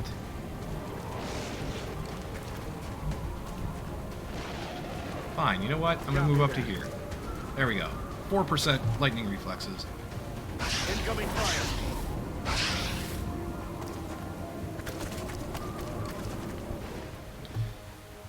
In that case, I think your Nazarov might just move up and take a shot here. It all depends on what I can do as far as suppression. Can I suppress from here at all? No. So neither one of you can... What about...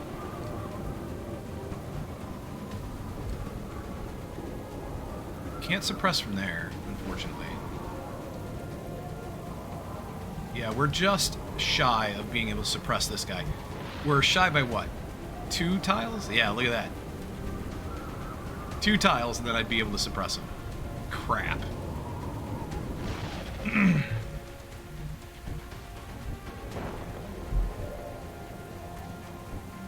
Is there anything else I can do?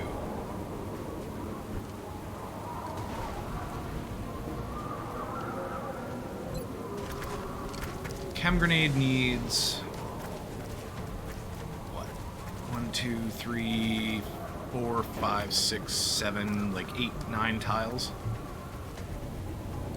8 or 9 tiles straight ahead. And I can only get 6.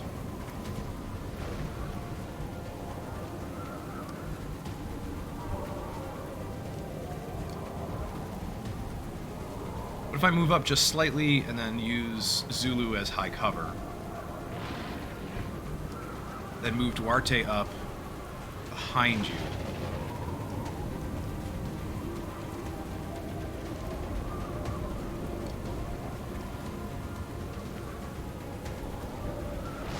On my way. Holding cover position. I want to try to get some captures. I don't know if this is the last pack in the board, in the mission.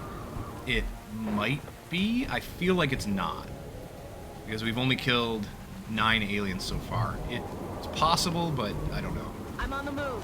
Move up Duarte here.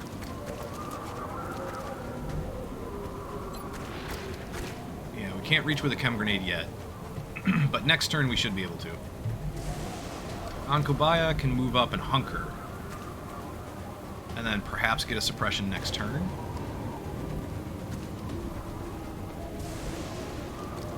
Solid copy.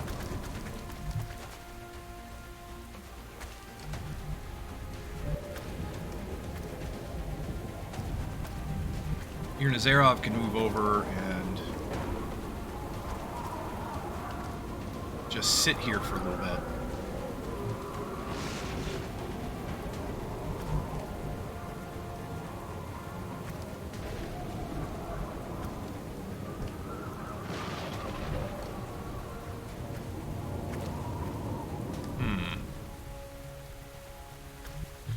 Martin Moore, did you have, I know you have smoke grenade, obviously. Did you have the combat drugs? No. Okay.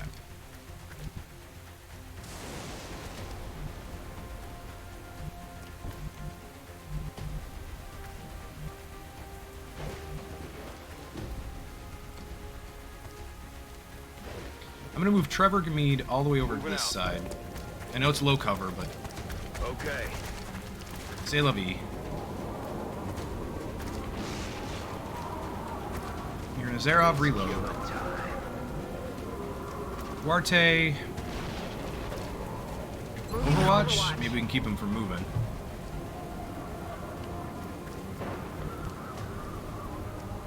El Mapache move up. Ankobaya hunker. Come on. You can hunker. Martin Moore.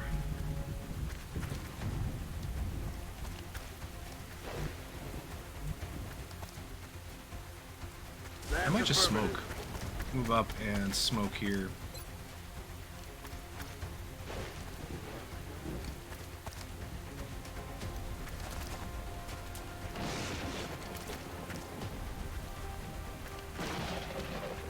Or we can keep you guys safe.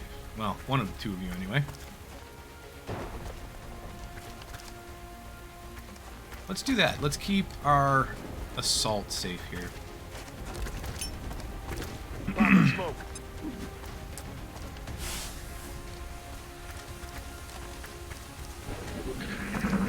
What are they gonna do? 31% shot on Zulu. And it missed. Good. Taking damage. And 25% shot on Gamid. Oh, come on. It hit. That was two 20-something% shots that have hit so far from these sectoids. Jerks. Probably kill one, try to capture the other.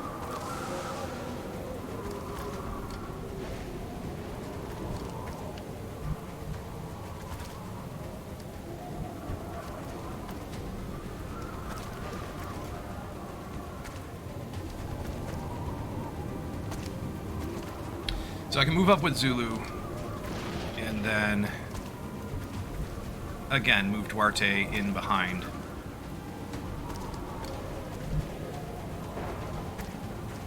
I need to know how many spaces, though. So that's 1, 2, 3, 4, 5, 6. So 1, 2, 3, 4, 5, 6, which means Zulu would have to go here, which is going to block off our scout.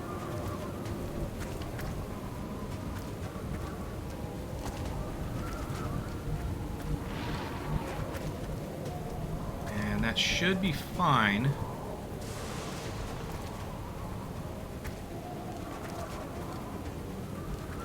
I can move up and take a free shot here with your Nazarov, or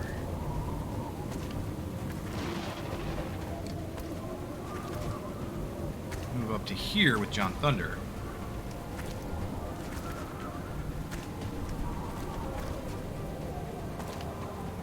That would flank him, though. I don't like that.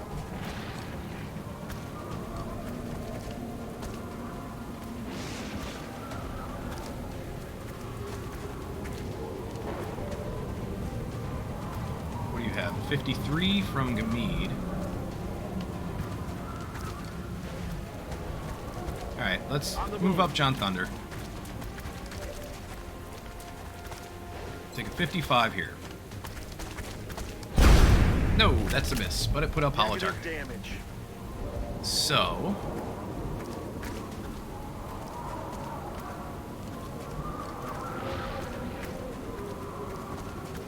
That's affirmative. I just don't want to flank that guy. So we'll take a 67 with your Nazarov. Nope, that missed too. Seriously?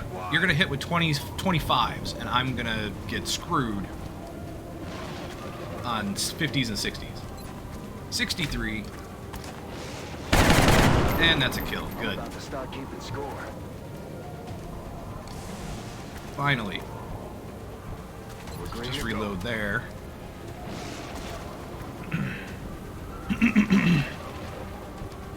Now let's see. 1, 2, 3, 4, 5, 6. So I need to put the mech right there. I'm on my way.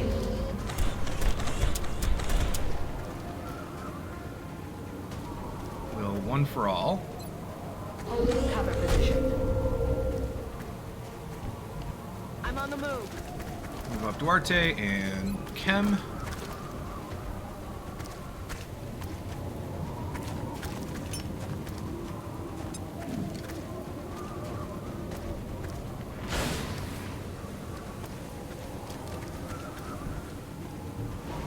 There you go. El Mapache, move up and just hunker. Martin Moore.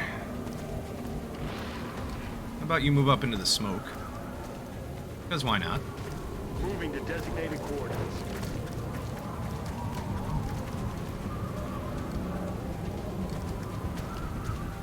Actually, let's get El Mapache up here into... that was a misclick. I dragged it. Oops. Oh well. What are you gonna do? Let's move up and suppress with Onkobaya. Rolling. I am going to save the game here because suppression should not destroy that meld.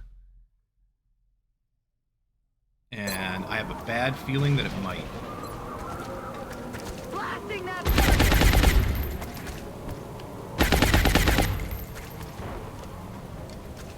And that's it. End turn. You just hunkered down. You got it. Duarte, can you get in capture range? No. You cannot get into capture range this turn.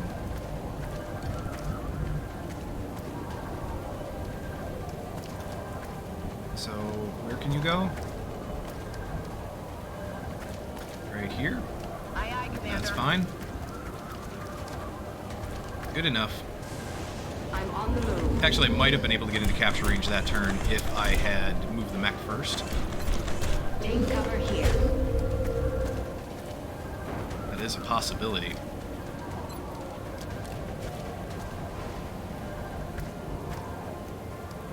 I don't want to flank because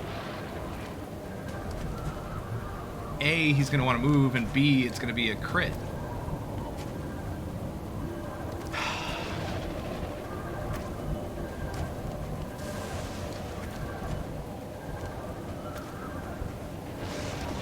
Well, I could move up with John Thunder and just grab the meld and then maybe take a pistol shot. Moving. Got the goods. 35. At least the meld is taken. I'm not killing this jerk. This is not going to happen. I'm taking this capture. Well, I'm taking the chance at a capture. I'll accept whatever happens. If I fail to capture, I'll accept that. But we are taking this capture. Martin Moore.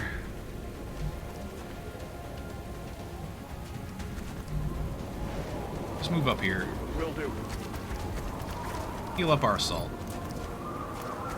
Because why not? Heal up your Time Nazarov. to cowboy up. Ouch. Oh, tailbone. Ow, ow, ow.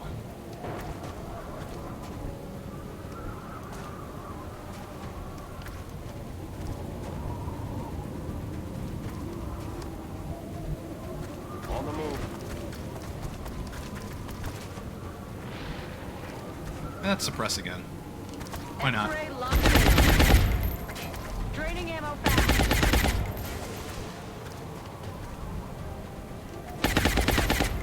I don't think there's anything on the board. I think that's it. So, I don't know, just hunker, reload, and do nothing. And he hunkered down again. Alright, perfect.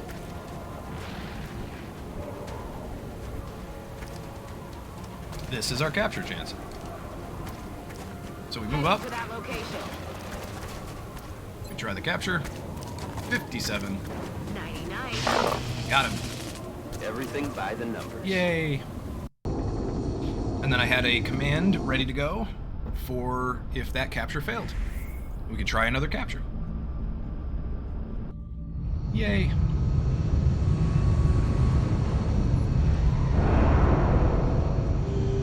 All I wanted was the Our attempt. troops are making it look easy out there. Let's hope they don't get too cocky. And we got one promotion. 2. Ankabaya got promoted. Very nice. Tech Sergeant. Zulu got promoted to Sergeant. Everybody else is out for 3 or 4 days. Alien Pistols. 4 Sectoid Corpses. Cyberdisc Wreck. 5 Drones. Sectoid Captive. 15 Illyrium. 18 Alien Alloys. 16 Weapon Fragments. 17 Meld. And a Mechtoid Core. 90 credits, and Panic in Argentina has decreased. Be in touch, Commander. Argentina should be fine. There must be some yeah, way to get into that Argentina's base. doing all right. I wonder what Dr. Shen has in mind. Brazil is a little over. It's like a 1 1/3, perhaps. 1 1/3 sections of Panic. South Africa's at 2, but that's okay. We lost the African continent anyway because Egypt and Nigeria are gone.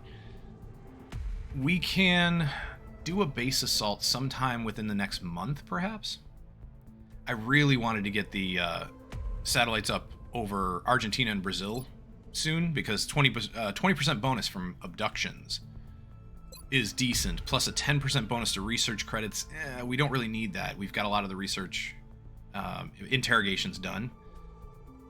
So we don't really need this so much, although there are a couple left to do.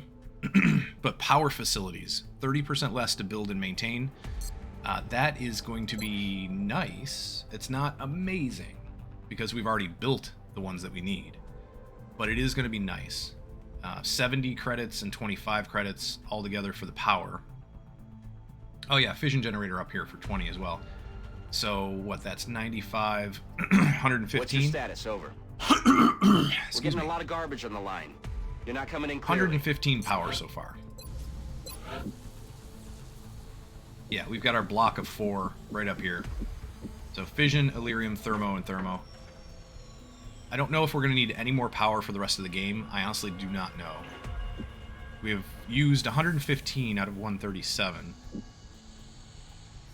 We're going to have to destroy a lab to make the hyperwave beacon and the Gollop chamber, if I remember correctly. So at some point in time, that'll have to be done.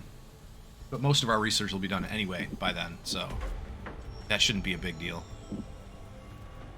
And then we can put up another nexus here. And that'll finish us off for satellites. I wouldn't mind excavating this now. We can't build the nexus until we get 80 engineers, so we need 6 more. Out of all the countries that we have, what are we going to get? I wish it would tell you somewhere. I don't believe that it does. I honestly do not believe that there is anywhere else to look where we can get an idea of how many engineers or scientists that we get each month. It doesn't show it here as far as I can tell.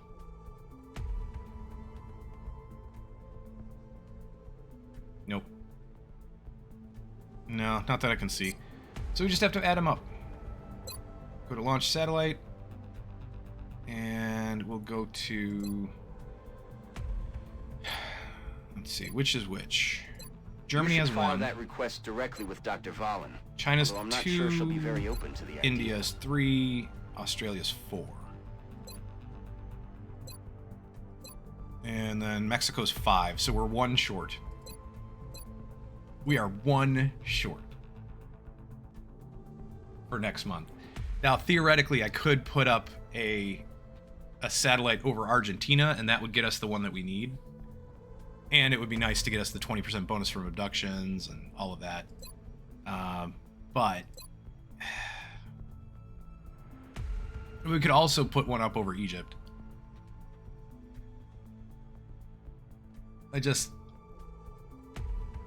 I'm really leery about doing either one of those two things. We just need one engineer. I wish I could do this. I'm not here for your entertainment, in case you've forgotten. We have a war on our hands. Okay. As far as research projects go, we still need a bunch of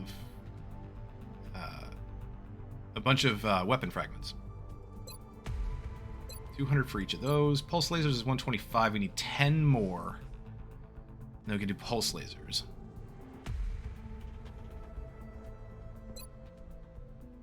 Need 2 more sectoid commanders for an autopsy, and then Muton Elite, we need 4 more. We only have 1.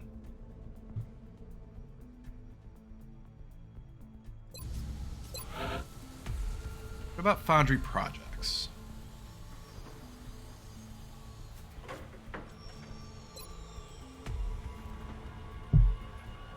I could do field repairs. Again, this would be using more weapon fragments, but it's only 10. We could do field repairs so that the arc throwers could be used to repair mech units in combat. We could already heal them with a med kit. We can already heal the mechs themselves with a med kit.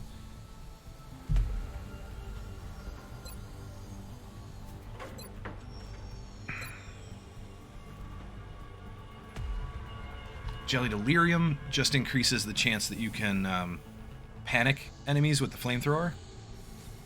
It's kind of cool, but I mean, 50 weapon fragments. Yeah, no thank you. Not right now.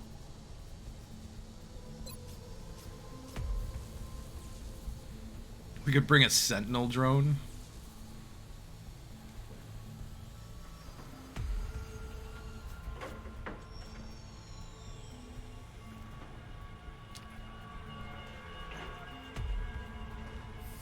Oh, no, okay. Gotcha.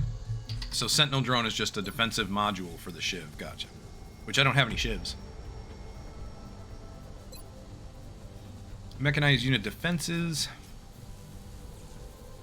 That increases the survivability of mechs. I think it just adds to their hit points.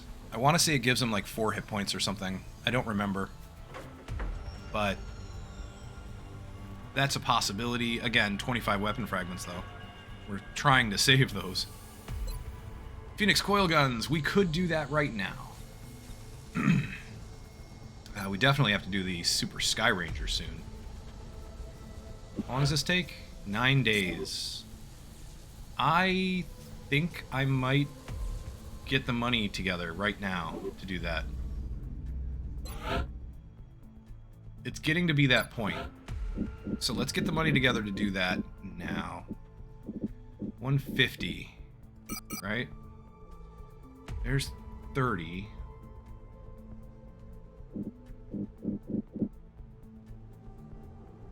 Sell some sectoid corpses. We don't need that many. There you go.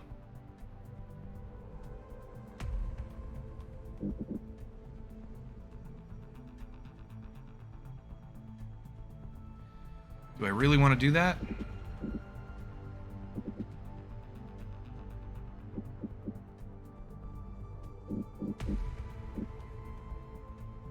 Sectoids are a little You'll have bit to check their status. more rare Our birds now kept fully than they fueled at all have times. been.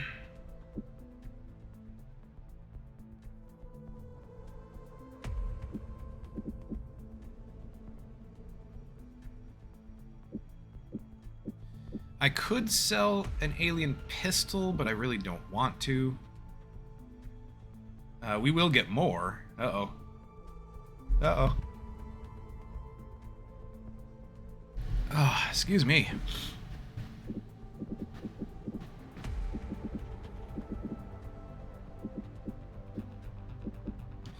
Kind of just don't want to sell any more corpses at this point.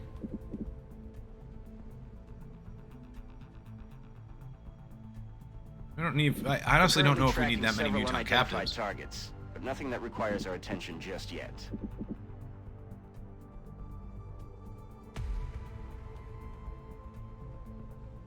I'm sure we can sell a stasis tank. We're gonna get a lot more when we start doing the larger UFOs.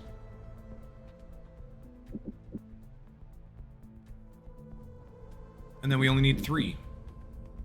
Let's sell 1 Illyrium. There. That gets us everything we need. And then we can do... What the heck was I gonna do? Oh, Foundry... Super Sky Ranger. Oof. I'd love to do Psy Warfare systems as well, but again, 30 weapon fragments. So let's make sure the Super Sky Ranger's done. We're certainly keeping the boys down in the foundry busy. I'll let them know. 14 hours for our first Titan armor. That is going to be awesome. Save it. Let me delete this save, since we don't need that.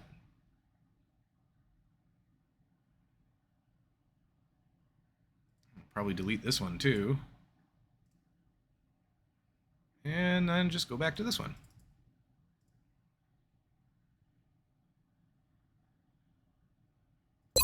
There we go. Is there anything else that I needed to get done before we start scanning? I don't think so. Pardon me for just a second. Need to blow my nose.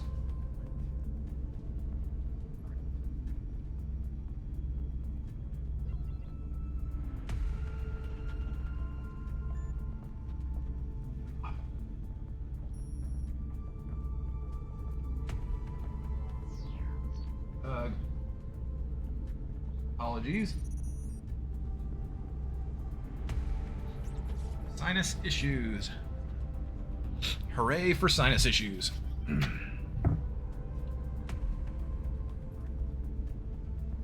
There we go. Okay. Ow.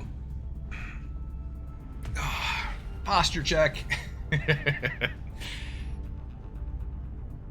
Oh, that's better. All right then. Let's scan.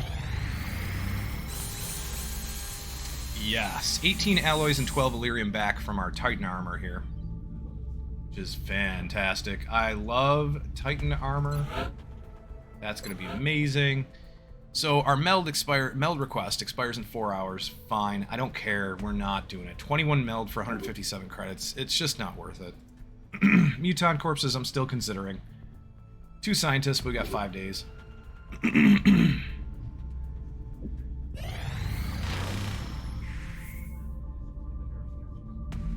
And we have to scan on, what did I say, the 30th? So that would be today. I'm going to save it and just try to push it. Because this scan mechanic, I don't like it, and I think I'm going to save scum it. Essentially, I'm gonna reload if we do get stolen from. This is a Nape of the Earth large. I think we're going to let it land. It probably will land. I don't think we can take it anyway. So, a landed large. I don't know what this is. This could be a transport? 15 hours left. Hold on. Research archives.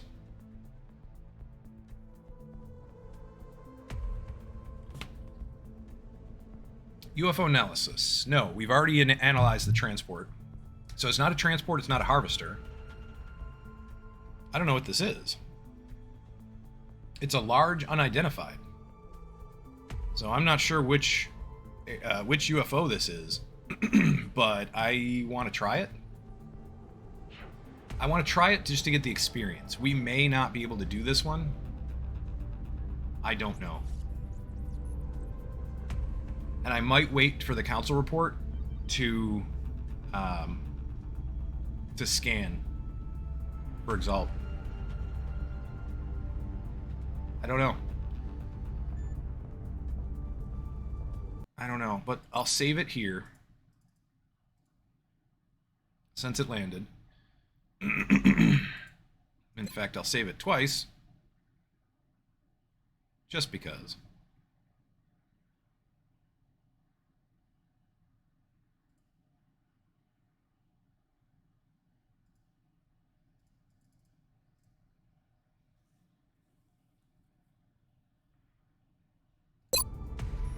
And we'll see what we can do. Contact detected.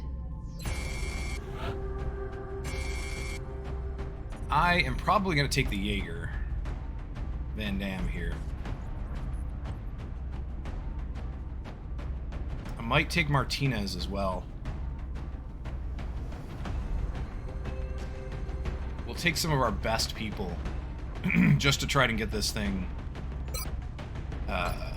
actually make it possible. Pedersen, maybe, but we don't have hollow targeting on Pedersen. But he does have double tap, so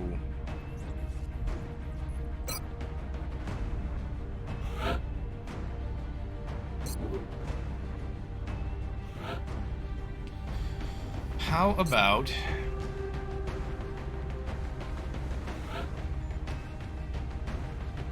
I would like to take an engineer, perhaps?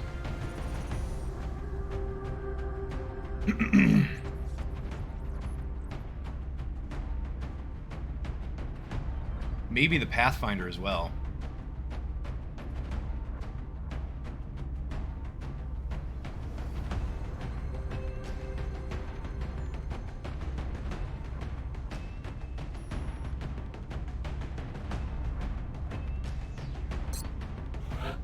Let's take Martinez, just so I don't forget. We'll take Lambert for flyer killer. And Landau. Yeah, you're straight up infantry.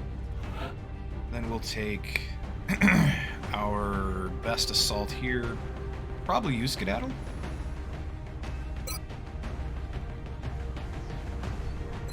Last 2 slots. So we've got an officer, we've got a medic, a gunner, a scout, infantry, 2 infantry, and an assault. I'd like an engineer.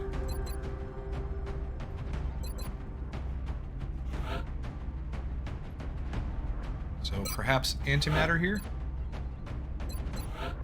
What do you have? Hollow, smoke and mirrors, and suppression and mayhem. Maybe.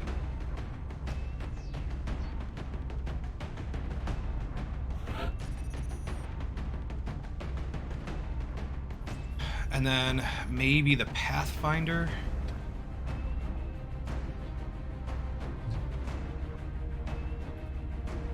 Pathfinder for an extra big gun. Or another engineer for more explosives / smoke grenade. Yeah, you've got the same thing.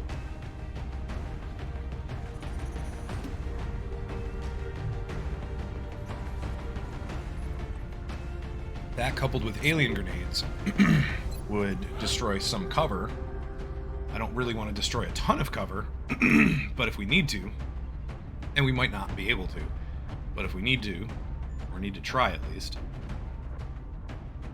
we could also take another scout or another assault instead.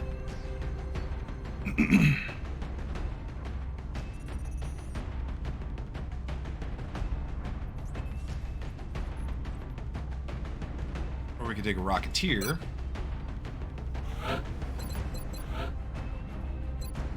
Who has Fire in the Hole, Shredder, and Heat.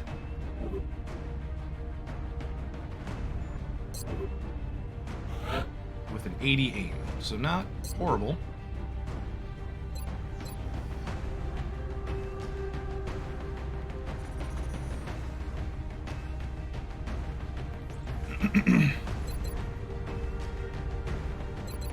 Oh, I didn't even put the Jaeger in. Oops.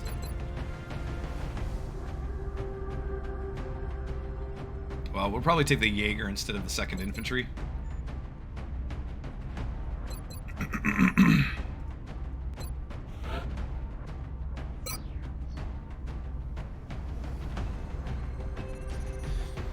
Alright, then the choice is a Rocketeer or another Engineer. Personally, I feel like I have too many explosives.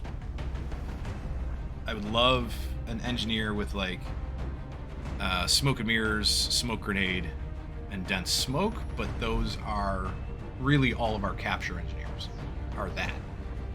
The only other engineer that I could take, and this is an option, is DeWitt. Let me take a look. Zenrath's up in 16 hours, so that's not bad. Duarte's up in 13. So we can definitely take DeWitt. And DeWitt does have smoke grenade and smoke and mirrors, so 2 smoke grenades off the bat. And if we gave DeWitt the chem grenade and then another smoke, we'd have 4 smoke grenades, 2 chem,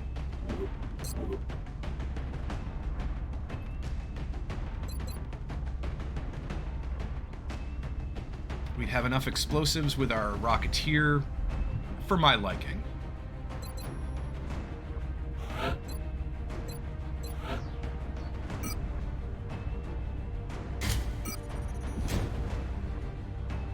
The Titan Armor's 12 hit points, half a DR. Gets extra damage control perk as extra damage reduction for 2 turns after being hit. So if you get hit, you get that. The sealed internal air supply, partial immunity to acid, and strangulation. I'm assuming airway interruptions meaning strangulation.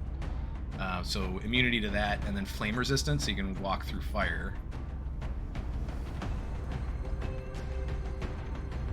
Who's the best person to give this to, though? Because Aegis does have 2 mobility and 7 hit points. Titan armor has no mobility. Look at that armor, though. That's fantastic. So either I give it to our gunner, Pedersen, here for suppressions. Suppression, and then, of course, double tap. Or I give it to... I could give it to the scout. Could give it to Van Dorn, but his move isn't amazing.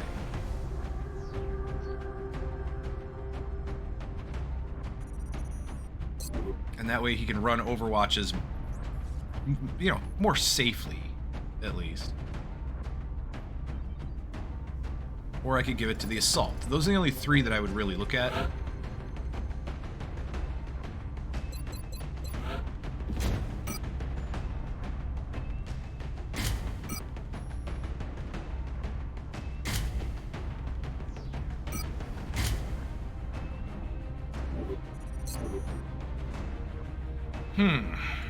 Well, let's load up a couple of people that I do know exactly what they're taking.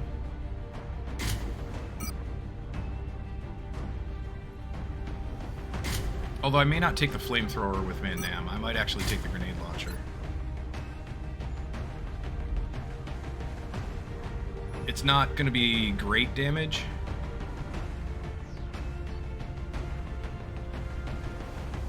I just don't know if we'll be able to panic anybody with a flamethrower.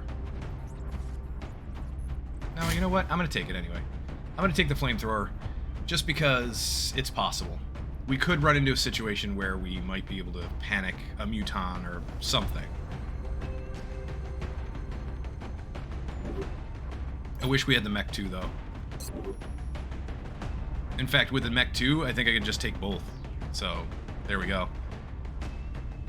That wouldn't matter.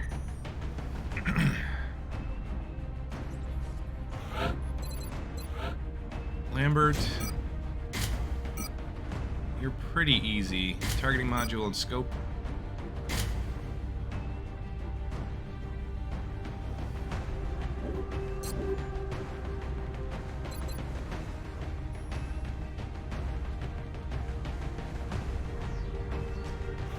So Pedersen ends up with what? Pedersen is going to end up with like a 9 move, I think. Scope and... I mean, I could give you the respirator implant, but you don't need it. But that would give you 1 extra health on top of everything. And a 0 weight. 1 extra health, 0 weight. If you did end up bleeding out, your bleed out timer is extended.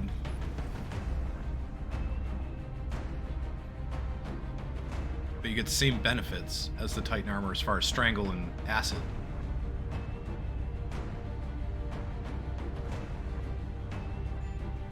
Crap. I honestly don't know.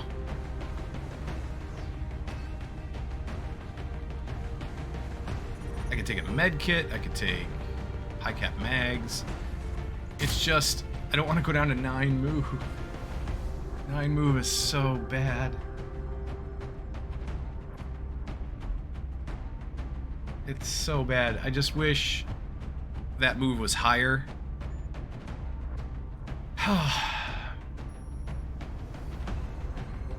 Once we get you in place, all you're going to do is suppress, shoot, whatever. Either one. However, it's getting you into position, and then if we have to adjust position afterwards, that's the problem. And a 9 move is just so bad.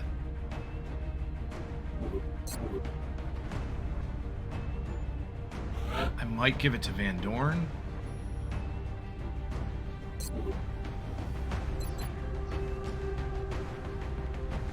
I think that's a difficult decision. Kushner. Kushner can take an Aegis. And a laser rifle. And a recoilless rifle. And then what? So you have 86 aim with the laser rifle right now. If I take a scope, that's going to bump it up another 8, so what, 94? And then fire in the hole bumps it up again if you don't move. So 2 regular rockets and 2 shredder rockets, because you do have a perk, yes? Yes. 2 regular, 2 shredder. Probably good. That's probably what we'd go with there. DeWitt and Martinez. You can both have Aegis. You can both have Gauss.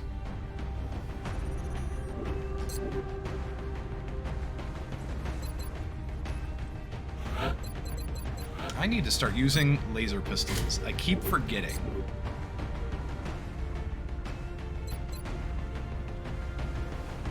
I keep forgetting to equip these guys with laser pistols.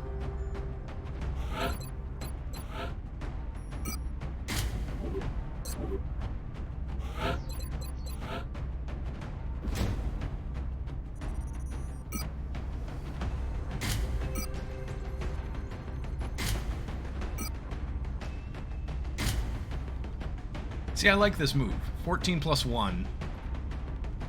And he's pretty well off. He's got 13 hit points altogether. 13 health altogether. Pedersen's got 19. The only difference here would be 11 move versus 9, and 14 health versus 19. The difference of 5 health. Actually, a difference of 4 health, because I'd go the respirator implant. So a difference of 4 health, 12 move.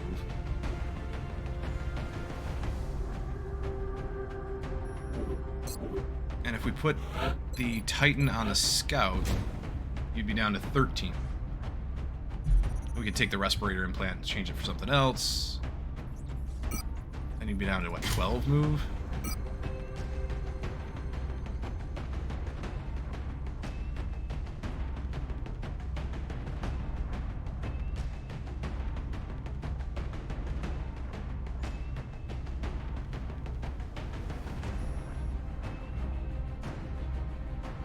Kind of like this idea. I think I might go with it.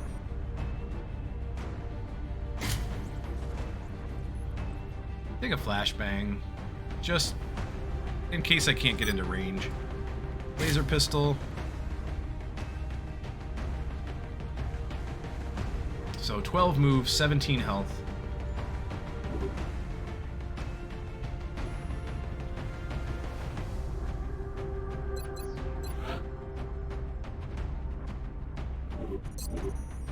Alright, last but not least, Martinez. Martinez, what do I give you here? So, I was giving you will granting abilities all the way up to this point, but nothing else here grants will. On the second last 2 rows here, we either give you Sprinter, Bombard, or Lock and Load. Lock and Load and Bombard are really not necessary, because throwing or launching grenades over exceptionally long distances, we're only going to generally carry 1 smoke grenade, maybe. It's not going to be super useful, and this smoke grenade is going to be probably thrown at people that are somewhat nearby anyway. Plus, you're an officer, we want to keep everybody nearby. Lock and Load. Lock and Load would give you the ability to reload before you shoot in any given turn, or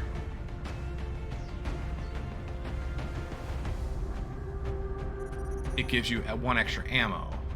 But we're shooting. But we're not shooting a ton. This isn't nearly as useful for Martinez here as it would be for, let's say, an infantry.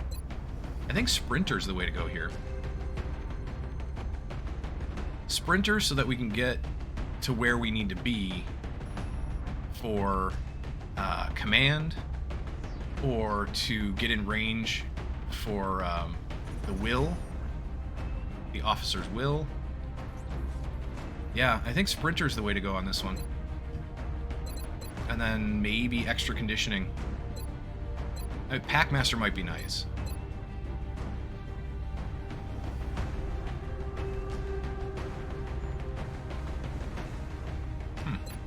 Let's do Sprinter. Very cool. 77 will. Very nice. Aegis and Gauss rifle. Medkit, smoke grenade. You're at 18 move, so pretty quick.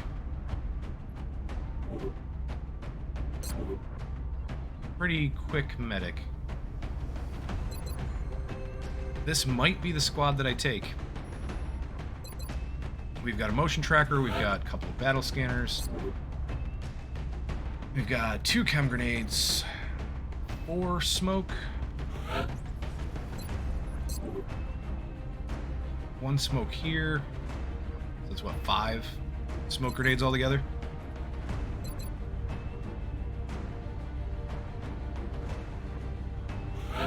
Honestly, might even be better off switching this to flashbang, alien grenade.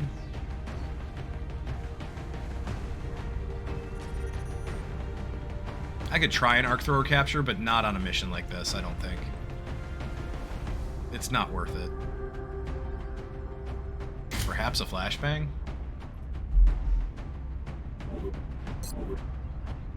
So we still have 2 smoke grenades on DeWitt, 1 on Martinez, and then I could put another one on Van Dorn, perhaps?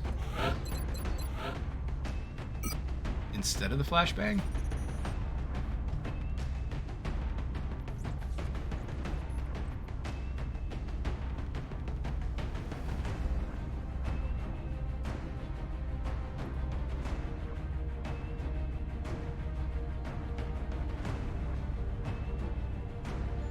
Or we do an alien grenade, or we do a smoke.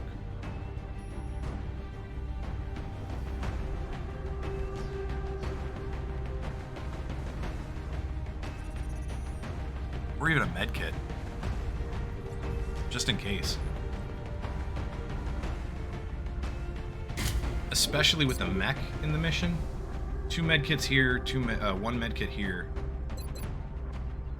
Especially with Van Damme out in the open.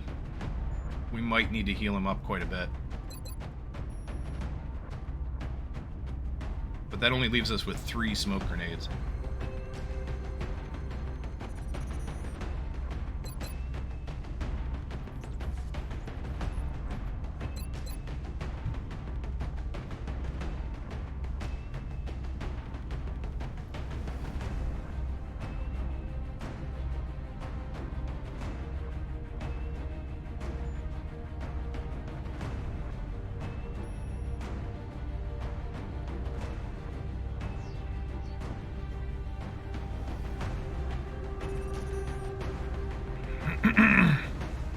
I am really debating on this because I would like I would like the 2 extra smoke grenades because I have no idea what kind of cover we're going to look at, no idea what kind of aliens we're going to run into, and I'd like to be prepared for a little bit extra defense. So it's either 20 extra defense or the flashbang. Flashbang would help to not have to run Overwatches as much, but we're set up to run Overwatches pretty well.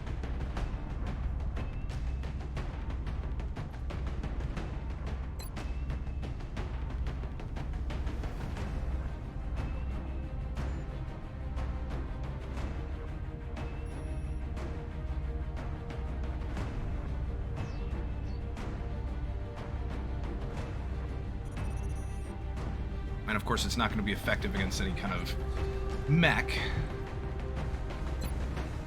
Or like Cyberdisk. Cyberdisk Seekers.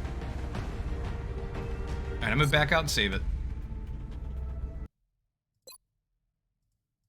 I'm going to save it right here. I'm going to try the mission this way. If it turns out we need, like, we get in a situation where we needed a whole bunch more smoke, then I'll probably reload and try it again.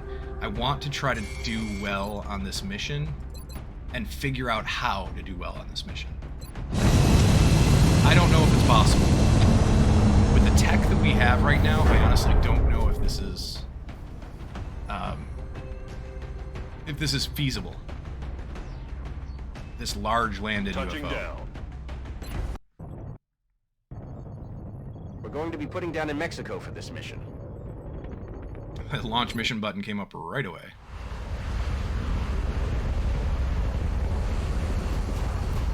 So what is this? It's not a transport, not a harvester. Is it a landed abductor? HQ, this is Big Sky. One that didn't actually Awaiting further orders.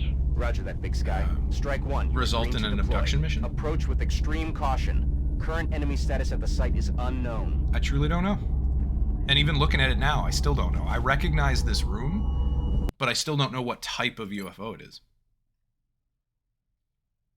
Thrilling times ahead. Good luck. Thank you, Followell. Thank you. I would tend to agree with you. Save it right there. It is going to be thrilling times. Well, we don't have a lot of choice here. We could move behind the UFO and try to come up the other side. We could move straight up this way, which I think is going to be our best bet. So let's try the motion tracker first. Indeed, it's an abductor? Okay. Closing on target. I thought it might be, but I wasn't sure. So we see nothing. I think we can scooch up everybody all the way to their max. Just move everybody straight towards the ramp. We may get a pod, you know, coming in from the right-hand side here. It's quite possible.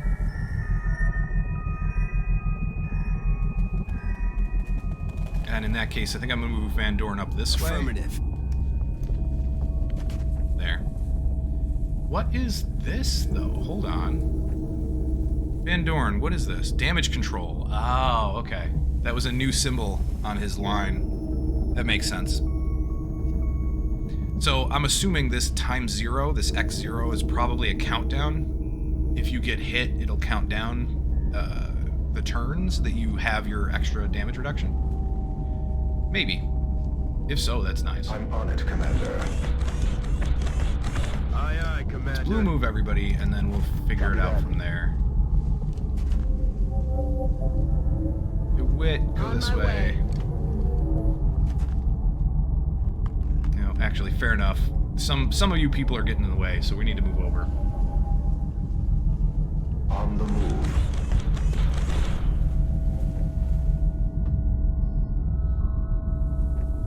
Nah? Followell? Yes, Commander. Is that not what the damage control? Is that what, not what that is, that X0? Heading out.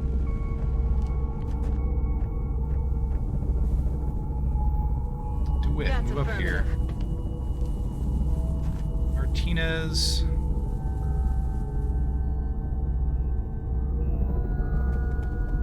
Why don't you come all the way up to the Yes, ramp? Commander. And then you skedaddle. You skedaddle can come all the way up over here. Already there.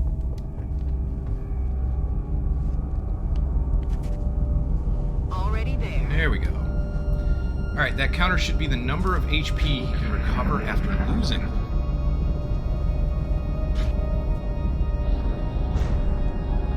Wait, how does that work? What ability is that? What thing is that from? Because damage control, isn't damage control...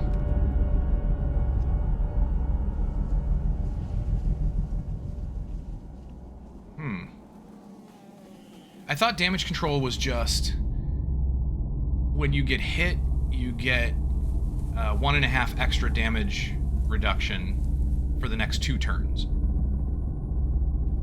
Is there more to that? Or is that something else? Am I just thinking of it wrong? I think I kind of remember what you're talking about. Hold on. Is it in here? Okay, so yeah, this is all it says for damage control anyway. When this unit takes damage, it gains 1.5 damage reduction for the next 2 turns. That's all it says here.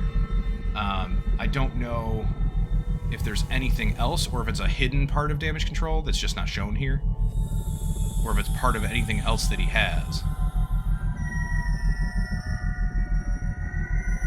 Yeah, I'm not seeing anything else.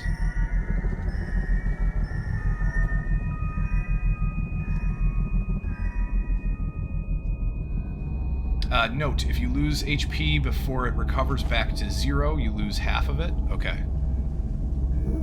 Interesting.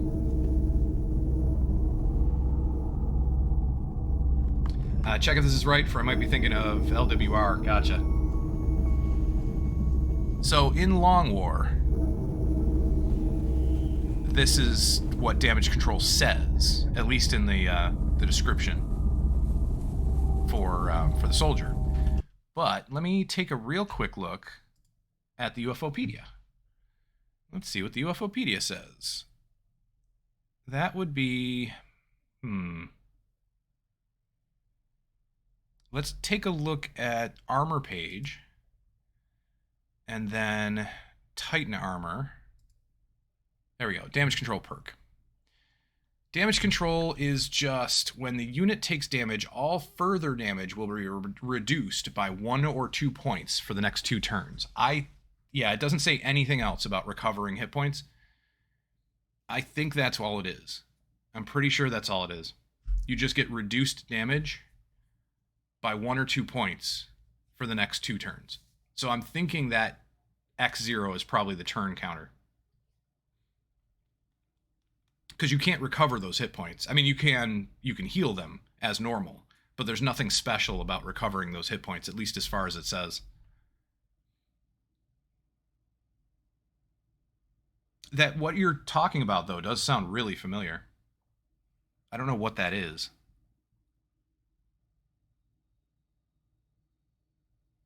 I'm looking at some of the abilities here, and I don't see anything that jumps out at me.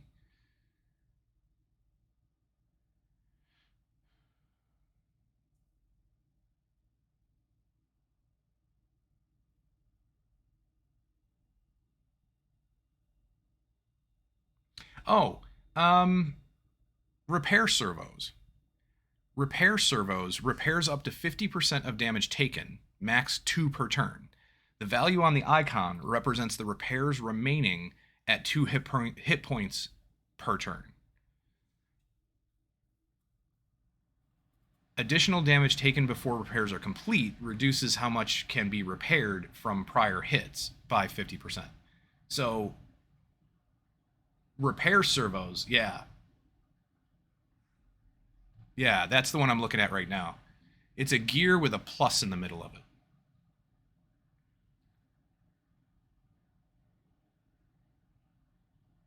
Okay, so repair servos for Long War, repair servos is actually a circular gear with a plus symbol in the middle of it, and then damage control is a triangle with a plus symbol in the middle of it. So that's the difference there. Very similar icons, especially when you're looking at it like on a stream or something. Sure.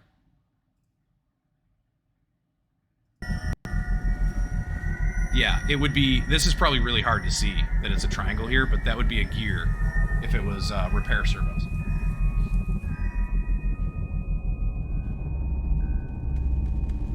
I don't know who can get repair servos. I'll have to look into that, because that does sound like a neat ability as well. Should we try the motion tracker again? I don't know if I want to go up the right-hand side. I only have 2 more uses of the motion tracker, right? You'll enjoy taking your new toy for a stroll anyways? Yes I will, because look at Van Dorn. Van Dorn is awesome now. He's got almost as much health as the mech, which is great.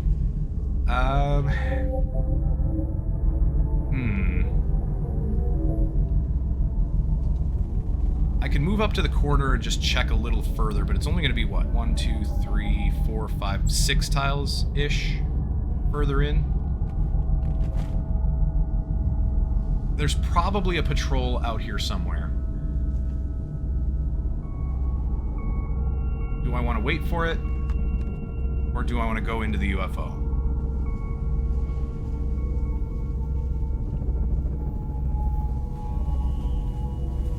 He is beefy.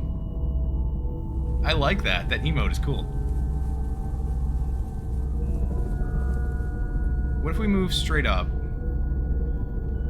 and then throw a battle scanner?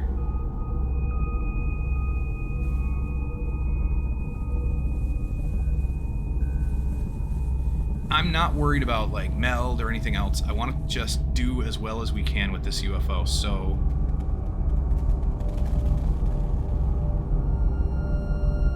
if we move up and get into position now and get ready for whatever might be patrolling over here, we can spend a few turns doing that. But where are the good spots? So there's a high cover here, one at the corner. So that's 3. One back here, that's 4.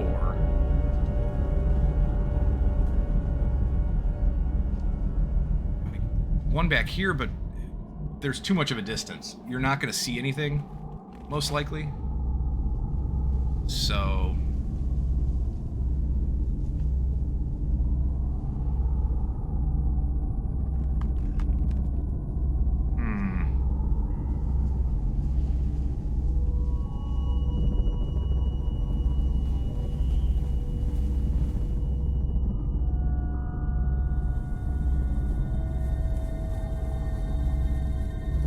so 1, 2, 3, 4 that will probably be in range to shoot. That's about it.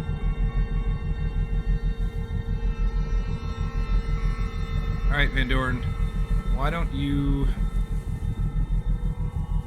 move up here? Target now. You don't see anything. I think I'm gonna use a battle scanner. I'd rather save it, but kind of think it's necessary at this point. Coming on screen. Nothing.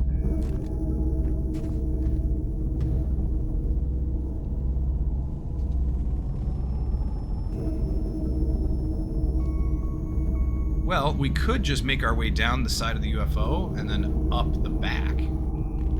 I am not a huge fan of that idea, because I think you're at more of a disadvantage coming in this way than you are coming in up here. Because up here, we can actually have some decent cover. I mean, it's all low cover, but we can smoke.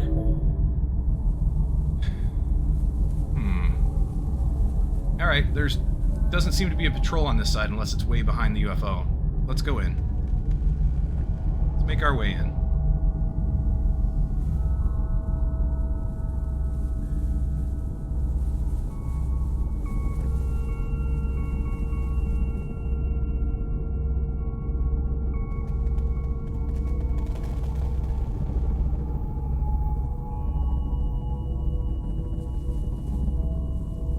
Moving out.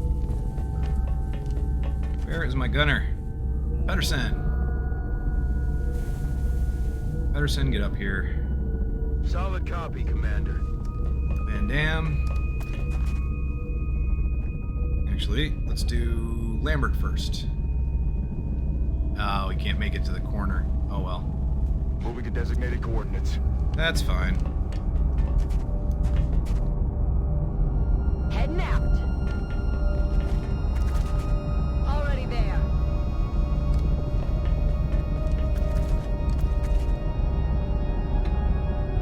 Going.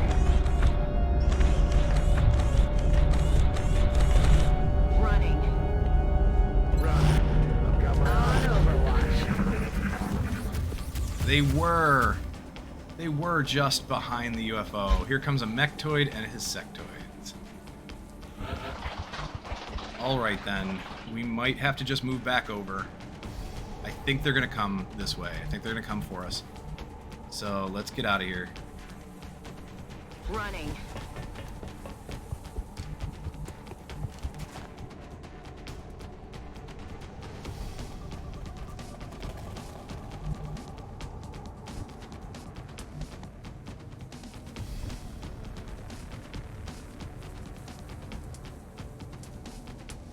That's affirmative.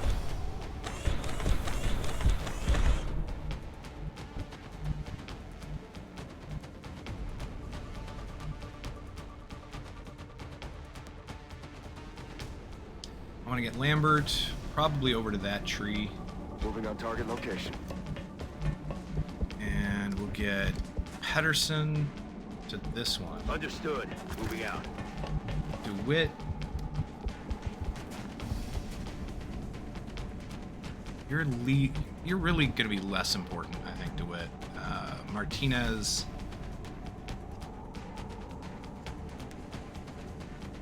Probably just move up to this corner.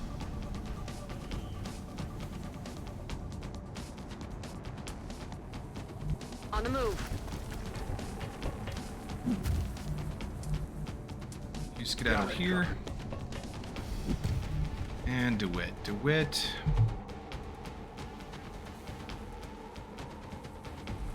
So I want to put somebody with shooting capabilities here.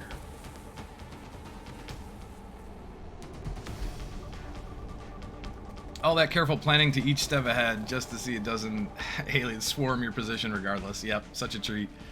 Don't give them LOS on you for free. You can use the UFO to block their approach, then drop over them. How about that? That is true. I don't think... So this movement right here, I don't think they're going to get in visual range next turn. And I don't know how far up they're going to move altogether. So we have at least 2 turns, this turn and the next turn, to get in place. I could, you are correct, I probably could come up here and hide them, you know, line of sight wise, something like that, and then just keep them also back here and over here maybe. It's possible. I wouldn't mind overwatching with a few people though, and set up an overwatch trap for when they do come in. That's the other option. Because I just don't feel like there's enough places to hide up here before they come in.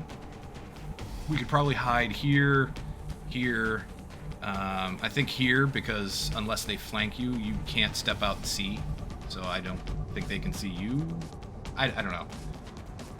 I just wouldn't know exactly where to hide, and I don't think we have enough people. And then if we do hide here,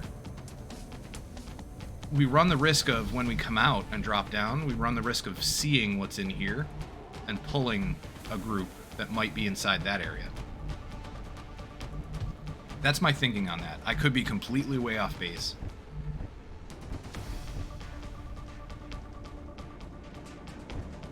So Van Dorn, if I could find another high cover spot, Van Dorn could technically go here and still be concealed. They would have to physically pass him to get triggered. They would actually have to come past this spot here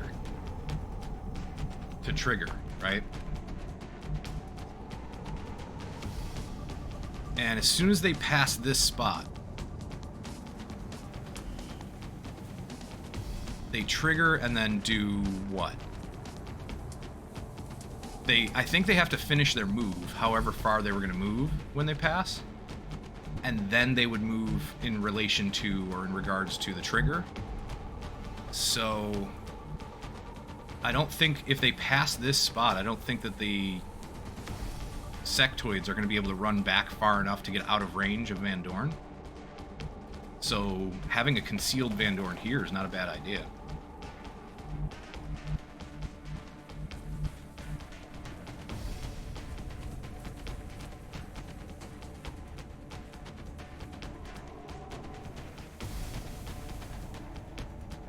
Yeah, close combat sneak up there with a long and mid-range guys set up the Overwatch trap. That's a good idea. I think I am. I think I'm going to send Van Dorn over here. keep him concealed, keep an eye on these guys, and then when they come in... Let me save it. This is an experiment. Affirmative. We'll move him up here and stay concealed. Give them 2 turns to come in. We'll take you, Skedaddle.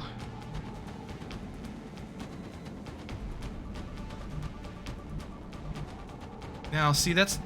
Honestly, that's not even... I couldn't really even get closer to do it that way. And I'm afraid that if I was up here, I might see them... If they come in down here, a little further away from the UFO, if they come in this way, right here, I might see them. So it might trigger early, before they get to Van Dorn. So I think I'll just hide behind here.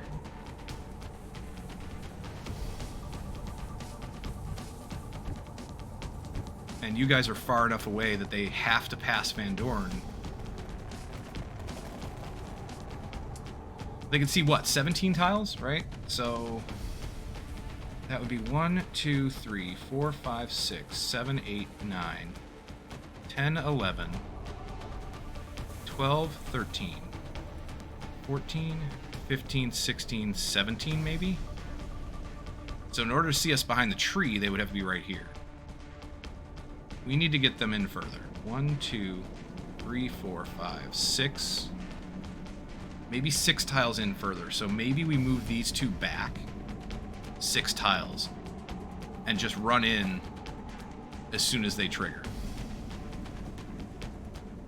Granted, you know, we'd have to deal with the Overwatch first, but we move them back 6 tiles or move them over here to hide and wait till they come in and then move over. I think Pedersen, or I think Lambert here is just going to have to move 6 tiles behind this, though, for it to work. I could hide the mech back here, though.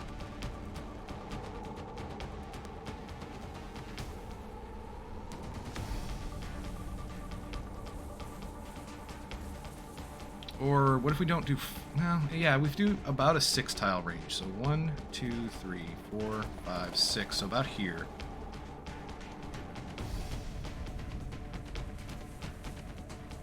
We put the mech right in the middle. I'm on the move. DeWitt. DeWitt with our smoke grenades, flashbang, chem. We're not going to use the flashbang or the chem, probably, unless the mechtoid, maybe. We could maybe use it on him.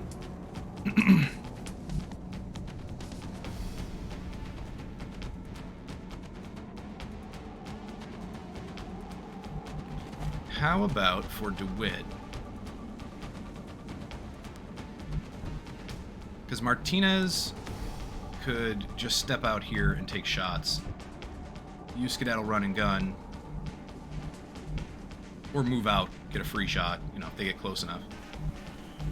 But DeWitt,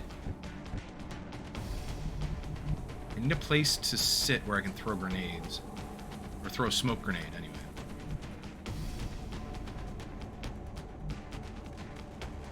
I think DeWitt comes out here, takes this spot. Hauling ass.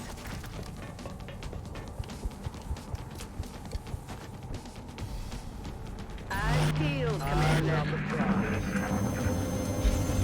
And, of course, they're just going to go straight back. You know...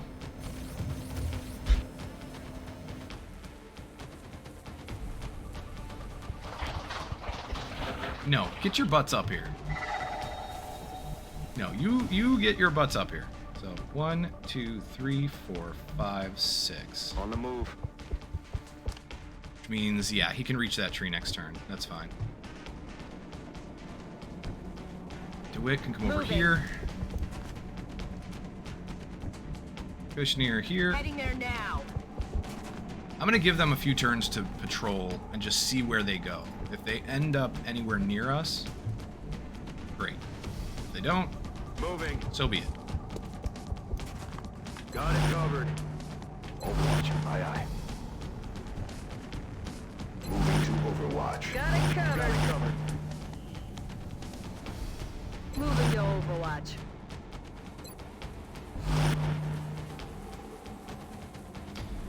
Oh, so the temptation here is to Overwatch, right? But I can't, because that'll break concealment as soon as they walk into his view. So we just have to end turn.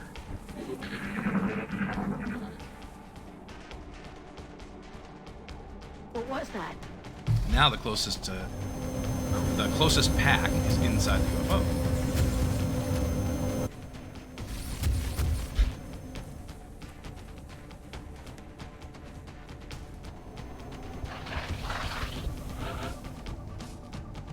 Okay, we see them, kind of, sort of. Who do we see?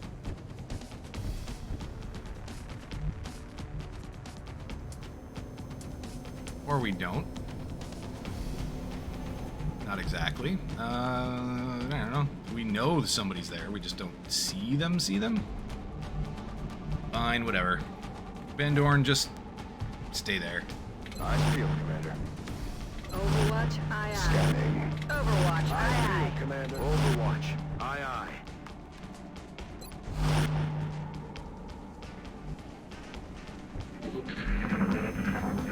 Watch those doorways up there. If too many aliens come out to see you, once you have nowhere to retreat. Yeah, too many come out at once. You're right. I have nowhere to retreat to. You are absolutely correct. I mean, there is a place to retreat to, but there's no good cover or anything on the way to get there, and nobody is going to be able to reach that, or very few people will be able to reach that in one turn, if any. So that is a fair assessment, and that could absolutely happen. We could have an alien pack just come out of the door, come up the ramp. I'm hoping it doesn't happen. I don't know what's possible when it comes to this. Overwatch. I feel, Commander. I field, Commander. Scanning. I'm on On it. Overwatch.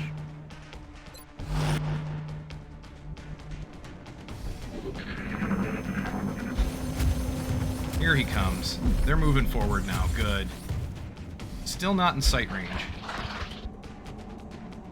If he moves forward, if that pack moves forward one more turn, we might be in good shape. So, where can we see him?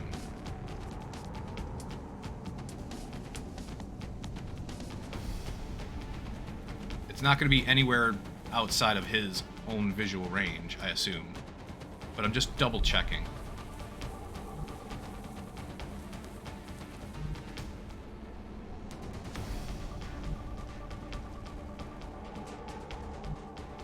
Yeah, he's there. So he's 1, 2, 3, 4 tiles out. If he moves up, let's say 1, 2, 3, 4. He moves up to here. We could see him at the tree. He's right here. So I want him to come in a little further than that.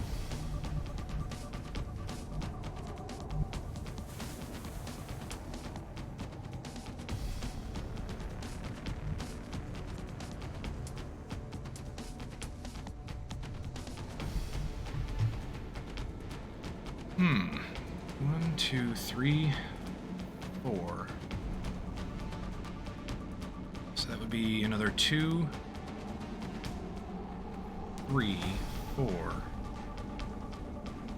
5, maybe.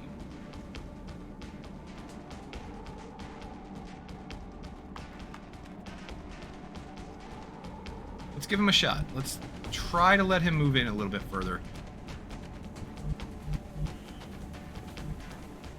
And see what we can do about the overwatches. I'm on it. I field, Commander. Overwatch. Got Roger. it covered. I've got my eyes peeled, Commander.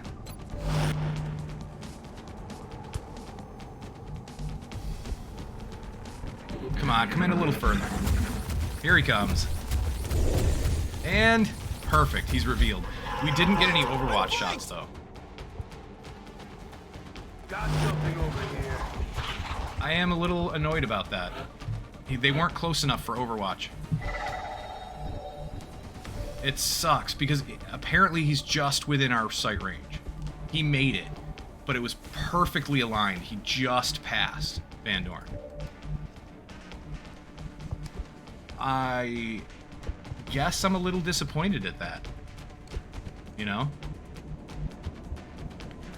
But if we can move up here, we can probably get a decent shot at the one sectoid, at least. Everybody else should be able to take out this mechtoid here. And then...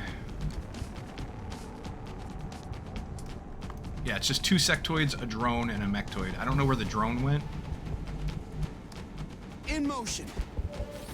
8% lightning reflexes. Yikes. And he missed. Got the tree, though.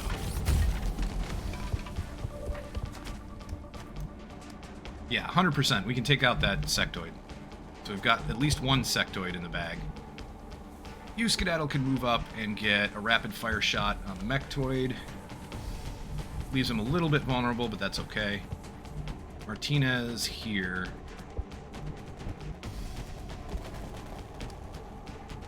Yeah, run and gun isn't going to help us get the other sectoid, so that's okay.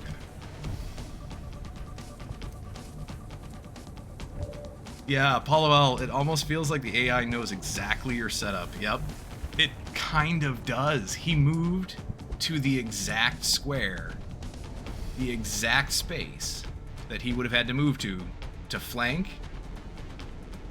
and start the whole thing off. But it was that same tile where we first saw him, so Overwatch didn't trigger. I thought about it. The turn before it happened, I thought about moving most of the people up. At least these 3, right? Up 1 square. 1 tile. I thought about moving them up 1 tile. I should have. Because that would have triggered the Overwatch. Let's move up with Van Damme. Position confirmed. We only have the 1 target, so that's that. Pedersen could shoot from here. Pedersen could double tap from here and kill this guy.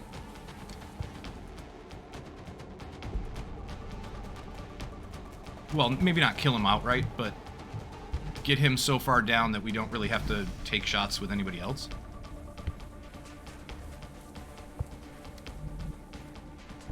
Yeah, even DeWitt has a good shot. Lambert can't see, though. Has to move up. 91. So we can kill the mechtoid. That's fine. That's no problem. And then maybe just Overwatch and wait for the sectoid to come in. The drone should be coming in. I have no idea where it is, though. I think I'm just going to take out this sectoid now. This kind of also makes me wish I had brought a sniper. Because a sniper would have been really good in this situation. We'll take Pedersen's shot and put up shredding. 12 damage. Wait, do you not have shredder? You don't. Oh, Pedersen doesn't have shred. Pedersen's got heat, ranger. Oh yeah, that's right. That's okay, we can double tap this. 7 more damage. We got what, 9 left? Lambert, what do you got? 6. 6 from Lambert. Which means we either kill it with Van Damme, which is probably the best bet. Kill it with Van Damme and then Overwatch.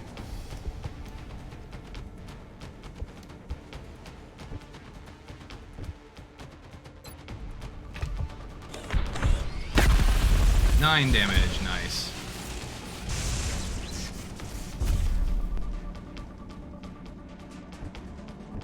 Overwatch there.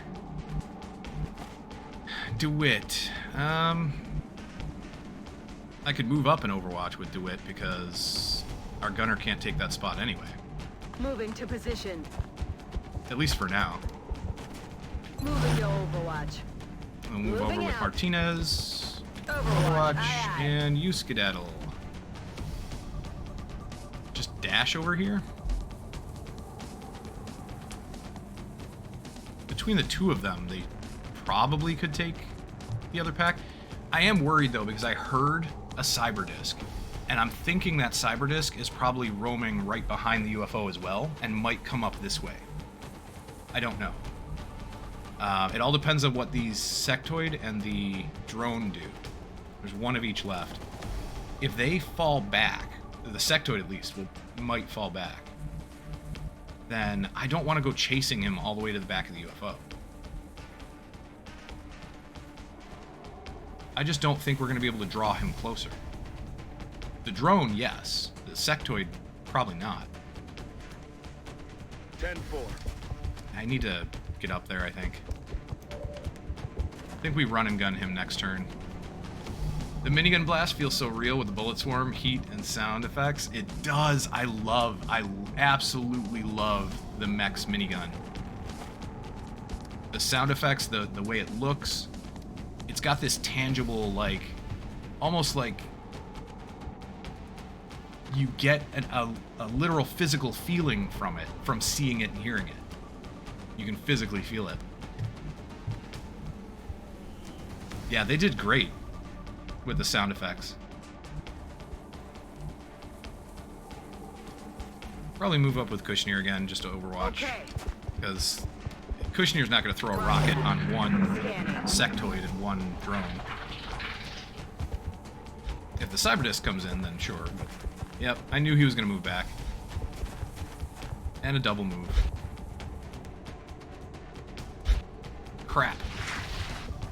He's going to make me chase him.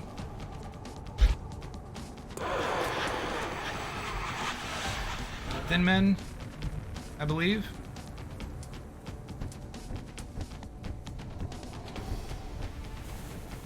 Okay, motion tracker. So there is a pod in the UFO right around here, maybe? We're not going to mess with them. Should be fine. Let's move up and see if we can track down that drone. Sir. What do we see? Sectoid. Ooh. Alright, Mr. Sectoid. We could run and gun here and get a shot, but it's not going to be a flank. What about here? Get a flank, and that should be a kill? They'll only close into you if their assessment of chance to kill an XCOM soldier is greater than a minimum threshold. Okay. Which makes sense. How about...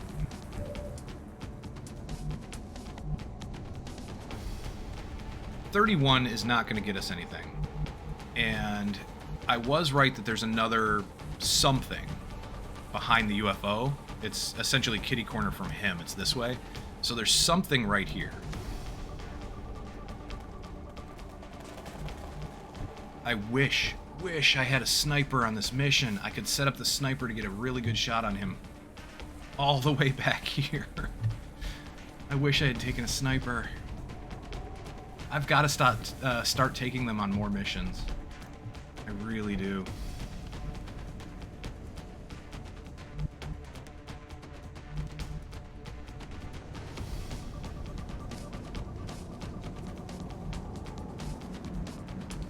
So we have no really good high cover if we're going to take whatever that is. I personally think it might be a cyber disc. But no good cover to try and destroy that thing.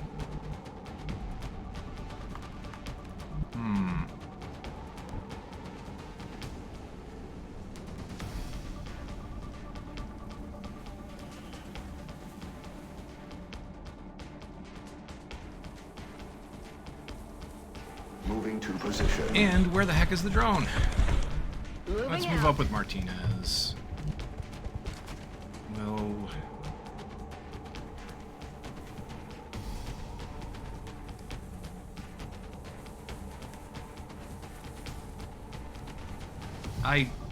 don't know what's going to happen. That's affirmative. Yes, Commander. Just move up and Overwatch, I guess, with everybody. Although you skedaddle...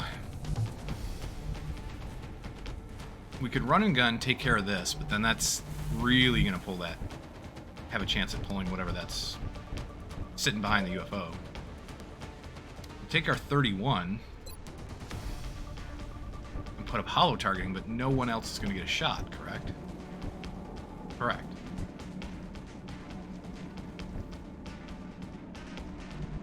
Okay, then.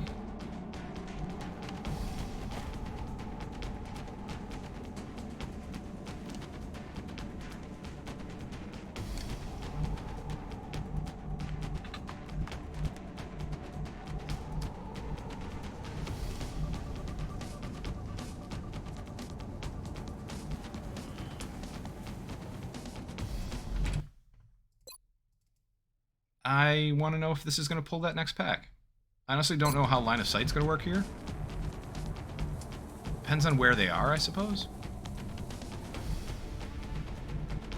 Or I could just run up here and hope that I kill him and have less of a chance to pull the pack. But if I do pull that other pack, I'm in the open.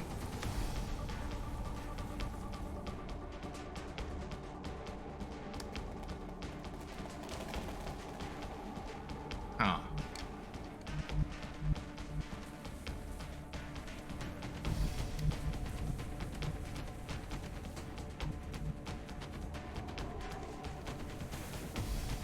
Orders confirmed. On the I'm move. curious. Enemy in sight. Alright, so we did. I didn't think that I would, honestly. moving around the So side. that's why I saved it, because I really didn't think I could pull back there based on line of sight. I thought we already had sight on that edge of the corner. I'll show you what I'm talking about in a second. I thought we could see enough of here that we wouldn't see them. But I guess I misjudged that. That was my fault. Like, I don't see anything here, right? And if there is something, if there is another pack right here, I should be able to see their silhouettes, their outlines, something, because they're just outside visual range. They shouldn't be completely invisible. Like, there's a gradient from where you can, your vision stops to where you can't see them anymore at all. There's a gradient, and even in the gloom here, if you get the right angle, you still can see some of the pods. So I really thought we'd be able to see whatever was here, and I can't. So I guess I'm wrong on that. Maybe it only works sometimes? I don't know.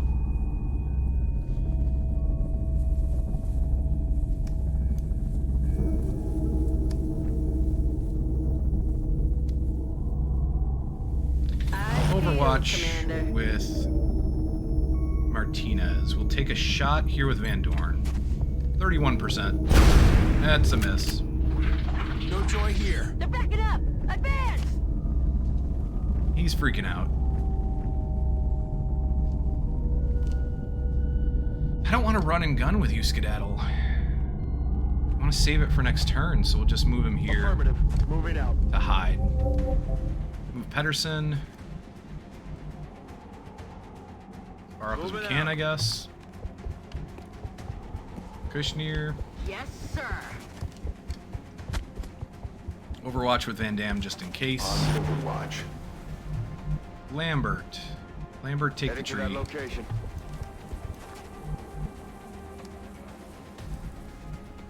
DeWitt. I don't know, On the just move up move. here.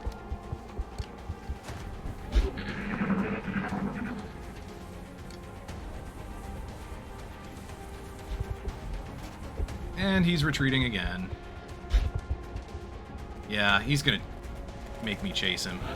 Oh, by the way, about that approach in the open, I tested their behavior in 2 instances and it did work. Overwhelmed they retreat for cover. I did that against an outsider with 4 rookies in the first mission, and with the whole squad versus 3 thin men and 3 sectoids. Really? That's awesome. Thank you. Thank you, Paulo. I appreciate that. That's really good info. I'm going to move up here with Van Dorn. Okay, so we've got him, but it's only a 1%.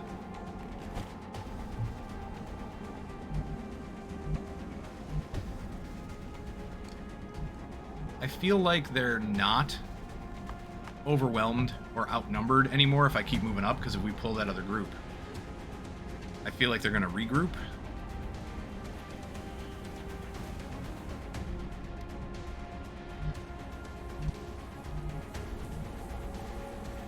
I just don't know where else to go.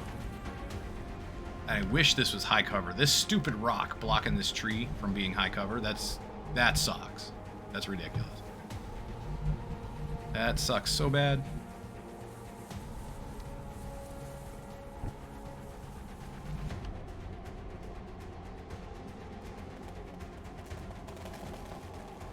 Let's move to Wit. Basically where U-Skedaddle is. We'll move U-Skedaddle up.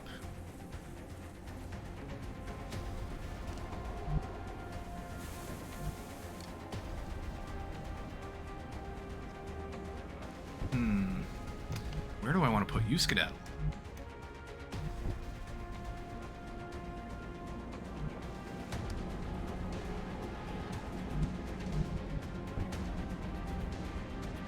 Position confirmed. Pedersen. Pedersen can't go anywhere either.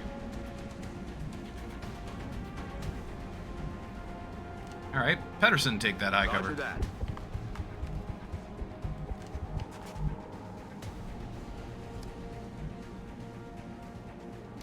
Move up into low cover with Kushner, I guess? I mean, I certainly don't like it. Let's do this.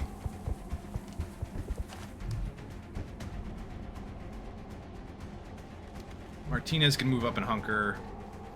Heading to that location. Yeah, better not bet on that strat before whittling him down first. That's very true. That's very fair. Doing that in a small landed...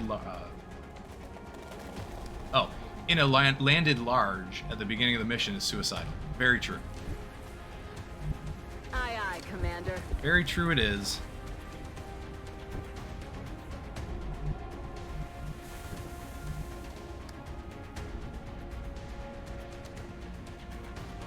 Yes, Commander.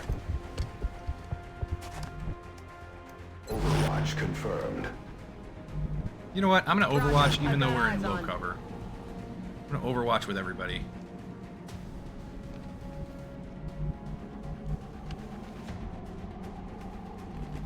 I'm just going to move U-Skedaddle out Yes, here. Commander. Affirmative. Covering now. Field, Commander.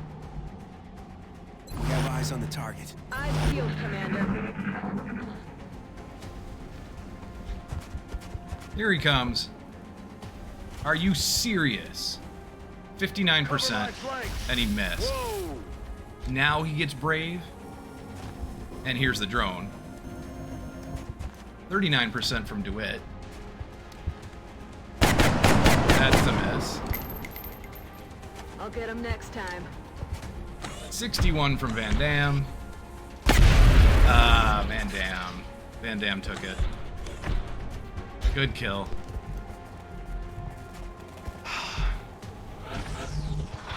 Meld shut down. I just heard it.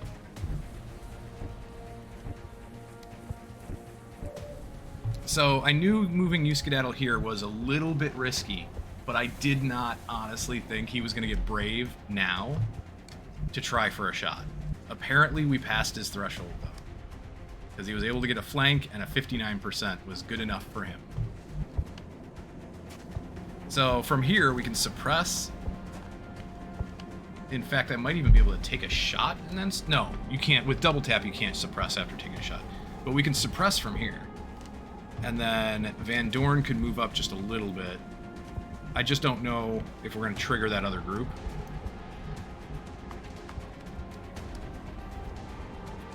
rather not. But we could have 1, 2, 3 spots up here. 1 spot here. And we could smoke that whole area. So we have 4 people that can shoot.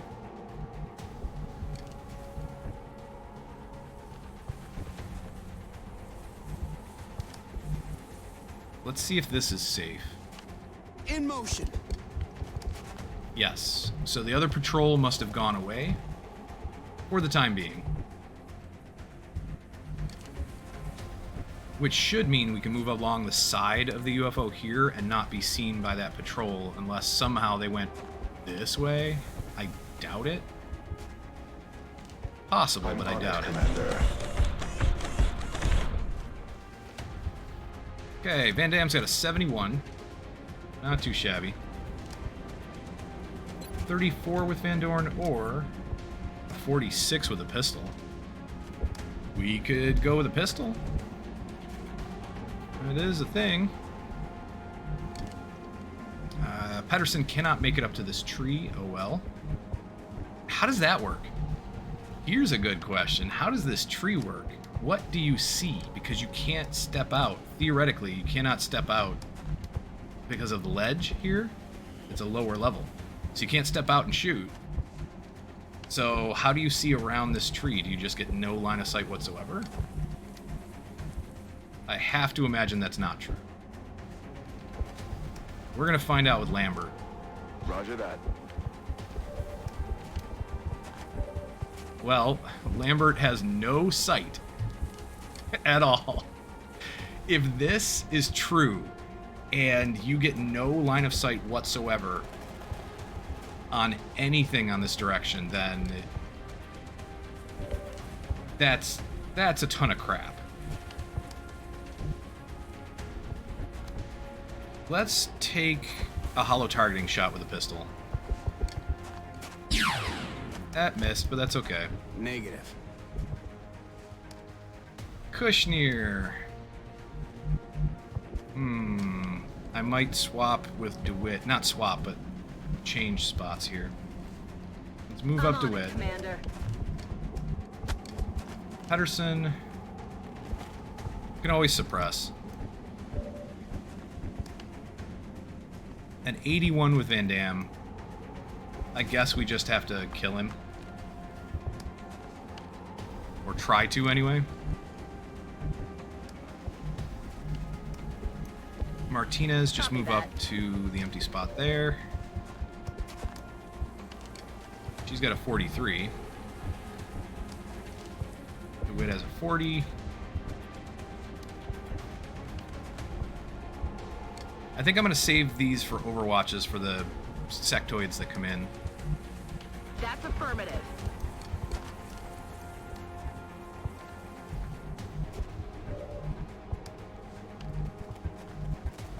Oh crap, I need a spot for our assault here.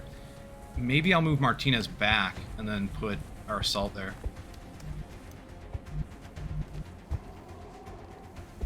Heading out. Yeah, we'll put Euskadadel right here. On my way.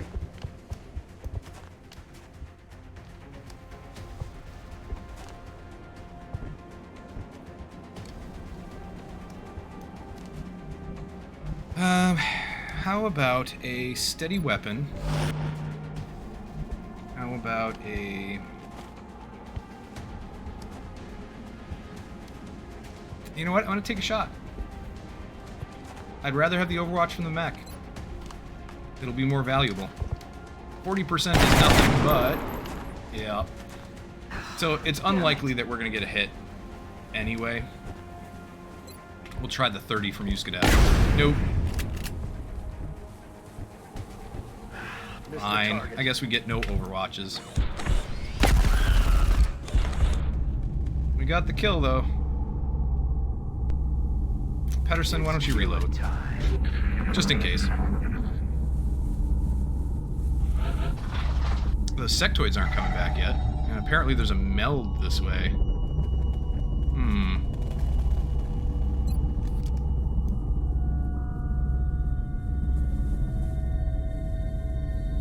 If I move up more, I'm just giving them better cover to get behind.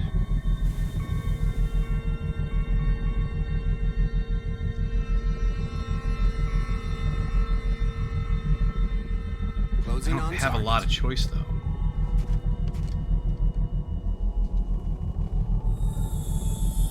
Okay, if we can move up fast enough, maybe we can take better cover.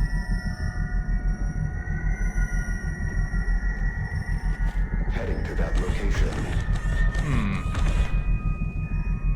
Aye, aye, Commander. That's affirmative. Affirmative.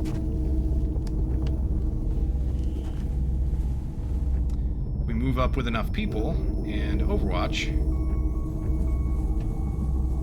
we might be able to make some good out of this. Heading to that location.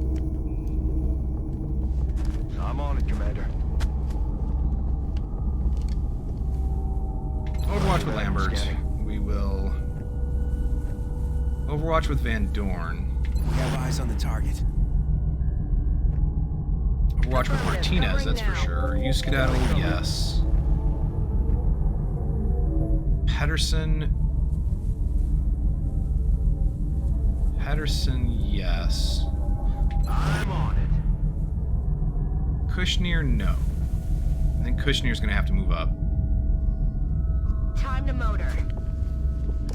DeWitt, Van Dam. I would like a reload with Van Dam, so we're gonna take that. And DeWitt's probably gonna Overwatch because then next turn I might move and smoke, so we won't need her shot. Field, Commander. If they run into us, we'll probably have to smoke.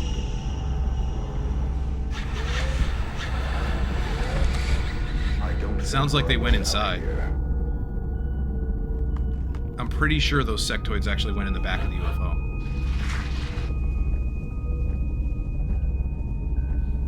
Alright then.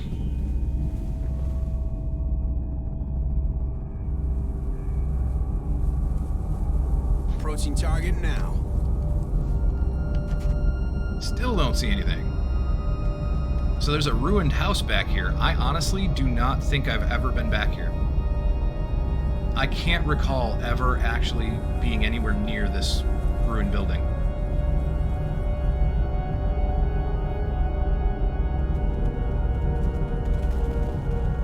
Quite interesting. Heading to that location.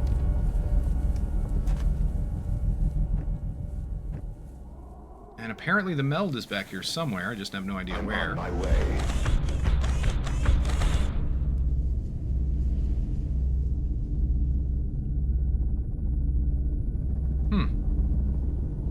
I wonder if it's here.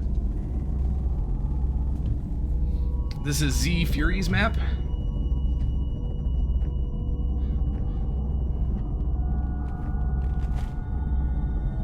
Huh.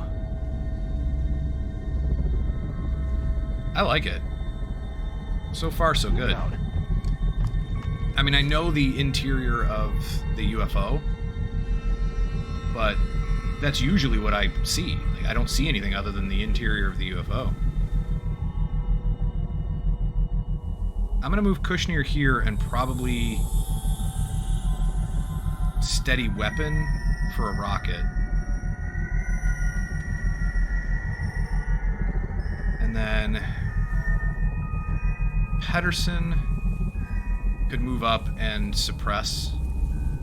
Perhaps next turn. I'll probably move up here, Overwatch, and then we can move up and suppress the turn after that. Oh no, kapow! Buddy! I'm sitting in the wrong spot for you. Oh, I know what you were doing. You were reminding me it's about time to stop. Ah, gotcha. Yeah, I just happened to notice it's like after 9 o'clock. I'm gonna go a little bit longer with this, but I can't go too much longer. I can't actually have this stream go too much longer. So we're not moving anybody up past where these guys are already. So I'm gonna Overwatch with the most forward people. We'll move up here with Martinez and Overwatch. Affirmative. And Covering then now. Overwatch with you, Skedaddle. Move move up Solid copy. with Pedersen. Van Dorn. I want to Overwatch, but at the same time, I kind of want to reload with Van Dorn. Overwatch with Lambert. Let's reload with Van Dorn. He's getting a little low. We'll move up. Excuse me, jeez. With Kushner here. I want a steady weapon in case we need a rocket. And then DeWitt. On the move. Probably reload with DeWitt as well. No, I'm gonna Overwatch just in case. She's close enough to maybe get a decent shot. Roger. I've got my eyes on. On Overwatch. If they round the corner, which most likely won't. Oh no! They went the other way. They went back. I didn't expect that. 55% and Van Dorn gets it. Or Van Dam. Sorry, gets it. Nice. So they repositioned. Now we have to worry about two things. One, where they are. Can we reach them and deal enough damage? And two, I have to worry about something coming out of the back of the UFO to flank us. Yikes. Oh yeah, Martinez has Sprinter as well. That's why Martinez can move as far as she can. I forgot about that.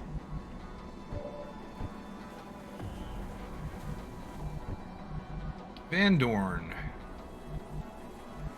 How about we move to here?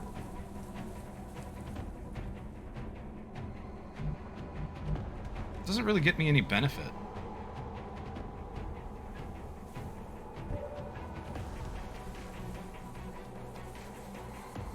I need to know where those other two sectoids are exactly.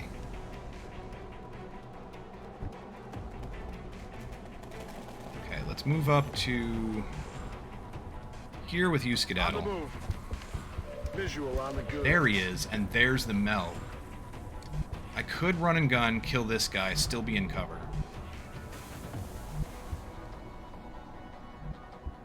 I have no idea how long that meld's gonna last, but we really don't have any option. So if I move here, run and gun, kill this guy, hopefully do not take out the meld. In that vein, I am going to save the game. I'm going to save it, because if it destroys the meld, I'm going to be annoyed. Moving to firing position. Heading to that location. Here we go.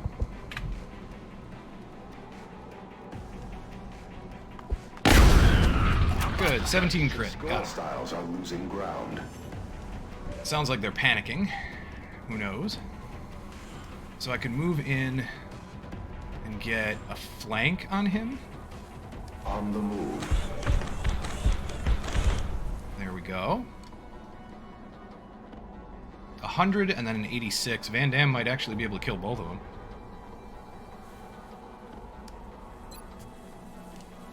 I'm getting all the experience on him, though. Holy crap. I really don't want to. How about here with Martinez and try to get some experience on Martinez? 80%. There you go. He's down. At least we can put it somewhere else. Aye, aye. So Pedersen sees nothing from here. We just have to get prepared to take the back of the UFO, I guess. I suppose. As much as I'd rather not.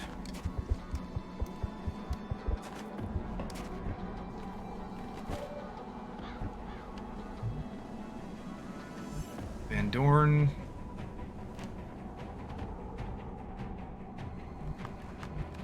Van Dorn could simply just come over here and put up a hollow targeting pistol shot. 37%. I know. Missed, No which is joy fine. here. I'm on the move. We'll just take the shot with Van Dam. The only one who's going to get it. 96, and he gets the kill.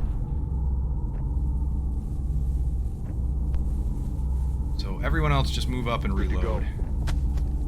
Back online. Heading to that location. Enemy troops. Are you joking? Hold on.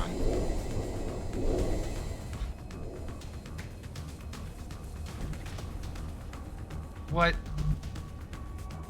How did I not... how did I not see them until that move? I am confused. Come get some. I'm not going to reload yet.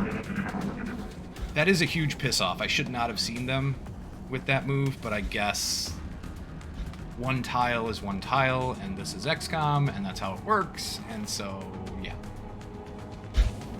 Fine. Positive enemy contact. Here they come.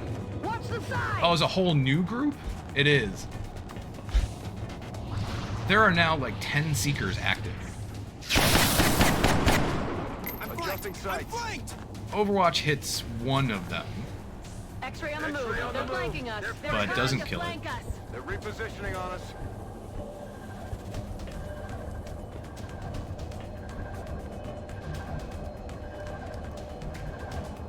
So you Skedaddle is really not going to get a good shot. I'm taking the meld because it's going to go next turn. I'm on the move. It's been secured.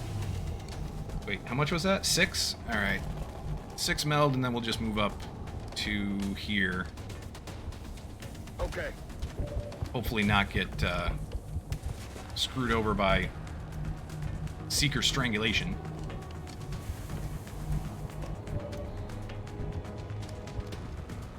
Where are they? There's only 3 visible at the moment, but that doesn't mean there's only 3 that exist. I'm gonna move to this corner and just check if there are any other visible ones. In motion. No, there was a meld in there. It died. But there is a Thin Man. Somehow, some way, there's a freaking Thin Man.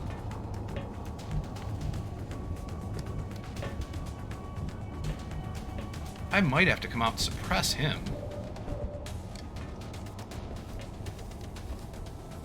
This Seeker bothers me because he's way too high to do anything about. I could throw a rocket on his face and maybe take care of him that way.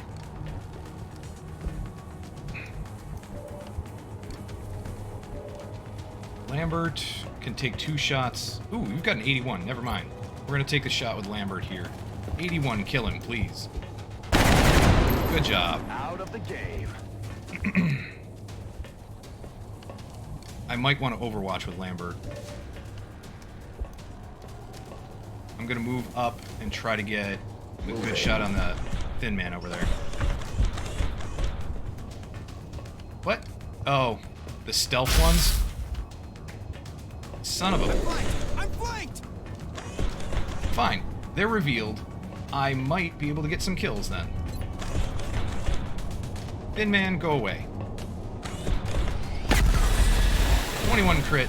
There he goes. How about... So these last 2, I don't know who's going to be able to take them out. 68 to 68, so maybe Van Damme. Although I could move up and heal. Martinez might also want to do it. Probably should move up and heal, though.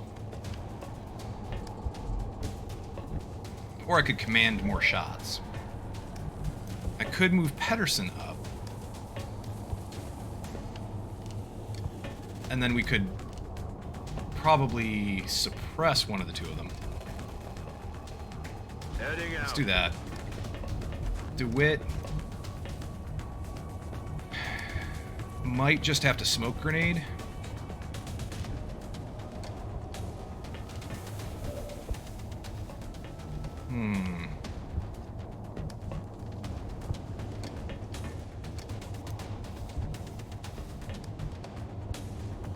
I've got a 72 on Kushner for the guy with 2 health. Let's try to kill him. Oh, come on. Oh, that's not right. That is not good. I agree. Which means we've got limited options, kind of, sort of, on how to take care of these guys.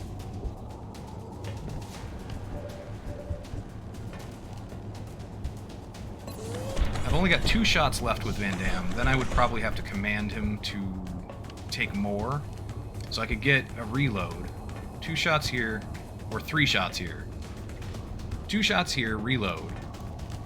Then command him to shoot again and try some, 68% shots on these 2.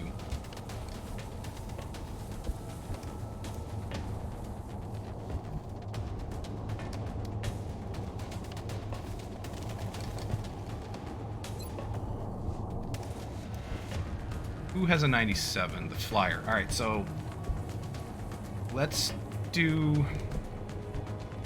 I could also try to put hollow targeting up on one of the guys that are further away. That would make it a 78, and I'm more comfortable with a 78.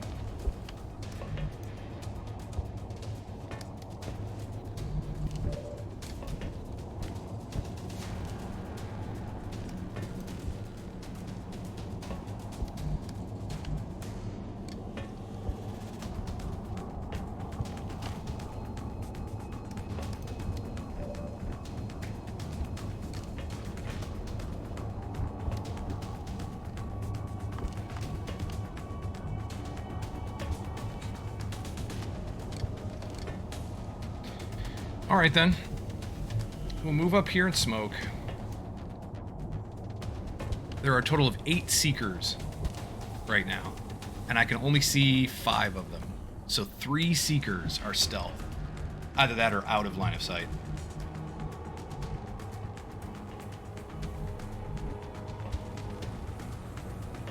I think Lambert is just going to have to shoot.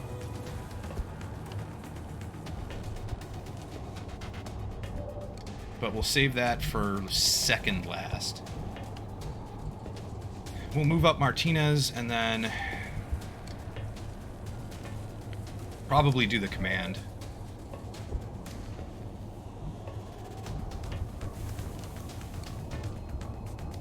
Alright, let's start working our way across. 97. Got him. Ammo on reserve. 100. Got him. No rounds.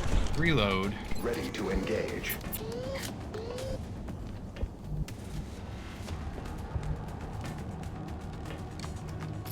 Move up. Command. Moving out.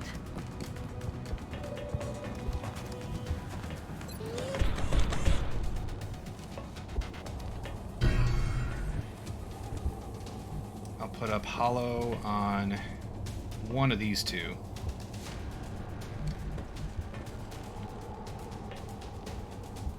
Probably this guy. We'll put up hollow on this guy. 12% chance to hit. Oh, 12%. All right, that makes up for like the last couple of 22%, 25% shots that the sectoids got. Makes up for that one.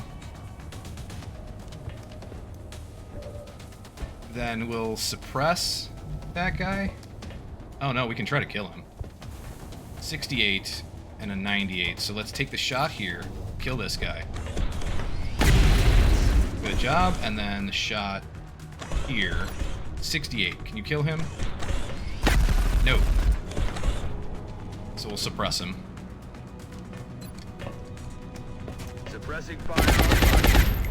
Then we still have 3 in stealth. I'm going to Overwatch and then move up to the corner here Moving out. and Overwatch. Roger. I've got my eyes on it. Let's see what the stealth ones do. They're moving to flank. There we go, me. 53%. X-ray on the road. Oh, crap. It only does 4 damage. So our assault's getting strangled. Hopefully we can deal with that next turn.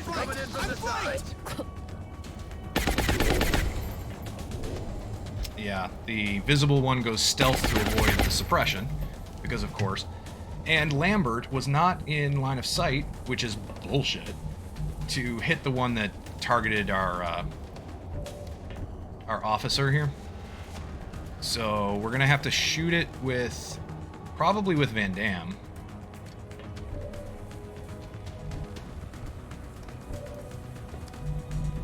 We could move over with DeWitt, take a real good shot at this guy. I think we're gonna do that. 88. Get him. Nice. Okay. Cover my flank. Did he just move behind a wall? Alright, whatever. We'll take the 66 here, I suppose. Yeah, let's take the 66. Come on. Adjusting sights. I know you just gave me a 12, but it would be nice to not miss the, 66 and crap. Let's move up here with Kushner, try to kill him. He's only got 3 health left. I don't know if we can do it with a laser rifle. Let's try. Really? 70? Good job. Dead in the water here. I'm about to start keeping score. Very nice. Let's get the kill here with Van Damme. I should have saved that for somebody else. I actually should have gotten the kill on somebody else. That was a bad move. It's alright. Pedersen, Scanning. Overwatch, Lambert, move Heading up. to that location. And Overwatch. Van Dorn, Overwatch. Eyes on the target. I think I'm going to reload with Van Damme. I'm on it. Just so he doesn't get a kill. I think anybody else can get it. There's only 2 left? Yeah. Ready to engage hostile targets.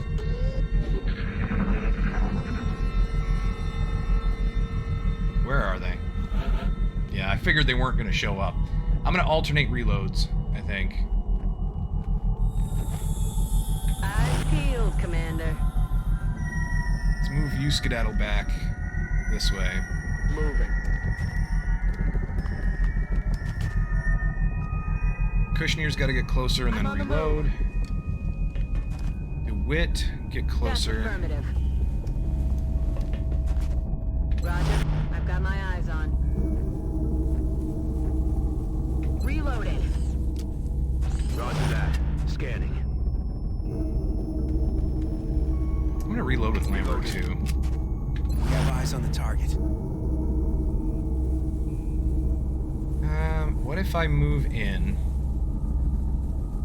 with you skedaddle, and then we can take a close combat specialist shot if he hits pretty much anybody in this Heading range. to that location.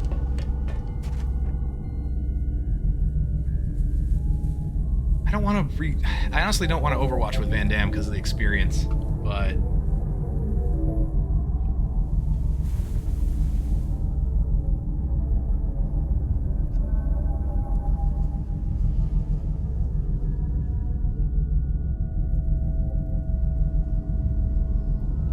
yeah, forget it. I'm worrying too much about that.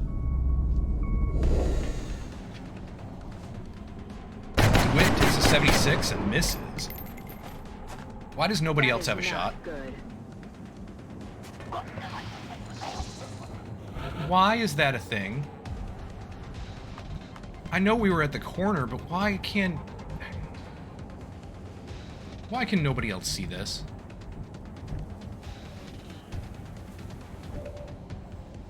Talk about more horseshit. Alright, DeWitt's got a promotion, but I want to get another promotion. I want to get as much experience on her as I can. I want to get closer to another promotion anyway, I should say. Let's heal up the mech. Don't move. You'll be fine. And then reload everybody. I guess we start moving up into the UFO from here.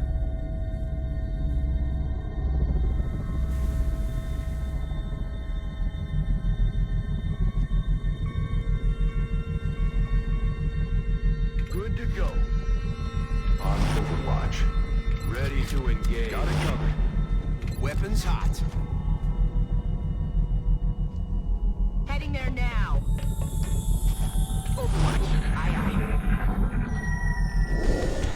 There he is. Flanking my position. Cover the flank. Got him. Taken care of. Nice. And that was the last of it. Okay then. So everyone needs to move up and reload whatever else we can.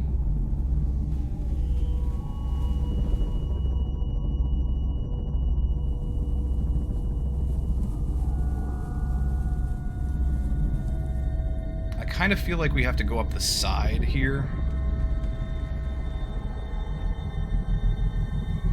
On the walkway. The danger of going up the middle is there could be a pod in either bay here, or both.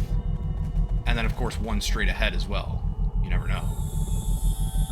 So that's the danger there. I want to limit the exposure that we have. So hug the left wall as we move in. The other option would be to go all the way back out and around the UFO and up the ramp. For me, that's almost a safer route. I feel like, because I don't think we're going to run into any other packs on the way. Nothing's active right now. So I feel like we'd be fine doing all that.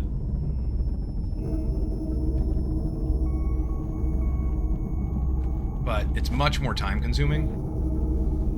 I'm going to save it right here. Because I could easily be wrong, and we should do that.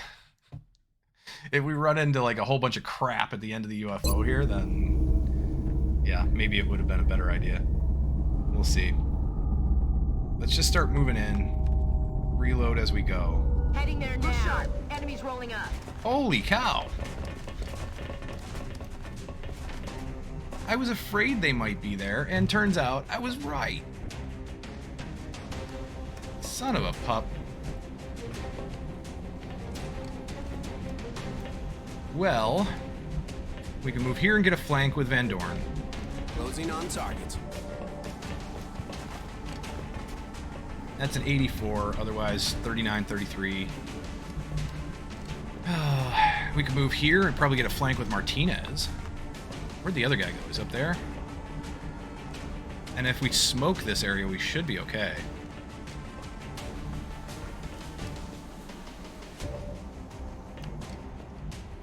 Go here and probably suppress one of those. At least one of these three. I don't think we can get the guy in the back, though. Let's see.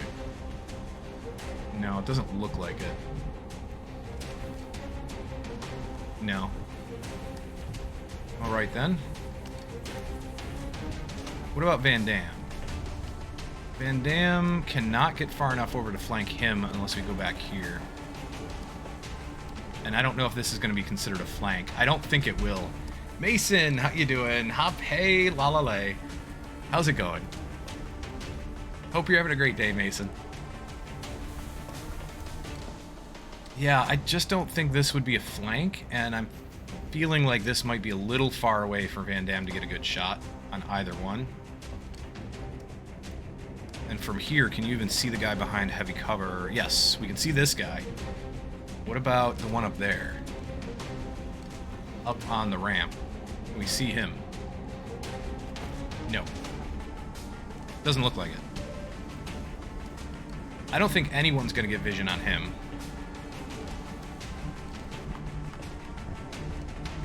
We could run and gun here, kill this guy, or run and gun even here, kill this guy. But he's going to have high ground and probably a really good aim in either location. I think Kushnir's just out of luck. We need to go somewhere, hide. DeWitt is going to be the one throwing the smoke grenade. Lambert, probably here, because that's as far as you're getting.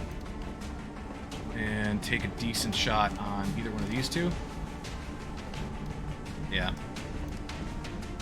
Got it covered. That's that. 49s.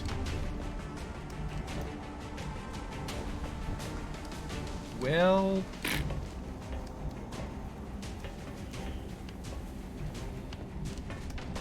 Okay, you skedaddle. Probably go that way and kill this one.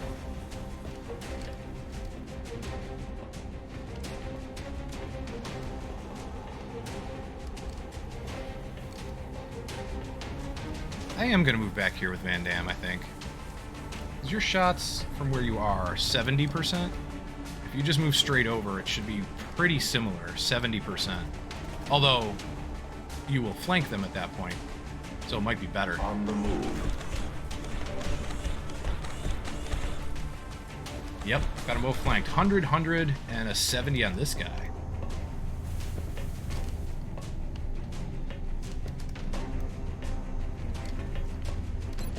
Let's take this. Ooh, it's an abductor? A council mission? No, it's not a council mission. It was a landed abductor. Landed abductor, and we're trying to take it. So far, so good. So far, a little bit of damage on some of our soldiers. We had 4 hit points, 4 armor off the mech. But I healed that up. Everybody else got strangled. There were 3 other people that got strangled by some Seekers. But we killed them all in one turn, so that worked. If you got an 84 on this guy, we could do some serious damage.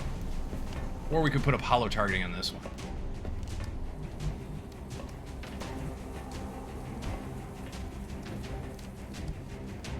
Martinez.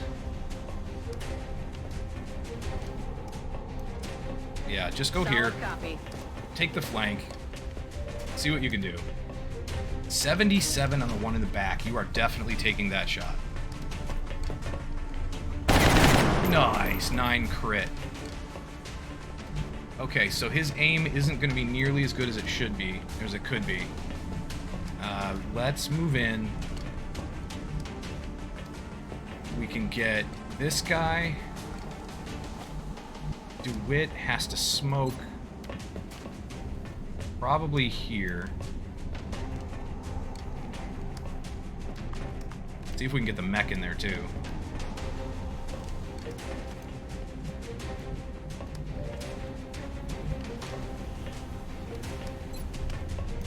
Van Dorn. Oh, I don't want to take that yet, though.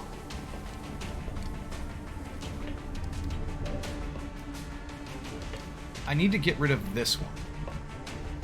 He's the biggest threat because, at the moment, because he's behind high cover and nobody can flank him except Skedaddle. I think we're going to do that with Skedaddle. And I think Kushnir's just going to come here. I'm on the move. Because that'll be smoke. We've only got a 49 with Lambert on this guy, so I might put hollow targeting up on him.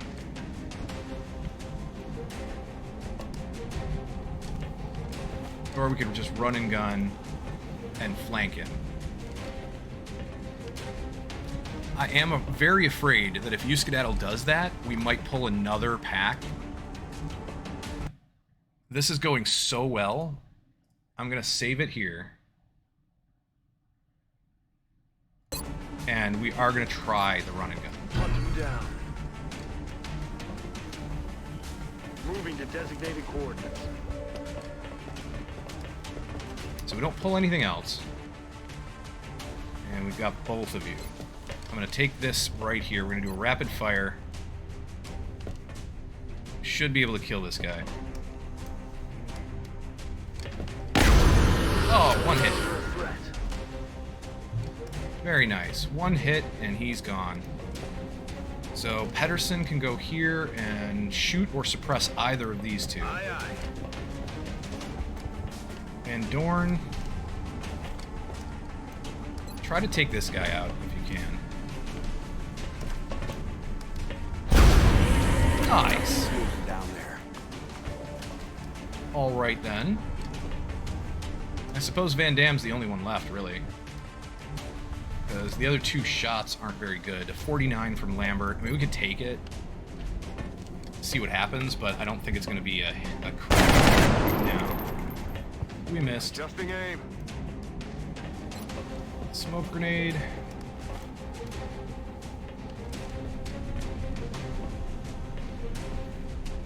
Yeah, let's put the smoke grenade right here so we can maybe get the mech as well.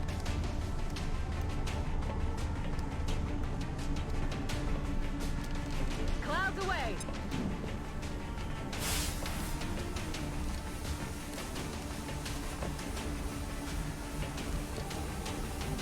I'm on the Move up move. one with DeWitt. What's left? Suppression? Probably just kill him anyway. There you go, Van Damme. 22 crit and the kill. How about Van Damme Overwatches? Pedersen Overwatches. Let's see what this guy does. He did move forward a little bit. And Overwatch. Okay. Alright, better than nothing. Better than getting shot. So we could suppress him and make this real easy. What does he have? Adaptive bone marrow, muscle fiber density, nothing else. Just a straight up outsider. So if we suppress him, that'll reduce the range of his Overwatch. Then we could probably move U-Skedaddle up. I don't think we can get a flank kill here, because I think Overwatch would trigger if we got that close. I don't think it turns off Overwatch, period. Let's save it again, because I am curious about this. This is a game mechanic I don't know. I don't know enough about. Does it turn off his Overwatch? I'm going to do an experiment. Suppression. X-ray lockdown. It blew up the meld, so Skedaddle has to move anyway. And then, does he get an Overwatch shot? No, he doesn't get an Overwatch shot. It actually basically turns it off. That's, I don't know, that's really weird. I wouldn't have thought it turned it off completely. But either way, U-Skedaddle, here you go. Excellent work. And that was All it. Objectives complete. We just took a large landed abductor and really didn't take any damage. We didn't take any health damage at all. And just a little bit of armor damage. And I didn't reload for anything. I didn't really reload for anything at all. Well, that's not true. I reloaded once for when I triggered the sectoids at the very back corner of the UFO, because I thought, visual range wise, I thought I should see them in the gloom if they were there, but it turns out they were completely invisible, even in the gloom. It was just outside of visual range. So yeah, I did reload for that. But if I knew that they could be completely invisible like that, I wouldn't have moved up the way I did anyway. Because it was a total just moving right up along the side of the wall of the UFO, and our assault was going to be out in the open. I would not have done that if I thought that they were possibly there. So yeah. Awesome. I can't believe our soldiers actually made that happen. That's fantastic. Very good job. Thank you. Thank you.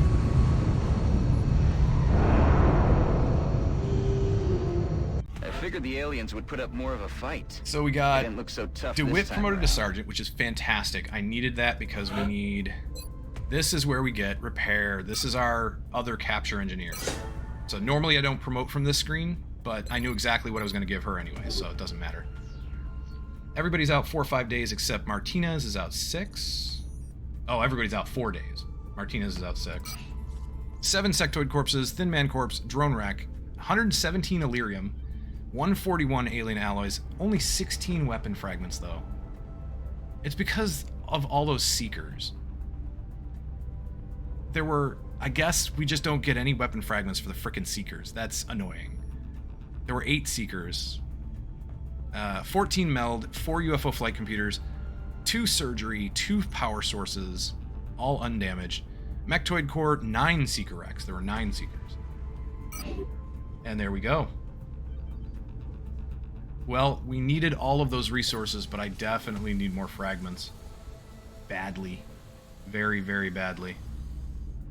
Ooh. Can we do the new research now, though? Ah, so we can do the UFO analysis of the abductor. We're doing that right away. And then we could do pulse lasers. I don't know. But I'm going to begin this project so I don't forget. And I'm going to save it here. And I did run over time. I ran over what I normally would have for today's stream. So we're going to call it here. But before I do, let me make sure it saves, first and foremost. There we go. All right, and then from here, I'm going to see if there's anybody good to raid. I don't know who's on. I don't know if anybody that I follow is on. So let me find that out first. And then if nobody that I follow is on, we'll check somebody streaming XCOM. Well, Mr. Jopper. You know what? I think I want to send you to Mr. Jopper. Let me take a look. Oh, stop. Mute. There we go. So here's XCOM. Ooh, I don't even know what he's playing. He's playing the original XCOM, but he's playing in Russian. So for anybody who doesn't know Russian, I am going to apologize ahead of time, but this is an interesting streamer. So far. I don't know a lot about him. Just met him. Just got introduced to him. But we're going to send you over there. So I'm going to play the outro, and hopefully he's doing something cool. Thank you so much for being here. I greatly appreciate it. The video is going to go up on YouTube within about 2 or 3 days, depending on how YouTube processes it. Generally, I'd say wait 3 days. Then you can watch it there. If you have not yet followed the channel, please do. Kapow and I will love you so much for that. If you watch videos on YouTube, subscribe on YouTube. Check out the Facebook page. We have a Facebook page. And check out the Discord. I'm going to put that in here real quick. Discord. So you can join the Discord. Streams get announced there. We also talk about all kinds of stuff. So there you go. Other than that, I will see you in the next video. Have a great day, and thank you so much for being here. It means a ton.